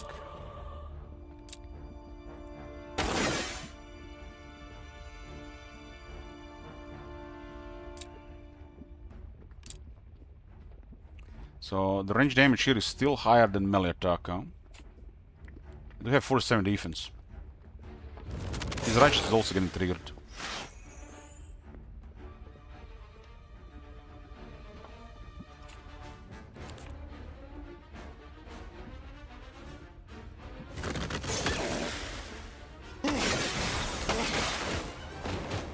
Man, his heroic strike didn't do much. Luck, unlucky strike. Man, they haven't done that much damage to the Sun Sage. They have 31 defense. They did receive charge, which means they also received anointed for defense, so they received additional defense. Every time this unit gets buffed, they get 2 additional defense for the rest of the battle.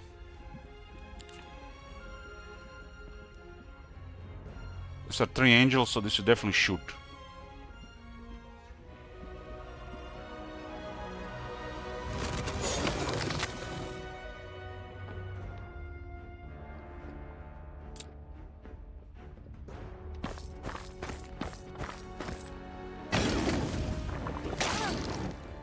Almost killed one.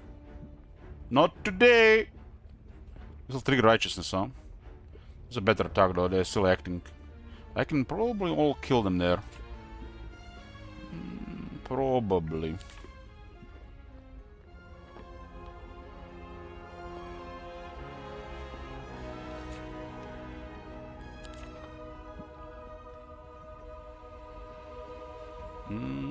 Like this more. Well, they are protected by their vampires in their faces, so it's the better move. Attacking the vampire is still good here. We got a Carapace.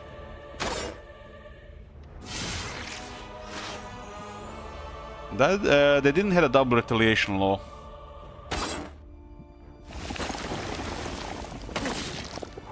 They're going after the toughest unit. Oh, -1 Inquisitor. Thanks to that unlucky strike, they were survived.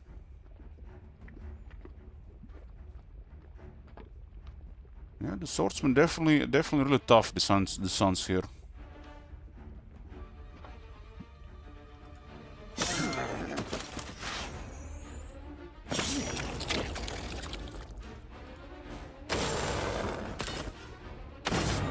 Lost 1 Inquisitor and 57 sons. That's nothing considering what they lost. It's could have been probably close to triple losses if this was not John Johnson.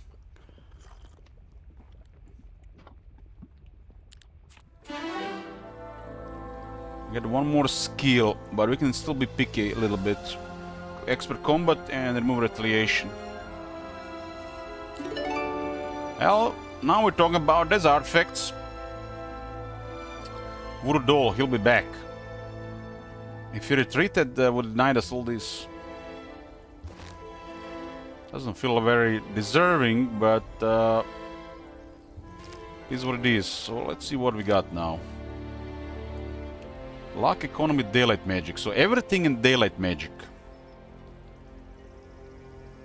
Everything in daylight magic is pretty good. Oh my god. Hey, Dark. Have you seen that shit? Holy shit. What the hell? Everything in daylight magic is pretty good. Rapier is plus 10% melee damage.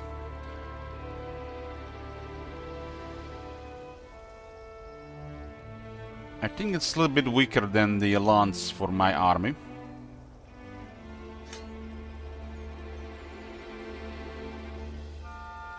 That's a buff to heroic strike. He had actually buff for heroic strike. So he did have -1 luck here as well.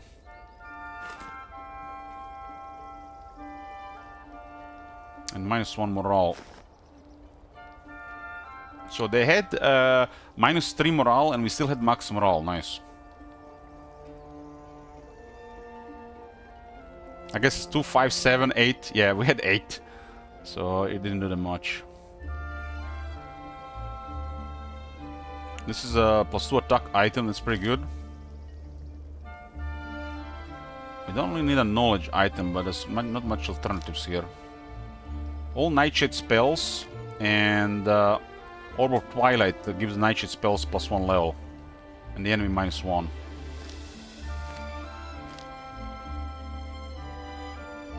It gets pretty powerful stuff. I think I like the Orb of Destruction more than the Scleros's Amulet.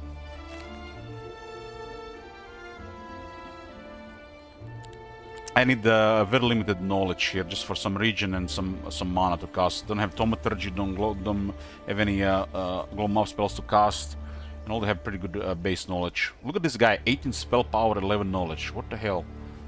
We got the Crown of Dragon Tooth and Tunic of the Cyclops Schemes as well. Always, Alknar, always. Retreat is a flee. Retreat is a critical strategy to deny your opponent real victory, which is killing your hero and getting your artifacts. So basically, Till lost mega progress there. That hero died, and didn't die because of this, but they lost all the artifacts, and we just gained a massive snowball. Defeating the enemy hero is one thing, taking all their stuff is completely something else. There are measures in the game to prevent this from happening, but they cannot retreat. They cannot flee.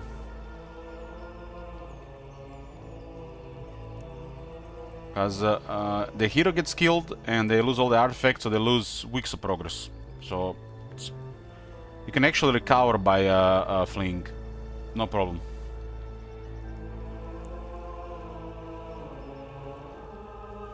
Do you build your heroes to match the set bonus they got? I had a game or two where was fitting.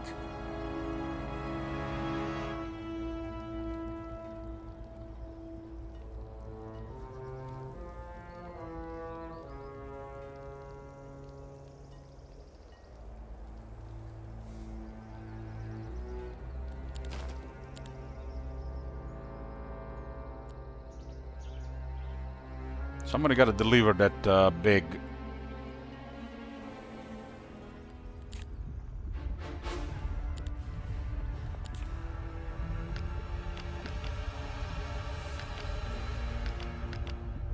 The guy is worth recruiting for 2 Wormus.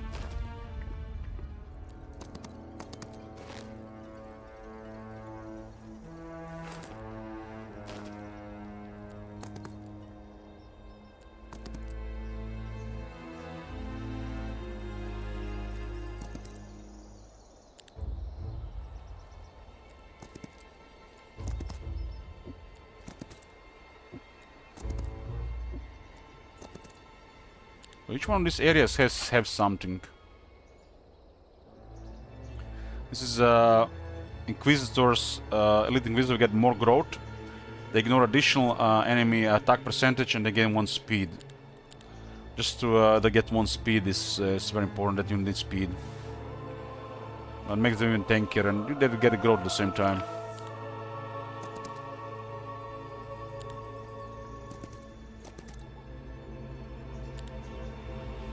I'm pretty sure Teal is crippled here now.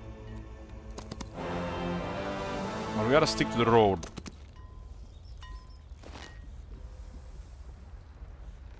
This is the mega buff for my hero defeating that guy. It's almost the end of the week, so we could go back home, get the stables and reinforced.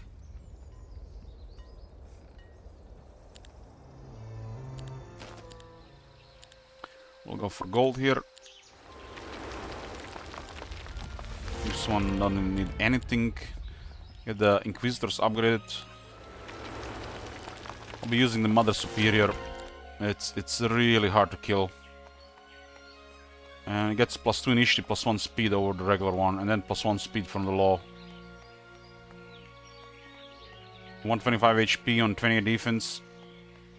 Immune to all magic damage. Ignores 40% of enemy attack when struck. And with the level 2, gonna be ignores 50% of the enemy attack when struck. This is the attribute that gives the unit so much toughness. That the way it ignores attack. And when you have like expert defense on top with unstoppable force, cover, and then like melee mastery, the units just won't die. And even if the enemy can defeat everything else, the unit is just gonna be as your backup to win.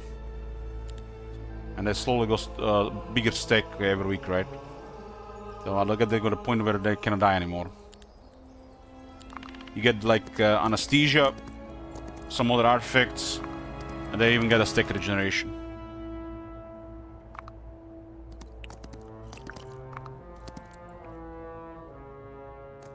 Got 3 cities now, and Teal is quite weakened right now. It's like only Teal is my pet, everybody else is just fighting each other. I think it's definitely worth going one more time home. Some really big numbers available, and it's always worth because of stables. And now we are just missing the Angel upgrade, which requires 20 gems and 100 dust. Well, there's a way to get this dust.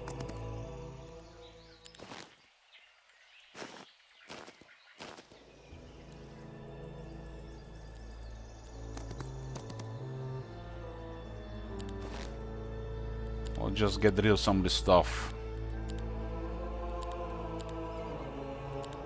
Sometimes you save artifacts for laters, but later doesn't mean you need it. This is also really poor for this hero. We already have enough spell power for the first 3 tiers of magic, and it's looking good for tier 4.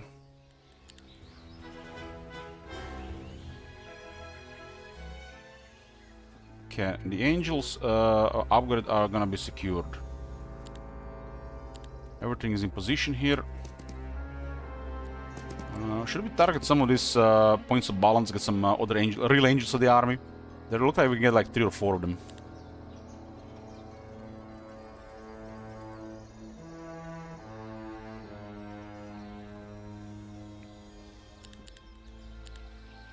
Okay, get gold.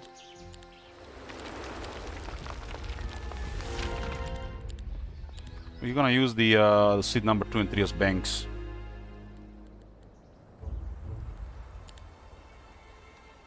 So this entire area has been completely ignored for a very long time. It looks just a big transition area, no cities, so very little conflict. It was an adjacent area with Teal, and they like to go to the portals instead of using the road.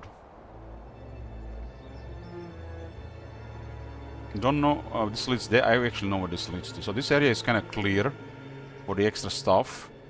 Some extra resources to be gained here, like resource producing locations. It does look like we can get quite a bit of angels. The real angels. It's kind of strange. My area has 2 portals leading that area, and this area has 2 portals leading that area as well. That is a little bit bizarre. Why would a same area have 2 portals leading to the same area, and that area then have 2 same portals leading to that area as well? Looks like something got somewhere confused. I think maps like this are pretty decent, but there ought to be a road leading to the main junctions, and the AI desire to use roads, not just portals. So maps like this, when the AI gets a little bit more polished, could make a lot of sense. One of the best maps in the demo was a custom map that used a system like this, and it was actually identical behavior like this.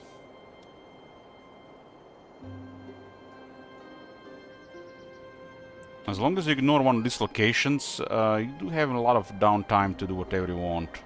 Maybe you invite 1 or 2 towards your pet.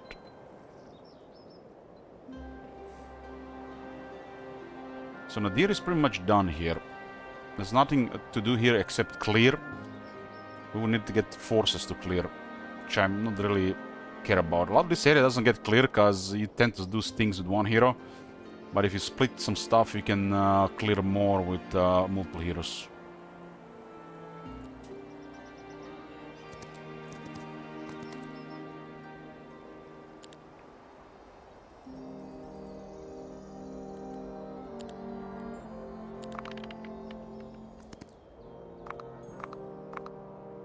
Two just skipped immediately, so tell me they're in a really bad spot.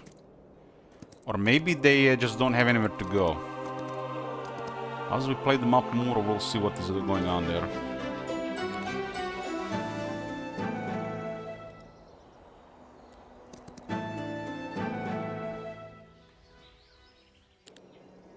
Okay, stables acquired. Now we saw the angels.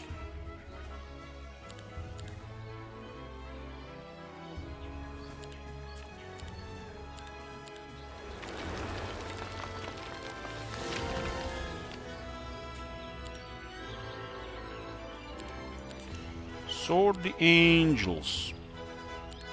Apotheosis makes for a more balanced army, considering I had melee mastery.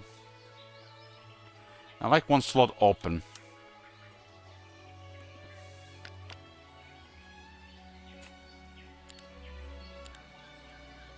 I'm actually getting crystals every day. Taking a crystal car on somewhere, crystal thing somewhere. Where the hell is this even happening?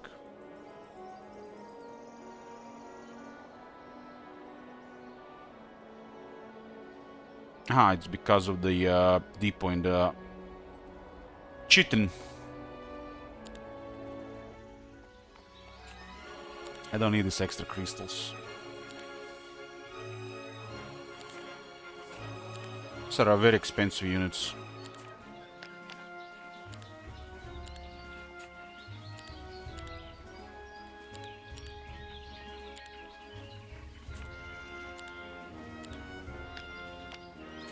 Okay, only 1 Inquisitor got killed before we got Mother Superior.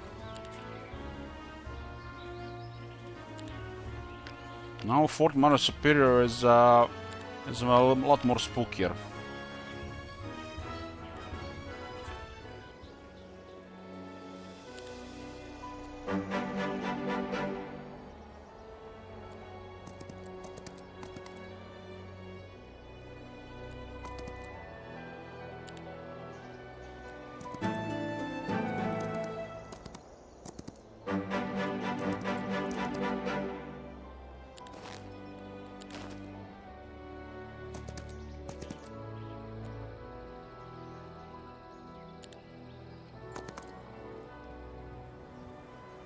See what's on this part here, probably dead. It's actually portals. 1 is cleared.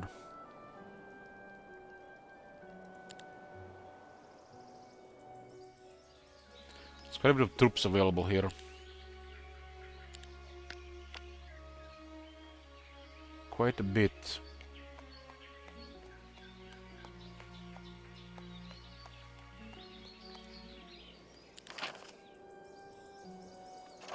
I think I'm actually going to wait 1 day here.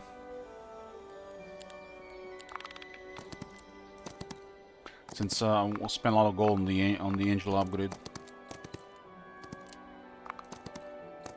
Gold should be even more than fine at least from this point on.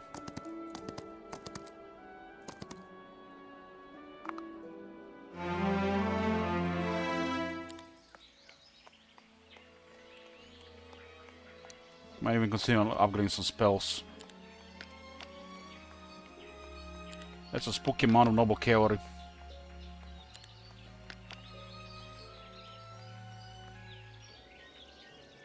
If I get anything else, it will be delivered.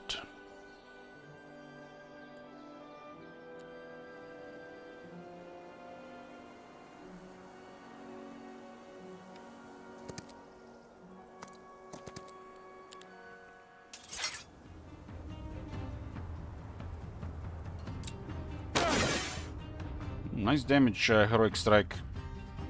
This thing is plus 10 damage. Wish that was upgradable to plus 15.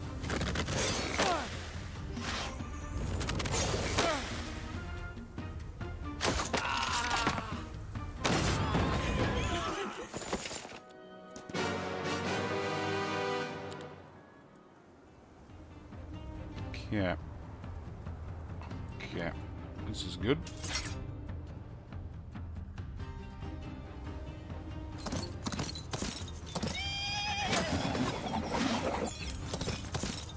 I love it when morale gets gets triggered on the cavalry.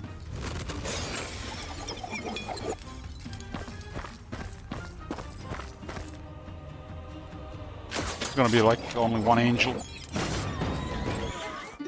Damn, only one. Laurel. This is Drill Angel. It's a neutral unit, it's a temple unit. It's like a tier 7 deluxe.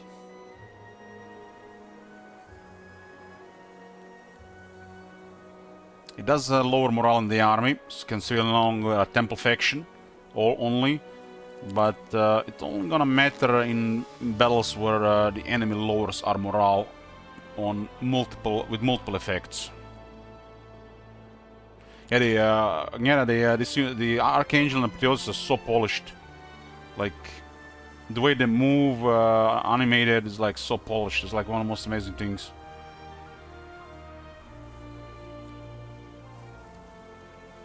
The next point of balance is here.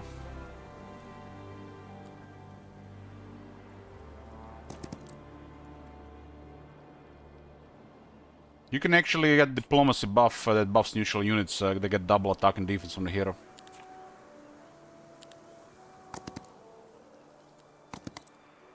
It's a strange road here. I guess this elite. This is Orange Home. Nobody's at home. I saw Orange skipping. Makes you wonder why. Don't tell me the run out of heroes or something. Let's go +1 duration on positive effects on all friendly creatures. Very important for both spells and ability buffs.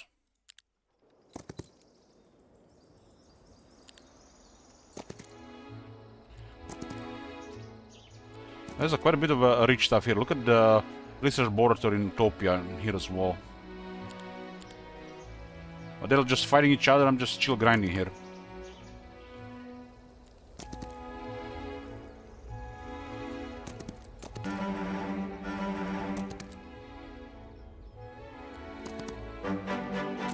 I never cleared the sword. This is the teal starting area, and this is the orange starting area. The starting areas do tend to have the ore mines and sawmills.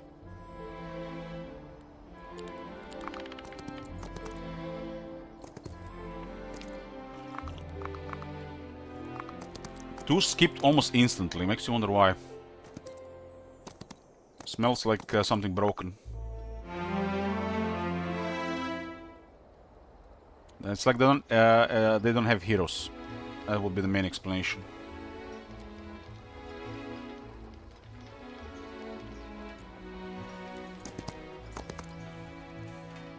They skip if they don't have heroes. So they might have already run out of heroes. 8-player maps, especially maps like this, all heroes get killed. That's one of the main issues in the game, because the heroes are not fleeing.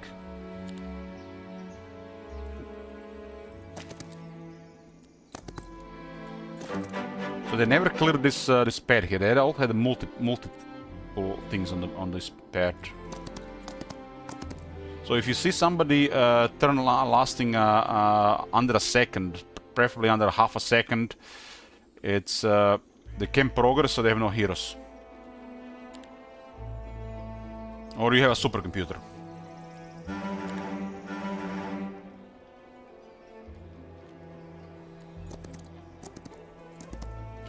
Nobody turn should be done in 0.5 seconds. Even on a supercomputer.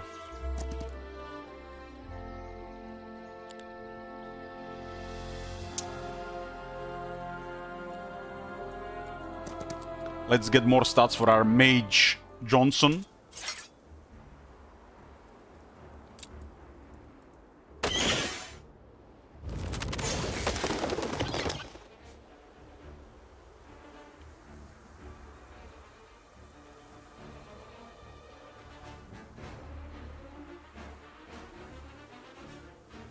So what happens with this? So Naira's Way is 2 turns for the Apotheosis. It's supposed to be only 1 round, but it's extended by 1 round because of the law. It then makes the Apotheosis or the Archangels pretty insane, right?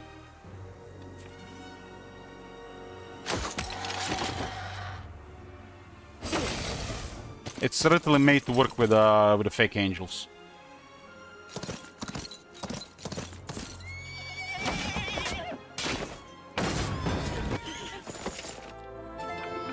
There's enough knowledge. Let's get spell power for tier 4 casting.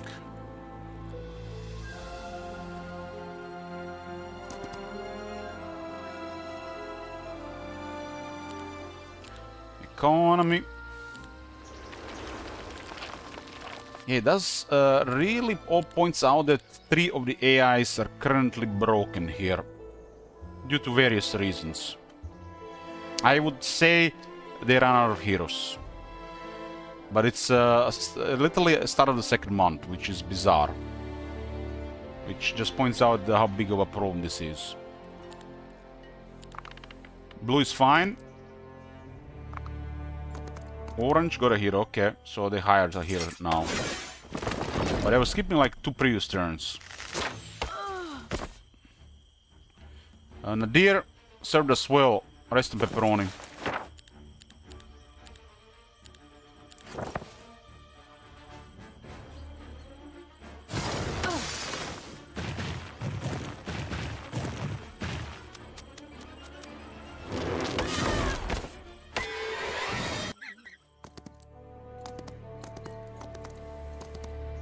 Oh, this, they finally started hiring stuff as well. This one skipped immediately as well.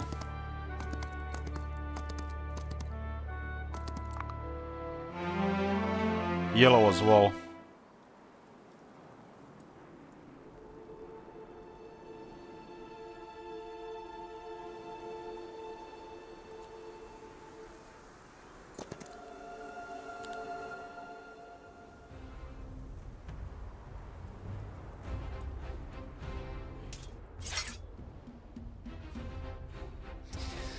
I started recently the Witcher books again, so fucking good you can't imagine.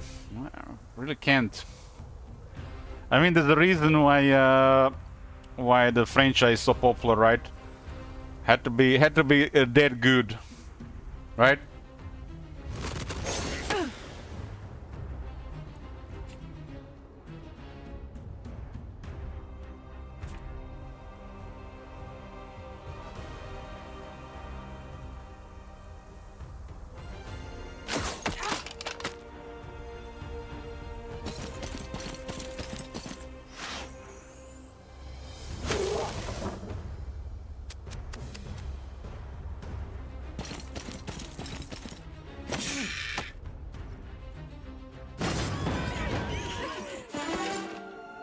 Advanced Daylight Magic. I do have all the stuff now cause the relic. But I might change the relic at some point because I got offense and combat, so that's one of the strongest relics. I'll still go with the Luminous Focus. We got a Rewind Life Scroll. That's cool. That's cool.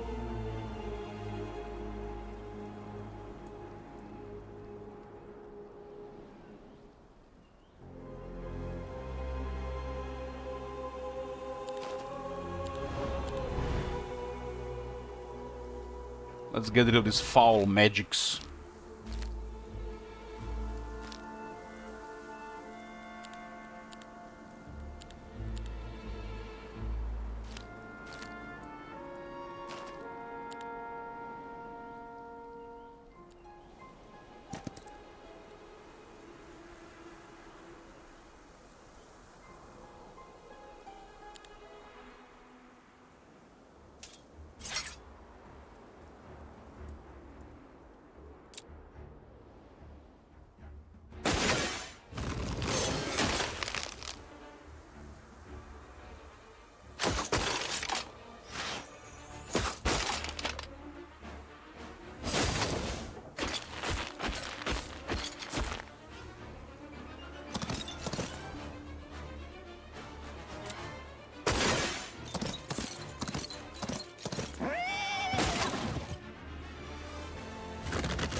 Gonna be 2 sentinels.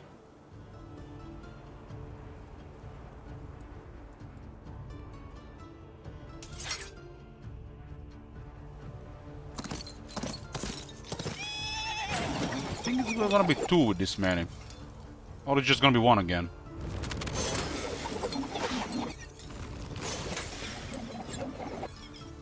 It looks like 1 again actually.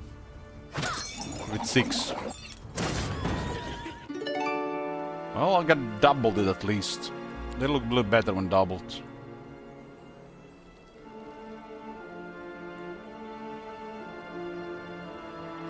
The next point of balance is here.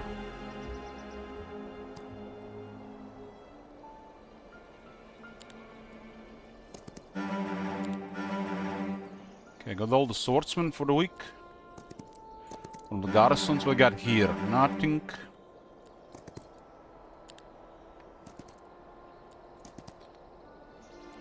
This is quite a big area here. Quite a big area. How did we get to this area again? On this map. There's basically a juicy expansion area from the start. From the portal.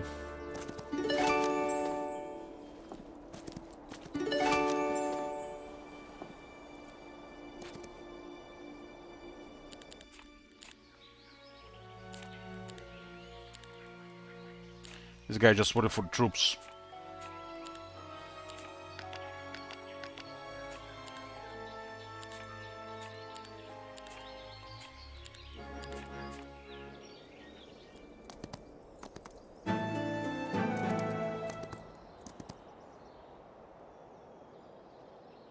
Let's see what else is here.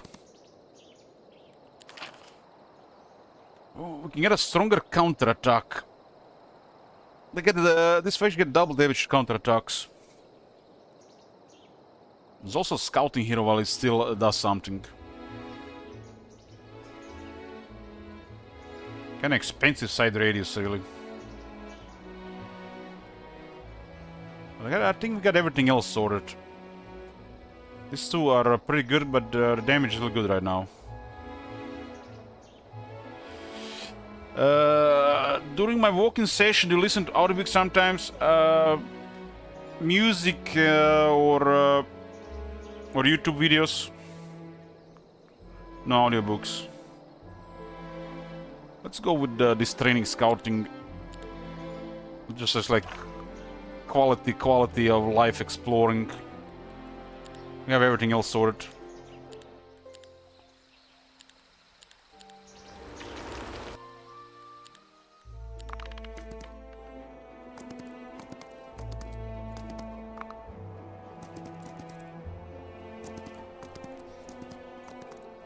Well, nutrition stuff mostly, Strapty. Or whatever is I'm curious about our time.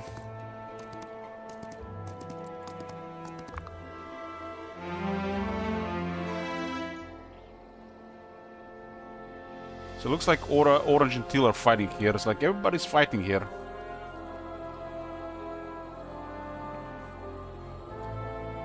I think we should just go there, eliminate the competition, right? That +1 vision is hot.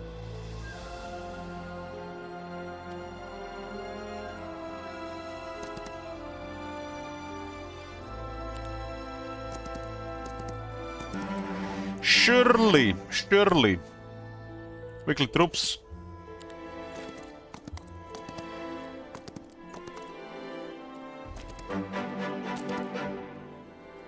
Is it me or this place has been empty for a while?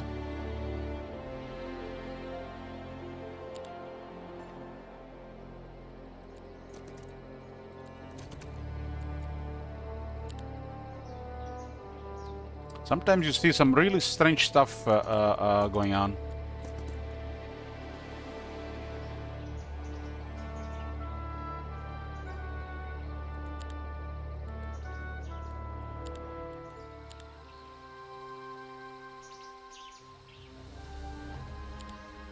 A mage guild.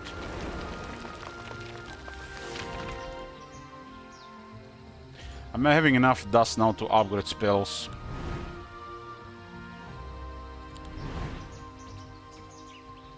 Let's go with the high early start. 5 initiative now. Put a marksman to 15 initiative in some situations. Something odd happening with the AI on this map.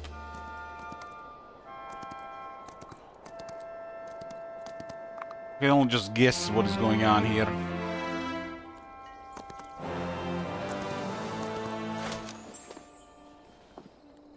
It's another for vision, because they do go into the woodwork. Guild captured. Oh, level 4 will start.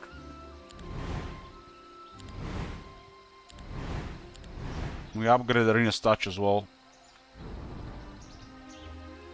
What's going on here? Stack.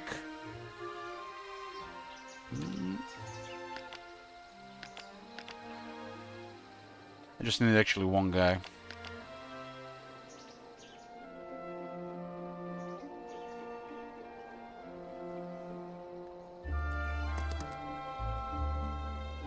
They're waiting in the woodwork, but scouting delivers.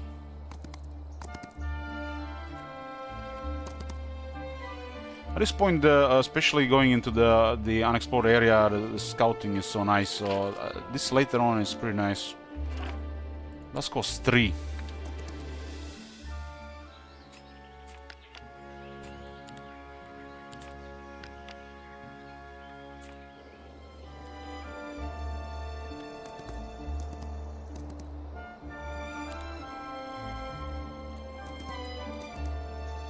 Don't really need these heroes around.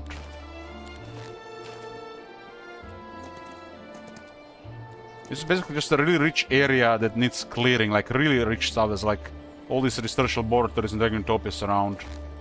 But most of the fighting is happening outside this place. Nobody was here. Nobody. Should definitely not leave the city empty.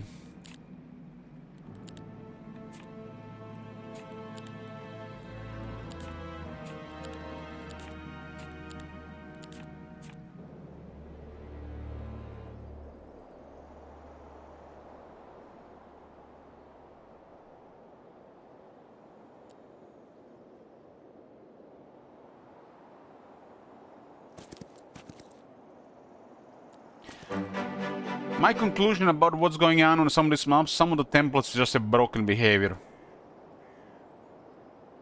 It has to be how the map was created, or just the AI doesn't know how to play them. But it's really odd that some of these areas have... You see this where the portal leads to on minimap?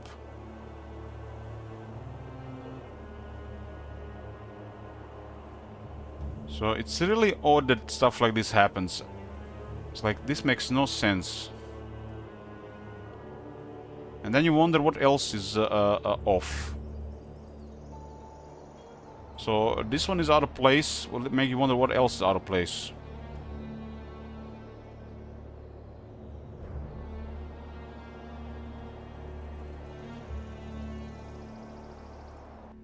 There are also limited stuff they can get around as well. It's hard to say what is really causing it, but one thing is for sure: some templates are giving AI trouble, either due to just how the template is, or there's something wrong with the template. Could be related to pet finding, because look how bizarre this is. These guys went a longer, harder path instead of clearing this thing here and this thing here early on.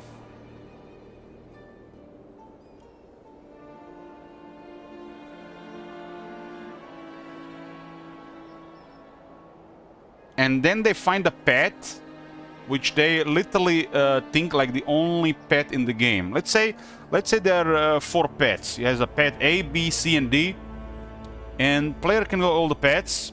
And A leads into an area that is B area, and B area leads into the other areas. That's just a simple way to explain this. Most of the game will be happening around B and C, and the AI just unlocks one pet. And unless there is things in the distance of this B and C, they're just gonna stick to their own pet. They will never clear anything else. They might not even come to your base ever, unless it's the last thing on the map. So a lot of these pets are never used. And because they are using the same pet all over again, even if it's suicidal pet, the game progresses way too fast in your favor. You either end up having a lot of time to farm, never have any resistance against you, or any little battles to take some casualties. The template might have also been built wrong.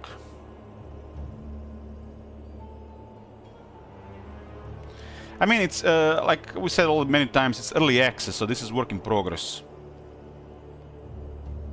Just imagine how much of these issues, if there's just a little bit polish around it, how much could have been resolved if they managed to use Second Wind, Town Portal, or even Dimension Door.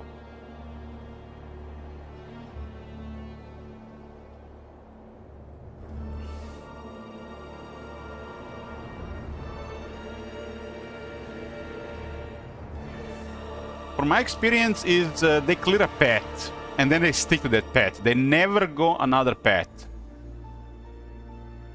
Why can't AI can use neutral spells? They are not scripted to use the global spells. There are currently 2 big issues in the game. Issue number 1, AI does not flee. That is a massive issue. That's like, this issue is about any other issue really, if you ask me. And the second issue is they don't use global map spells. So if you're using global map spells, you're not playing the same game. I mean, they upgrade. Let me just show you something. So we can't really show it here, but basically what is happening, they randomly pick upgrades here and here, and you can see here they picked Apiary Heart 3 produces 1000 more astrology points daily. See this?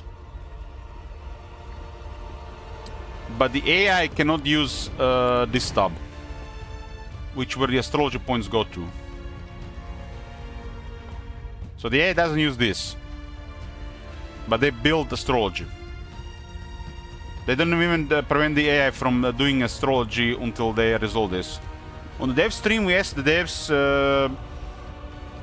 will the AI in the future use global map spells? They said they're working on it.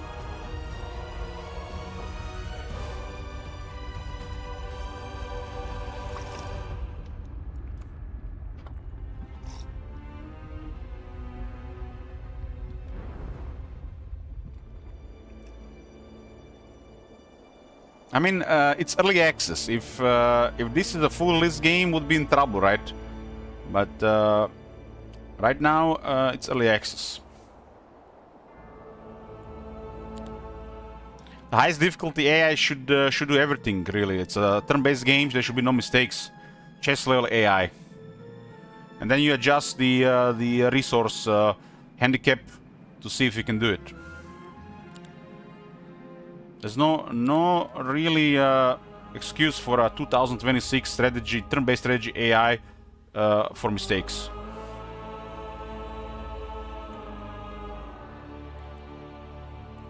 The Heroes creator had this idea of fun AI, where they want the AI to make mistakes instead of be brutally efficient. They call it the fun AI. So currently, some of this fun AI might be, you know, intended, while the AI is clearly missing code or scripts to actually play this game properly. They currently can do two really critical things. So I guess you can just put it under the rug of the fun AI for now.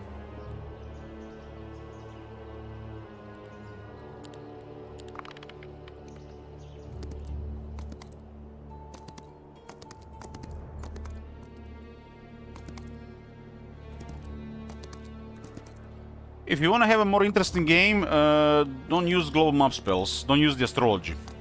If you use astrology, they don't, you're playing a different game. Especially once you lock the second one. So my advice, don't use this. No matter what difficulty you play, don't use this. Because it makes, you know, feels like you're cheating.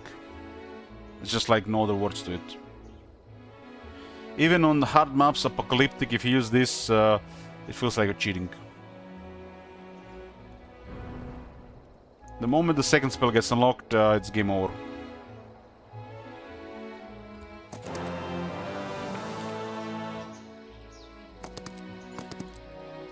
Just treat it as a multiplayer feature for now, if you play multiplayer.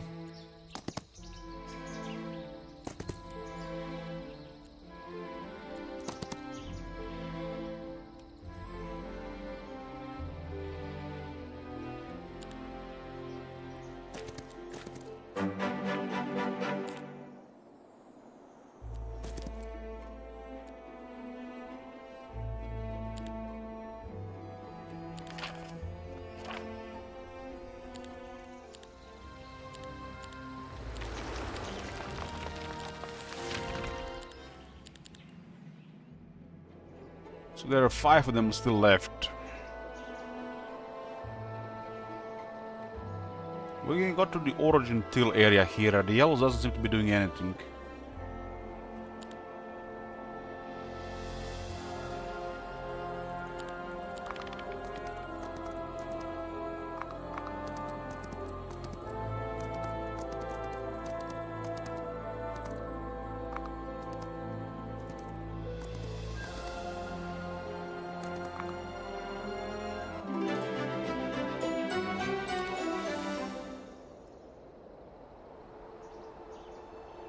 We'll stick to this path here. We don't know what this leads to.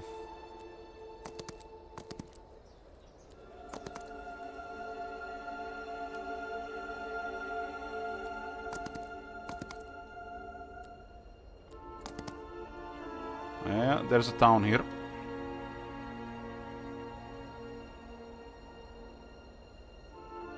It's a big map for one hero.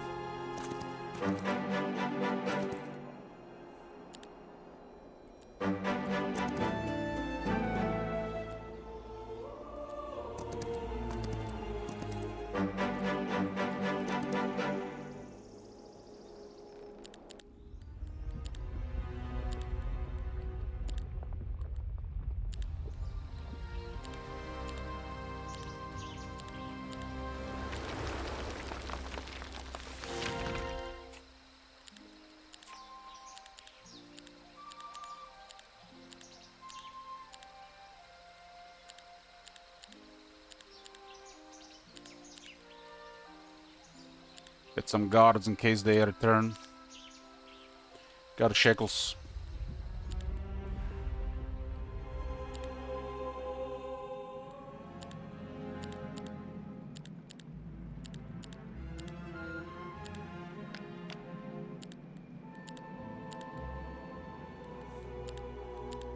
Go for +2 scouting.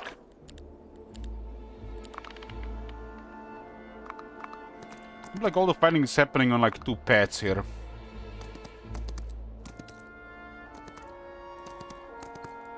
This feels like one of those maps that just runs out of heroes eventually.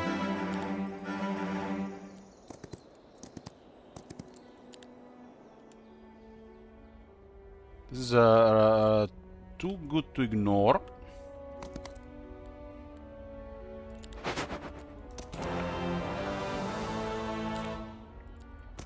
Another point, it's quite a bit of stats. Okay, we go with tanky formation.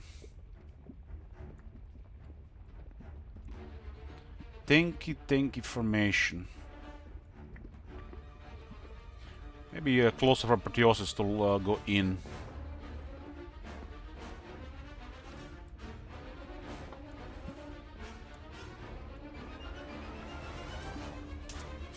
There's a bulwark inside.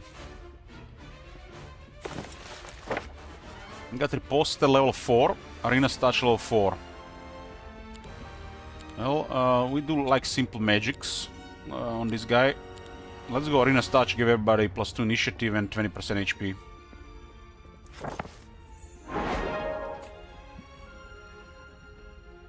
This lasts 6 rounds. It's 4 rounds plus 2 additional, 5 rounds. It's 5 plus 1 from the law. So why this guy only receives 6? Is he supposed to get 1 copy of it? Or was it not intentional in the past?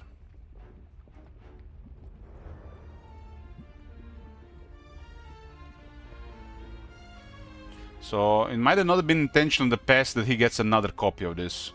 So this is supposed to be how it always supposed to work. So they patch that as well.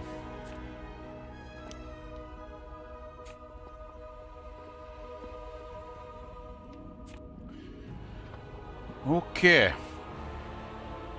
Nothing really that's crazy inside.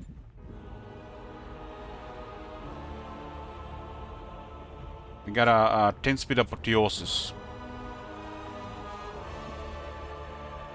In case somebody goes down, what's the backup plan? 410 restore rewind life.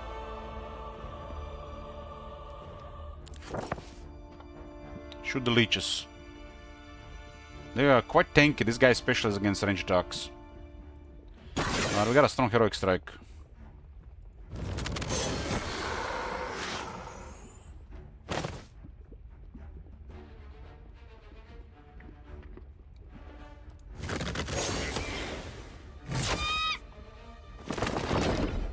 He's shooting the marksman.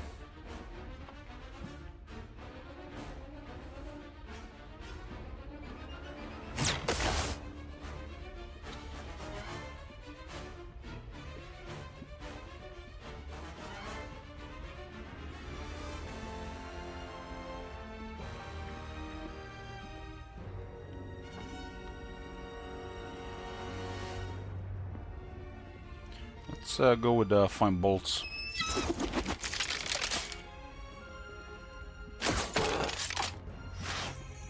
And 3 turns on the Apotheosis there.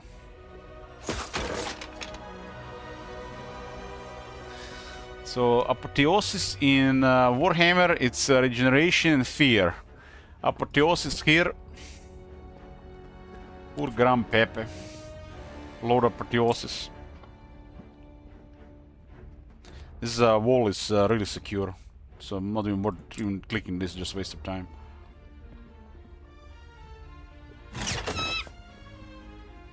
Tower is doing pretty good damage as well. Let's go inner glow as well.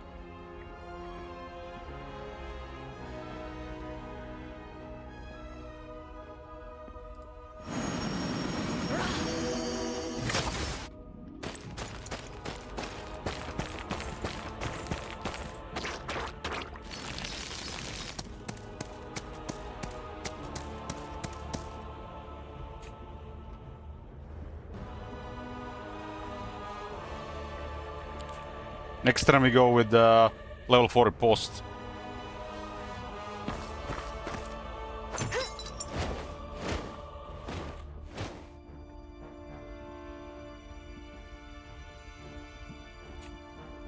92 attack and 66 defense.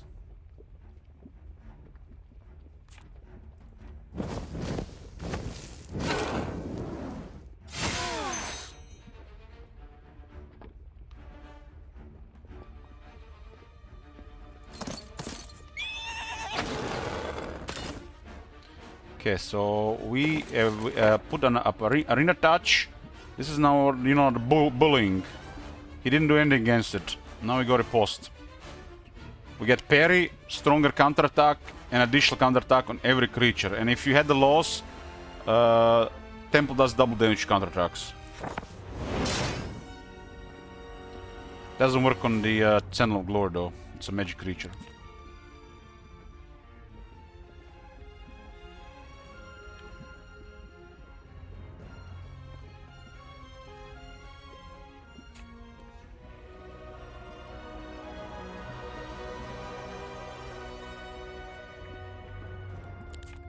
Oh, we're going in. Guns blazing, or should I say spears blazing.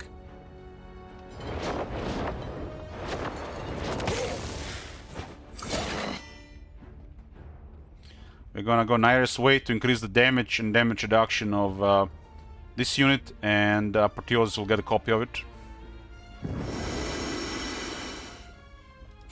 Now, these are all the buffs on the Proteus. What is win when you need it?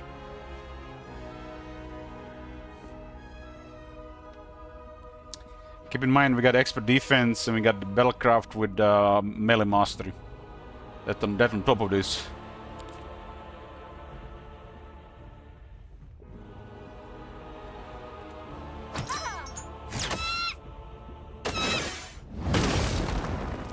Got a fireball.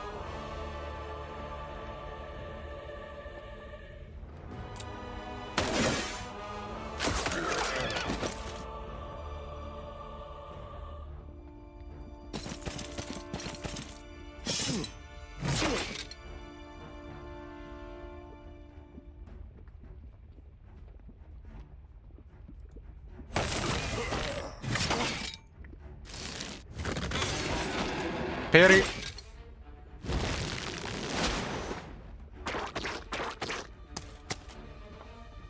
Why did Perez not try to shoot the apotheosis? That's strange, right?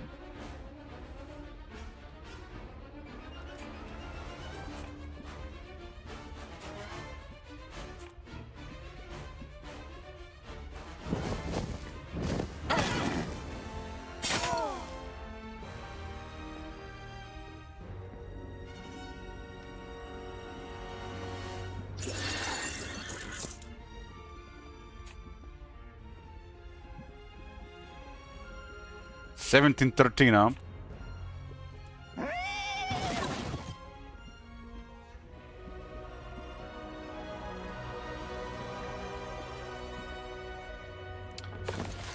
Okay. Rewind life. Give me some marks on deck.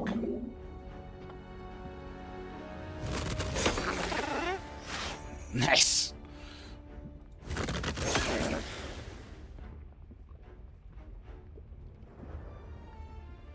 The thing is so tough, huh?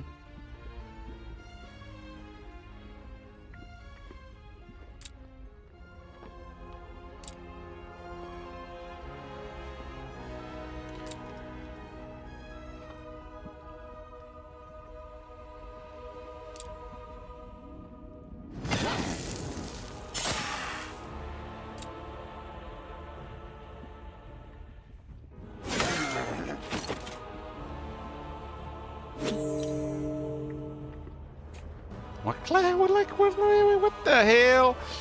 You can increase durations with artifact and the law further, and then you can apply all these buffs to another creature with the refract and reflect.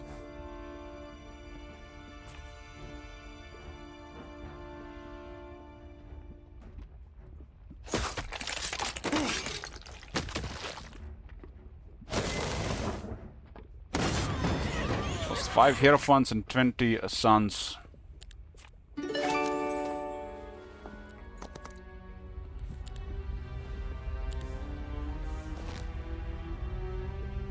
Okay. guards. I'm gonna put a guard here. They never leave the city empty.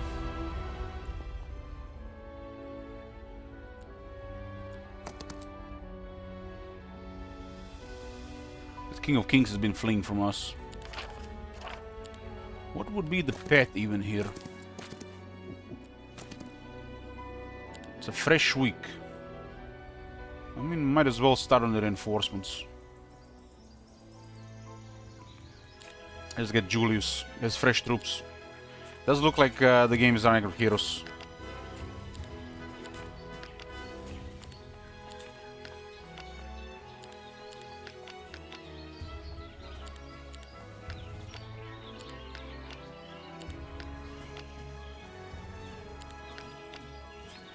Okay, Julius, get the stables and what's the quickest even pet there? Just we'll pet find. Should be a safe pet. We haven't seen nothing in the way.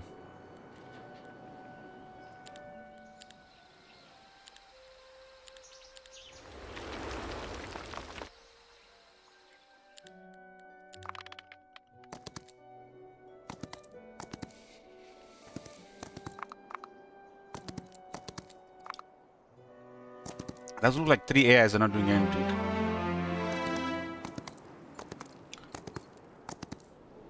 Plan is to finish this game and then go continue playing Directive 8020. We're getting to the part where we're gonna find out what the hell is going on. There's so many things going on in my head. What is going on there? We have to go here, huh?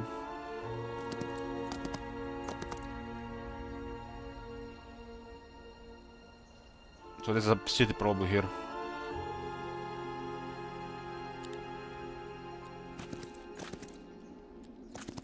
This map, there's definitely something off with it. I do not recommend.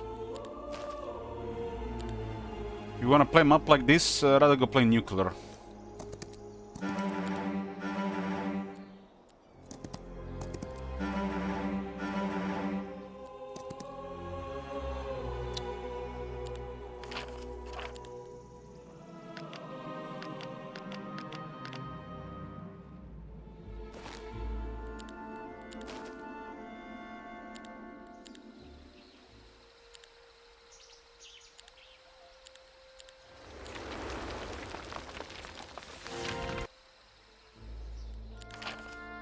Okay, we unlocked tier 5. The angels get growth and more attack and defense from the hero. So they got the really high stats.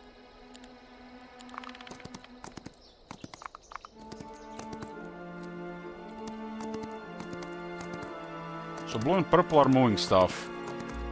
I think green just skipped.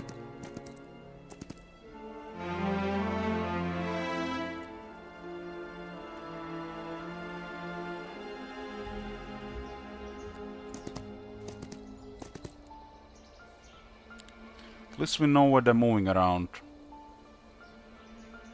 What voodoo do I have here? I got, okay. I got level 4 because I have daylight magic. So just, this is basically a similar area like this area here.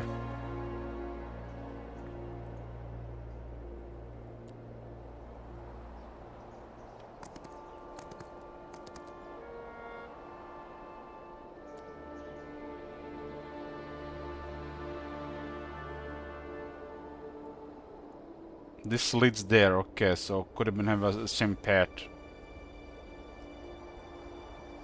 This might be the end of these guys as well.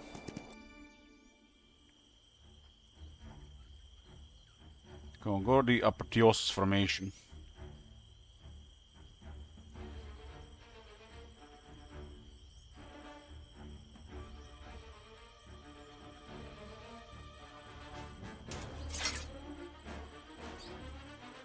Grow does hide information on their army as well. Looks like not much troops here. Well, this guy's pretty straightforward. We just go strong, strong buffs for the army. The opening seems the best with Arena's touch. You just get initiative and health, so things get just tougher. What would be even better?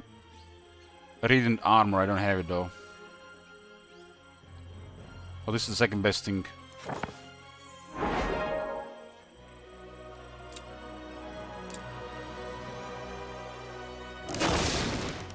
Circle of Winter.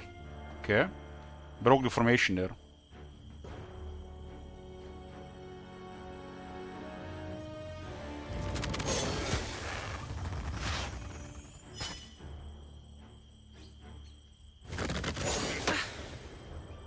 Just 6 of them hitting so hard.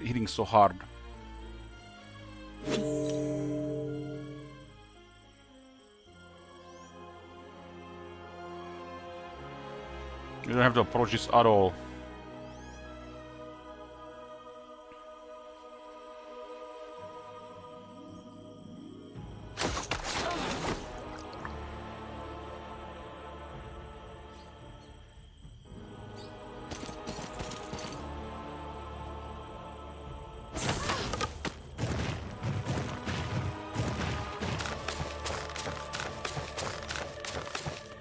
What they call the righteousness doesn't make things one-sided here.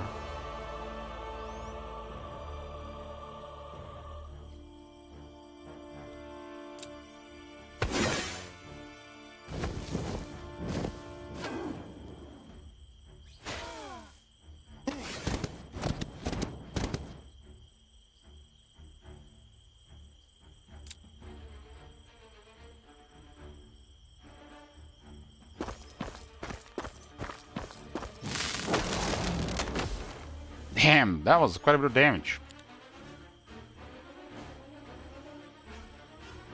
900 damage.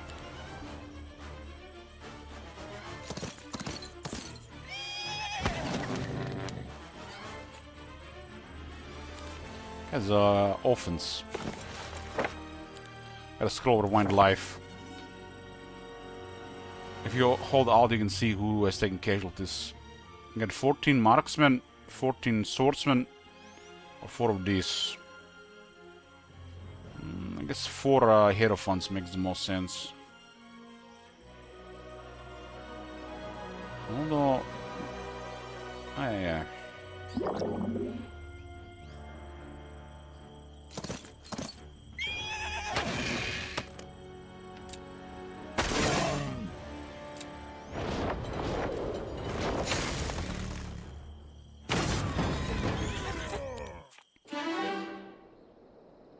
There's one more skill that we haven't unlocked. Expert Daylight Magic. I do have a relic that gives me all of it. What would I have picked otherwise? I would have picked just +1 levels of spells, so we'll get level 4 guaranteed. Because get the stuff like Radiant Armor, Heavenly Blades, Arena's Touch, Riposte level 4, just... If they don't deal with this, just so one-sided.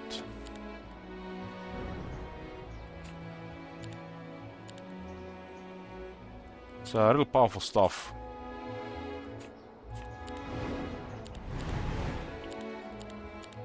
This is Radiant Armor to reduce all damage.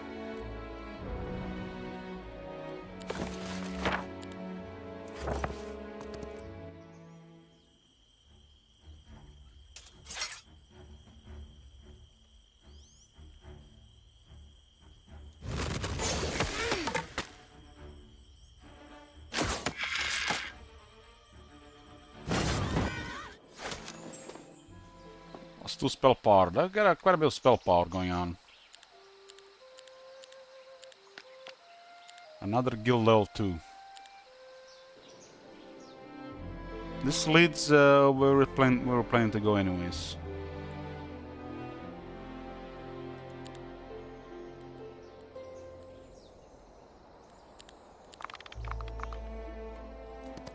You see how they skip the blue and green immediately, and the yellow? It's like they are not longer with us.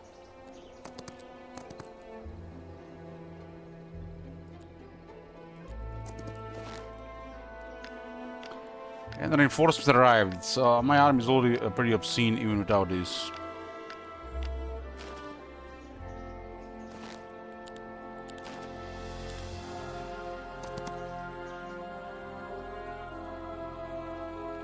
So this is kind of like an area like this one here.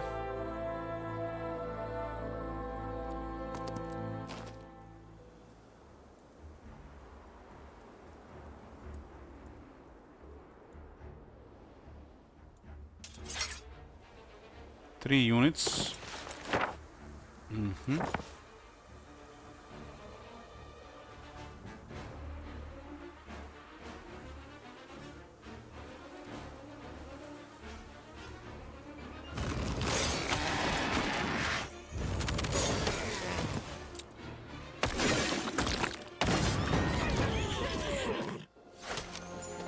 Blue is gone. Put one guard here.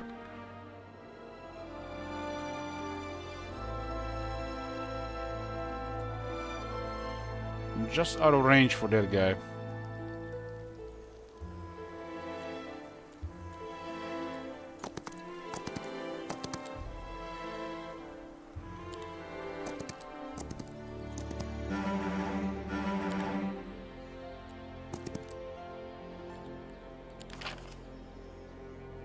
Angels, not more attack and defense. Now they receive 1.5 times of the hero's attack and defense.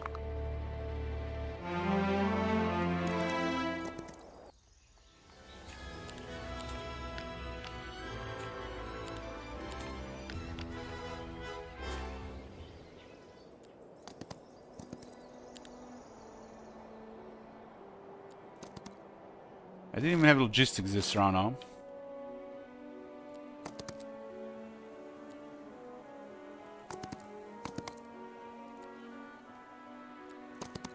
Definitely noticeable moving without stables.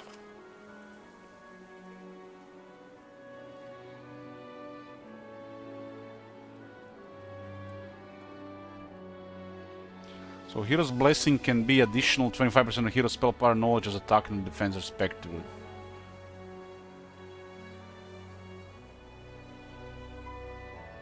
It's kind of like wisdom, right? Why is there a tier 5 resource riches? I would never know. I will never know. Let's go more range damage and damage reduction. Another up to 10%. We have those for melee on this faction. This mob definitely looks like would fit more for 2 heroes going around.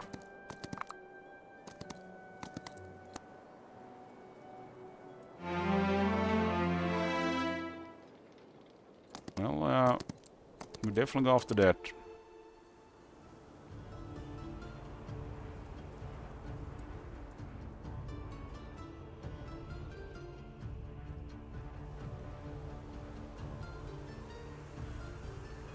So there's just black hole here, huh? This is the resistance guy.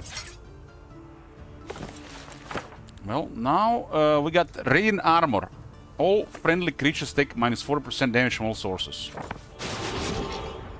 And what the fuck are you doing against that? And the next turn initiative and health, and the next turn parry and extra damage on parry. Win is the only thing, right? Especially up behind.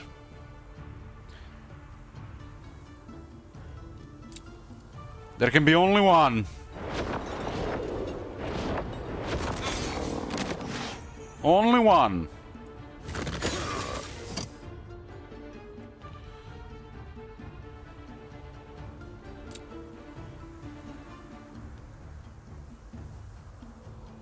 Got 6 Pyroboros. We are in, so we're going in.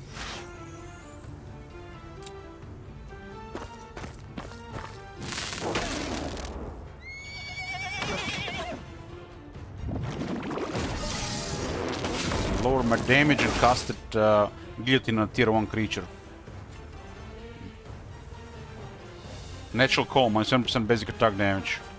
Can be countered by various stuff. Maybe I can put blessing on entire army as well.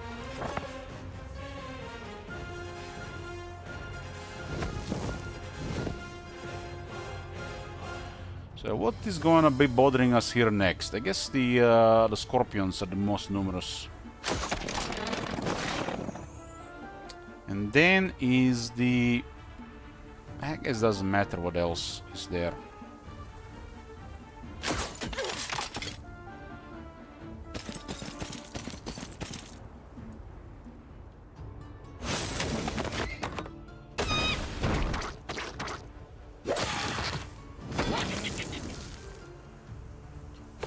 Radiant armor does work.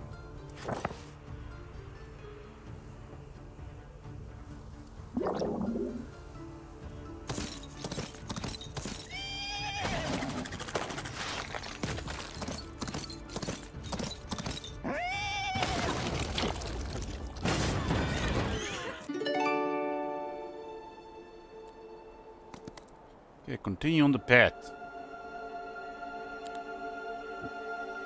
You don't really need reinforcements, but it's all been invested here. Okay, upgrade rewind life.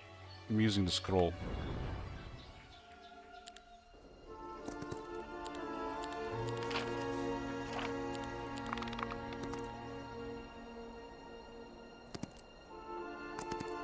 At this point, the gold will go into guards on the cities, so they don't retake any of the cities. Yellow one is trying to take a city here. The army is pretty low. Anastasia, so they're basically behind.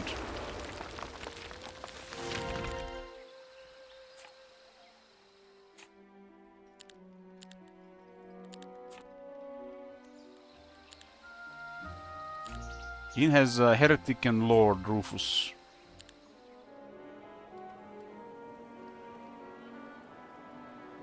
No stables week 2. Logistics give you over 1 day a week, so you can do a lot more stuff.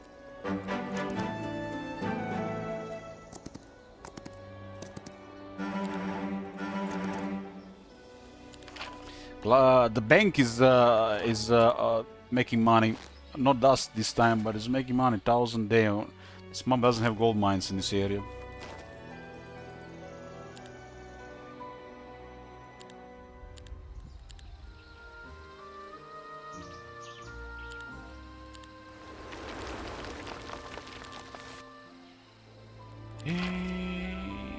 All your temple heroes can learn any spells of any tier.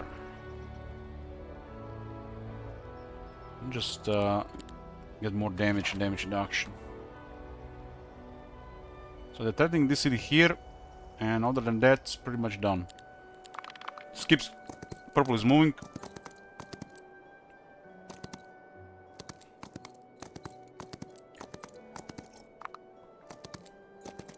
They don't want to deal with that city. Looks like green has no heroes.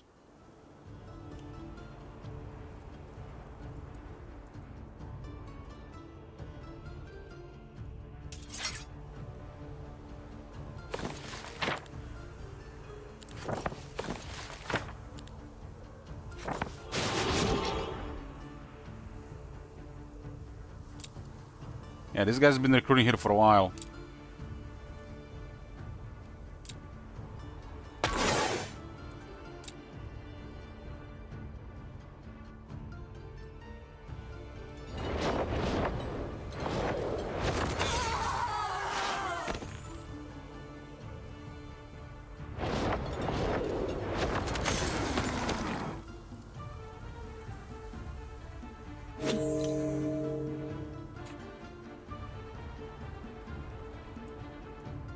Apotheosis.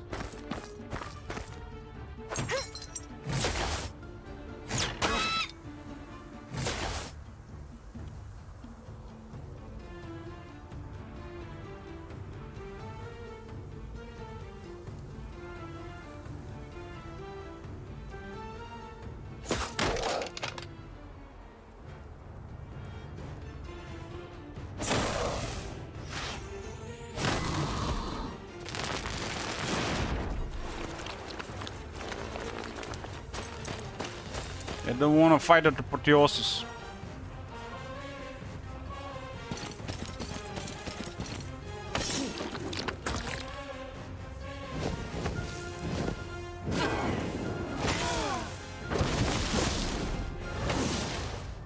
6 of those did 7 damage to the swordsman. What? After all, they got 51 defense, huh?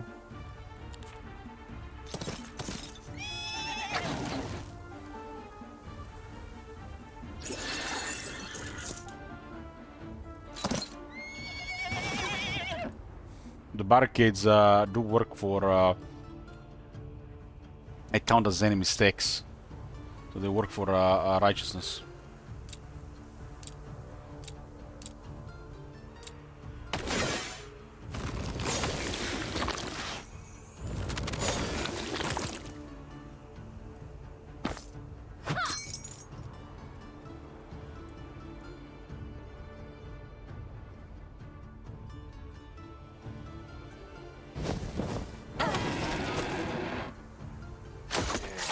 Rest something.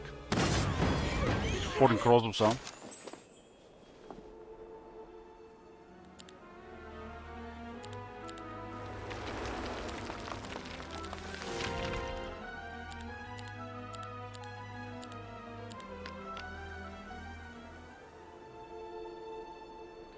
We don't know what this leads to.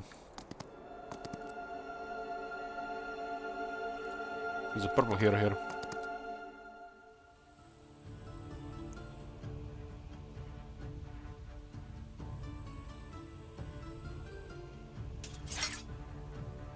They got nothing.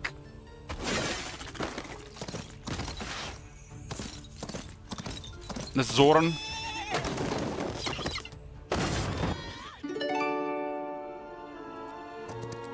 Pandora box. My box. Okay, go for melee damage. Melee damages.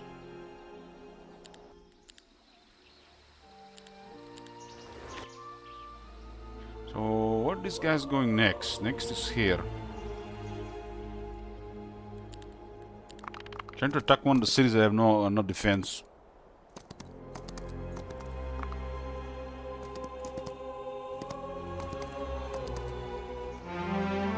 Another yellow hero here. Julius. It's basically all the heroes I disbanded. If I had all these heroes, they would have had no heroes, right?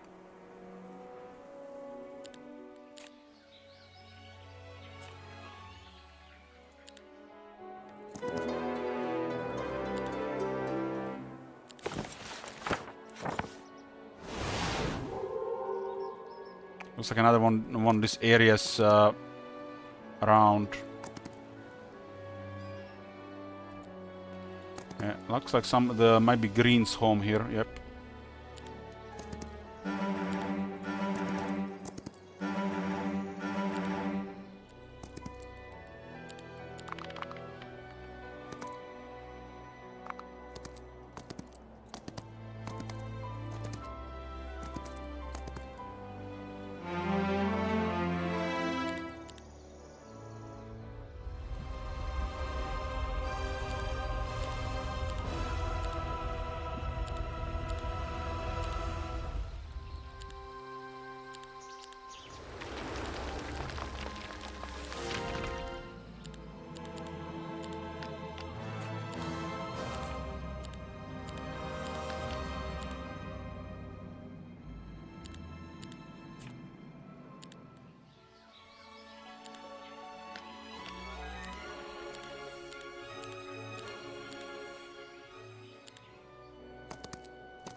Yep, Green has no heroes.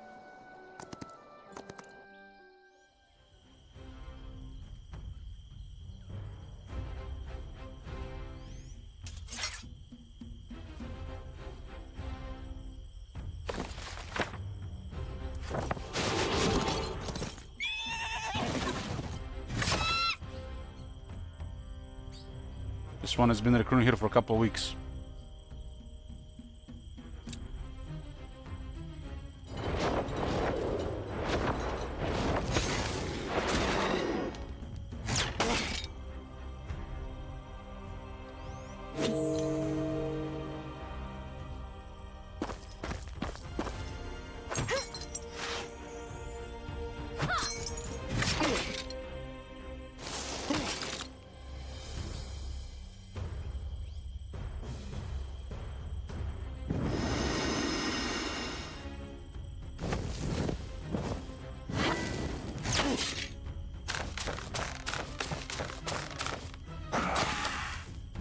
Why not shooting?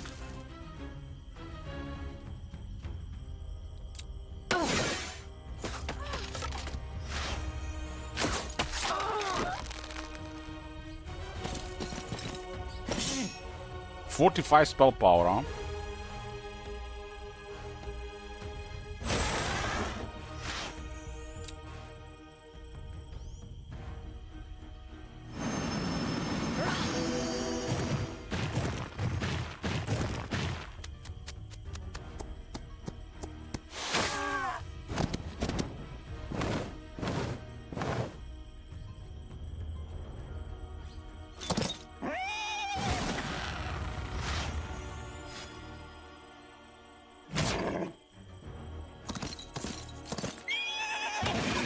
Radiant armor protect.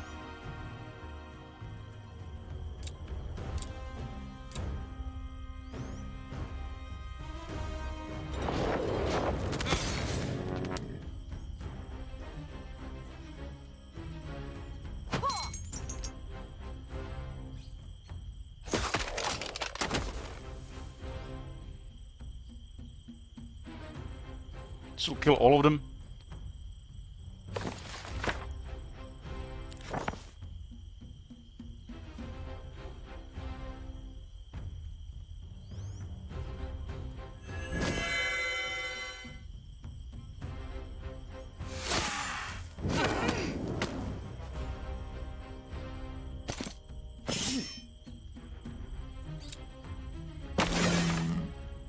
Could get a morale. What about the lock? No lock, huh?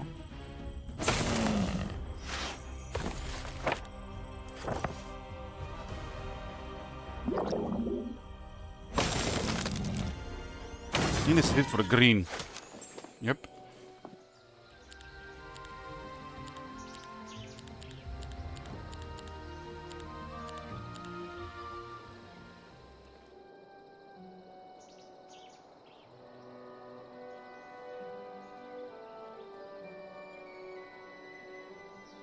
You know what? Some of these portals even lead.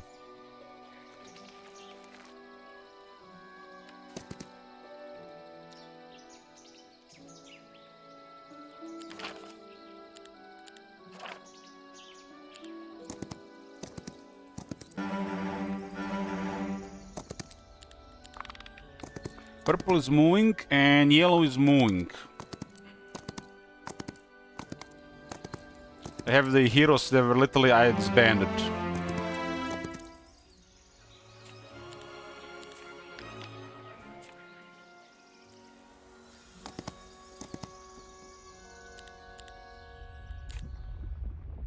Heretic.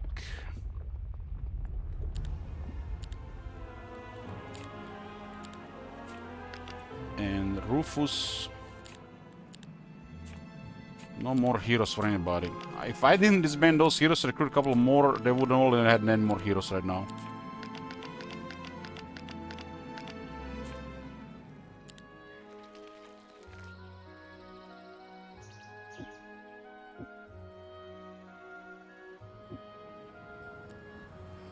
Okay, I see the pet.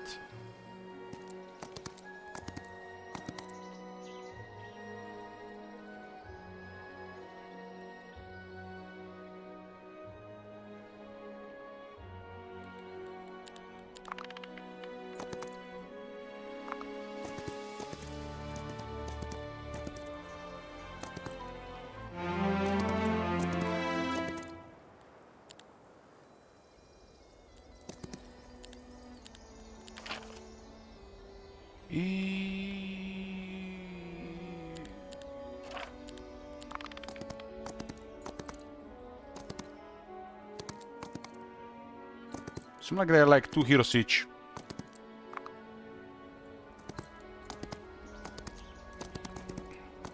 Stuff in the cities is way stronger than what I have.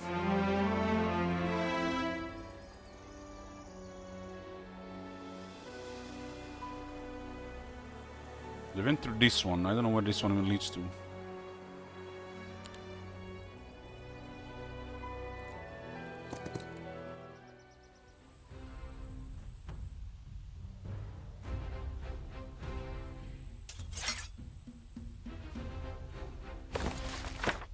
Radiant armor.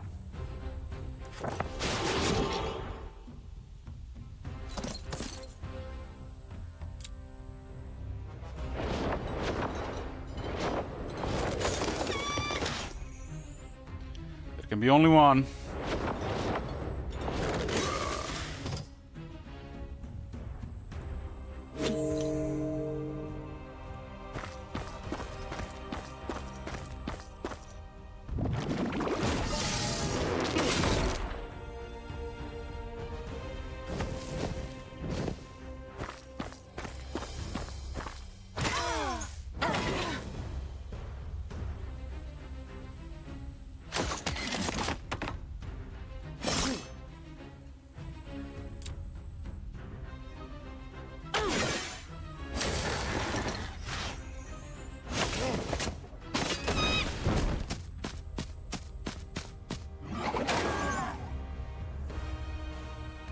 Round 2. Get a cross back.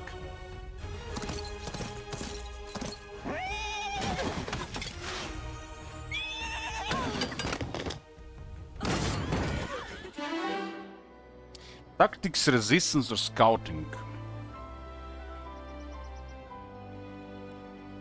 I'll get tactics. What does this lead to? Lead into Marl. Marl to join the enemy side.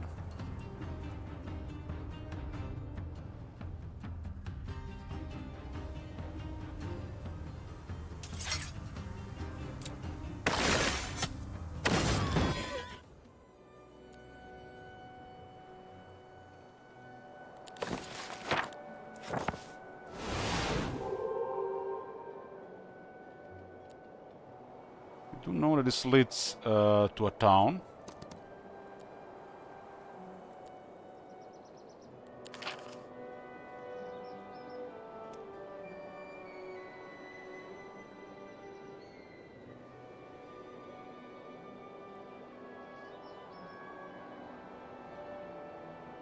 +1 duration buffs.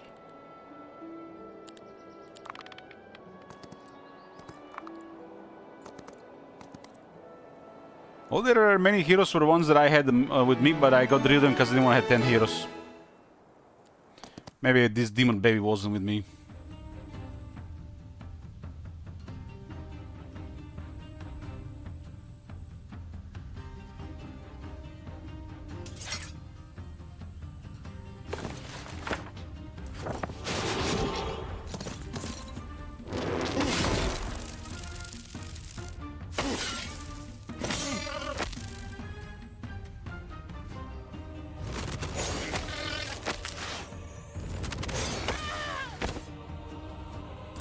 Guillotine on tier 1. When I can use the guillotine on the one of the higher tier units.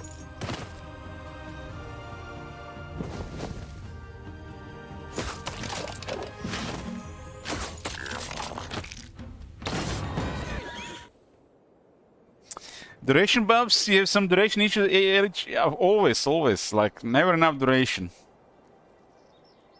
Always better to go longer. Radiant armor, riposte, or you name it.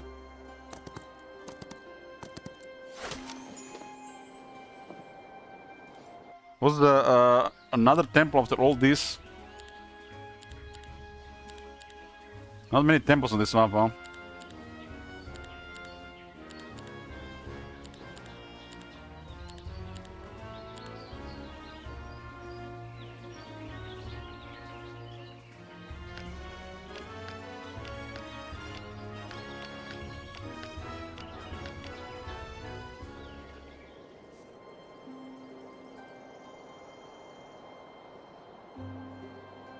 And we have to figure out where this yellow coming from. Where did we see them? Well, somewhere in this area.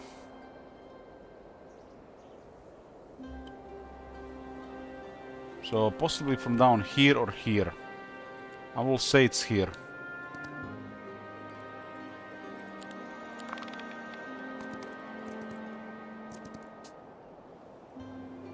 Did you put usual units? No, it was the point of balance. It's a location where you can get them.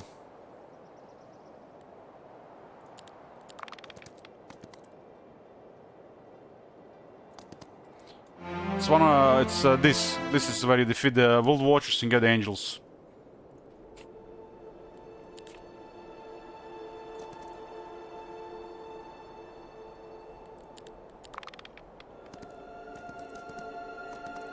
They never even entered one of my areas. This is the first time, I think. Good thing I have recruited stuff. She doesn't have anti-magic. She toast.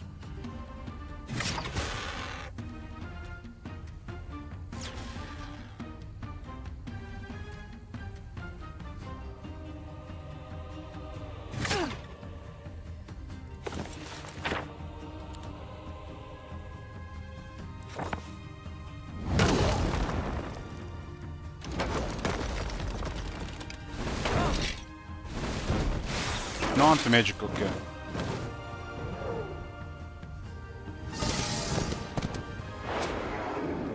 She's been getting some stuff recently, I guess.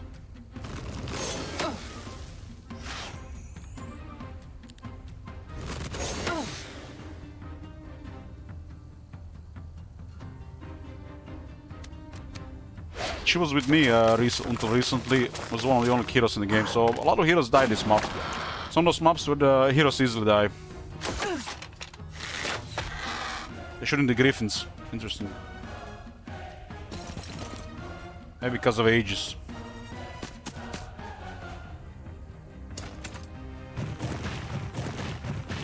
It's like, please fireball me type of formation.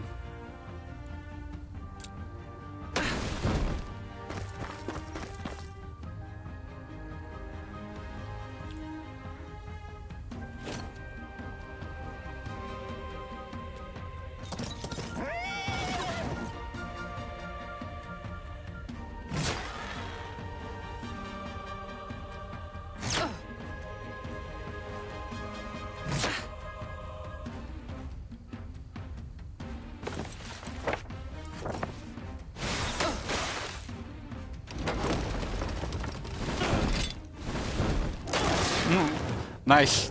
That is a counter to Aegis. That was the little protector on the barricade.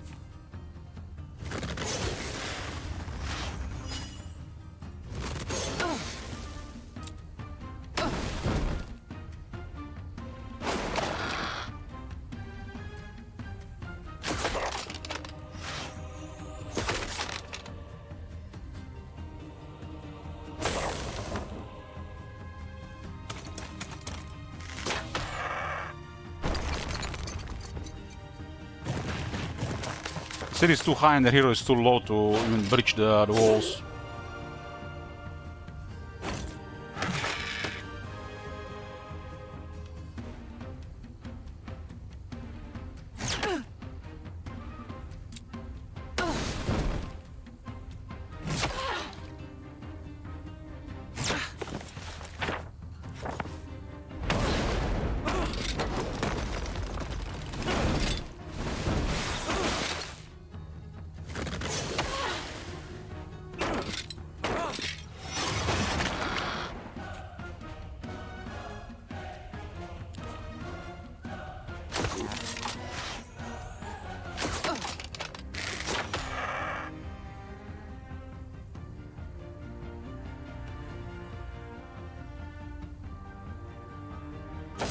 It's a big stack of these things for sure.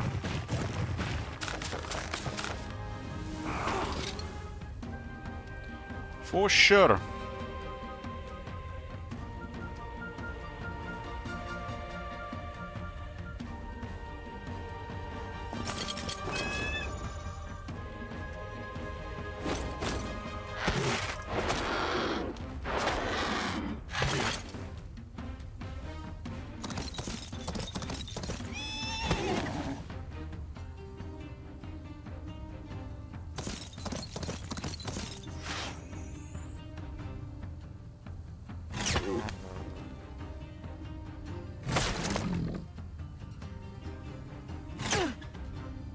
1 mana left.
The catapult damage is based on the hero level, and city health is based on how many buildings I built. I built pretty much everything, and this is a low level hero, so nothing gonna do.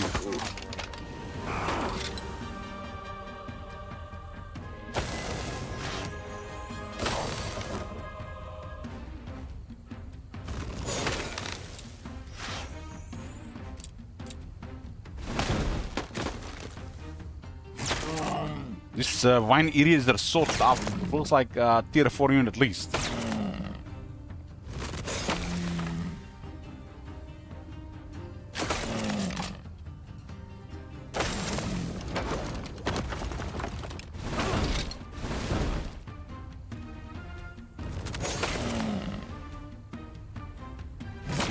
There's no wall attackers currently in the game, which is strange.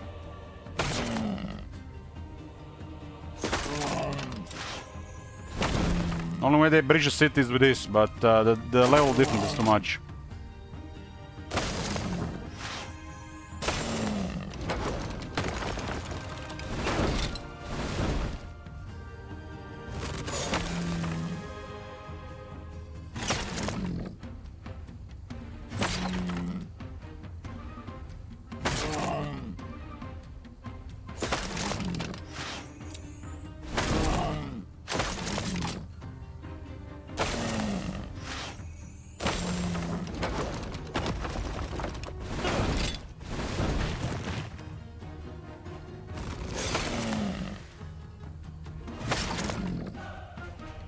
Oh, looks like the bank is gonna get some levels after all.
Shooting the door is like the toughest part of the wall.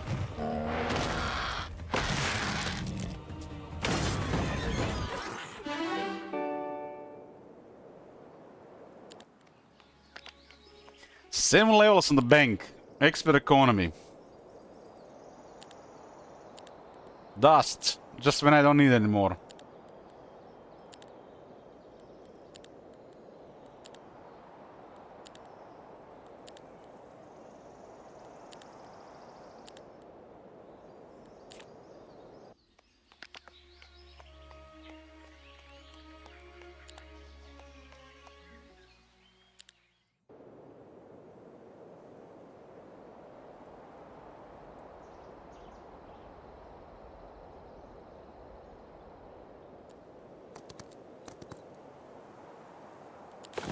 It's maybe the last thing here. This looks like a town place, yeah.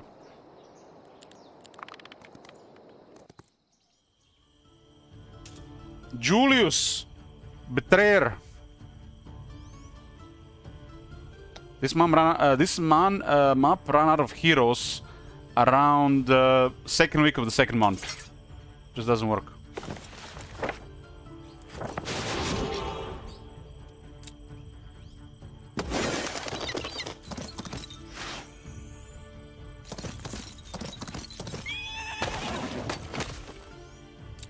That's like extremely bad.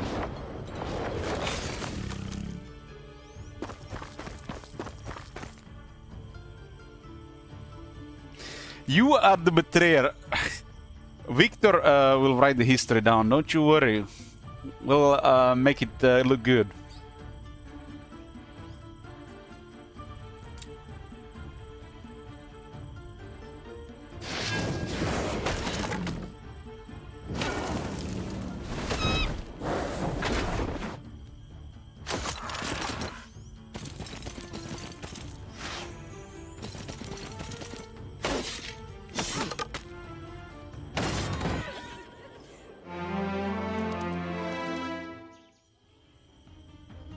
Now, guys, don't ask me about apotheosis for at least the next 3 temple runs, okay?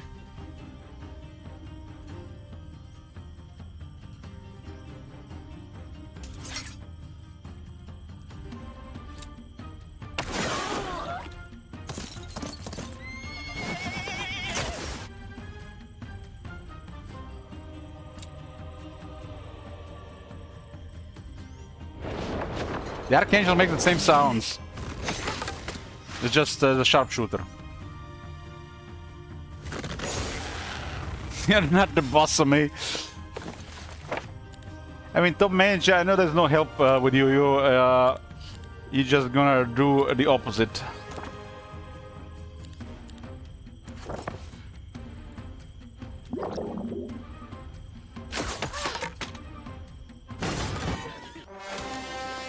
Okay, this is the first time Expanse. The AI was fighting each other while we were just basically getting stronger.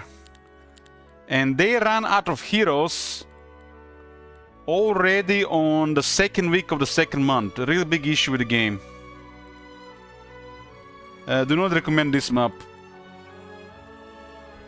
I think nuclear is better than that map. At least player gets in danger on this map. Anyways, boys, this is gonna be it for the heroes for the day. We're switching to a nice chill game.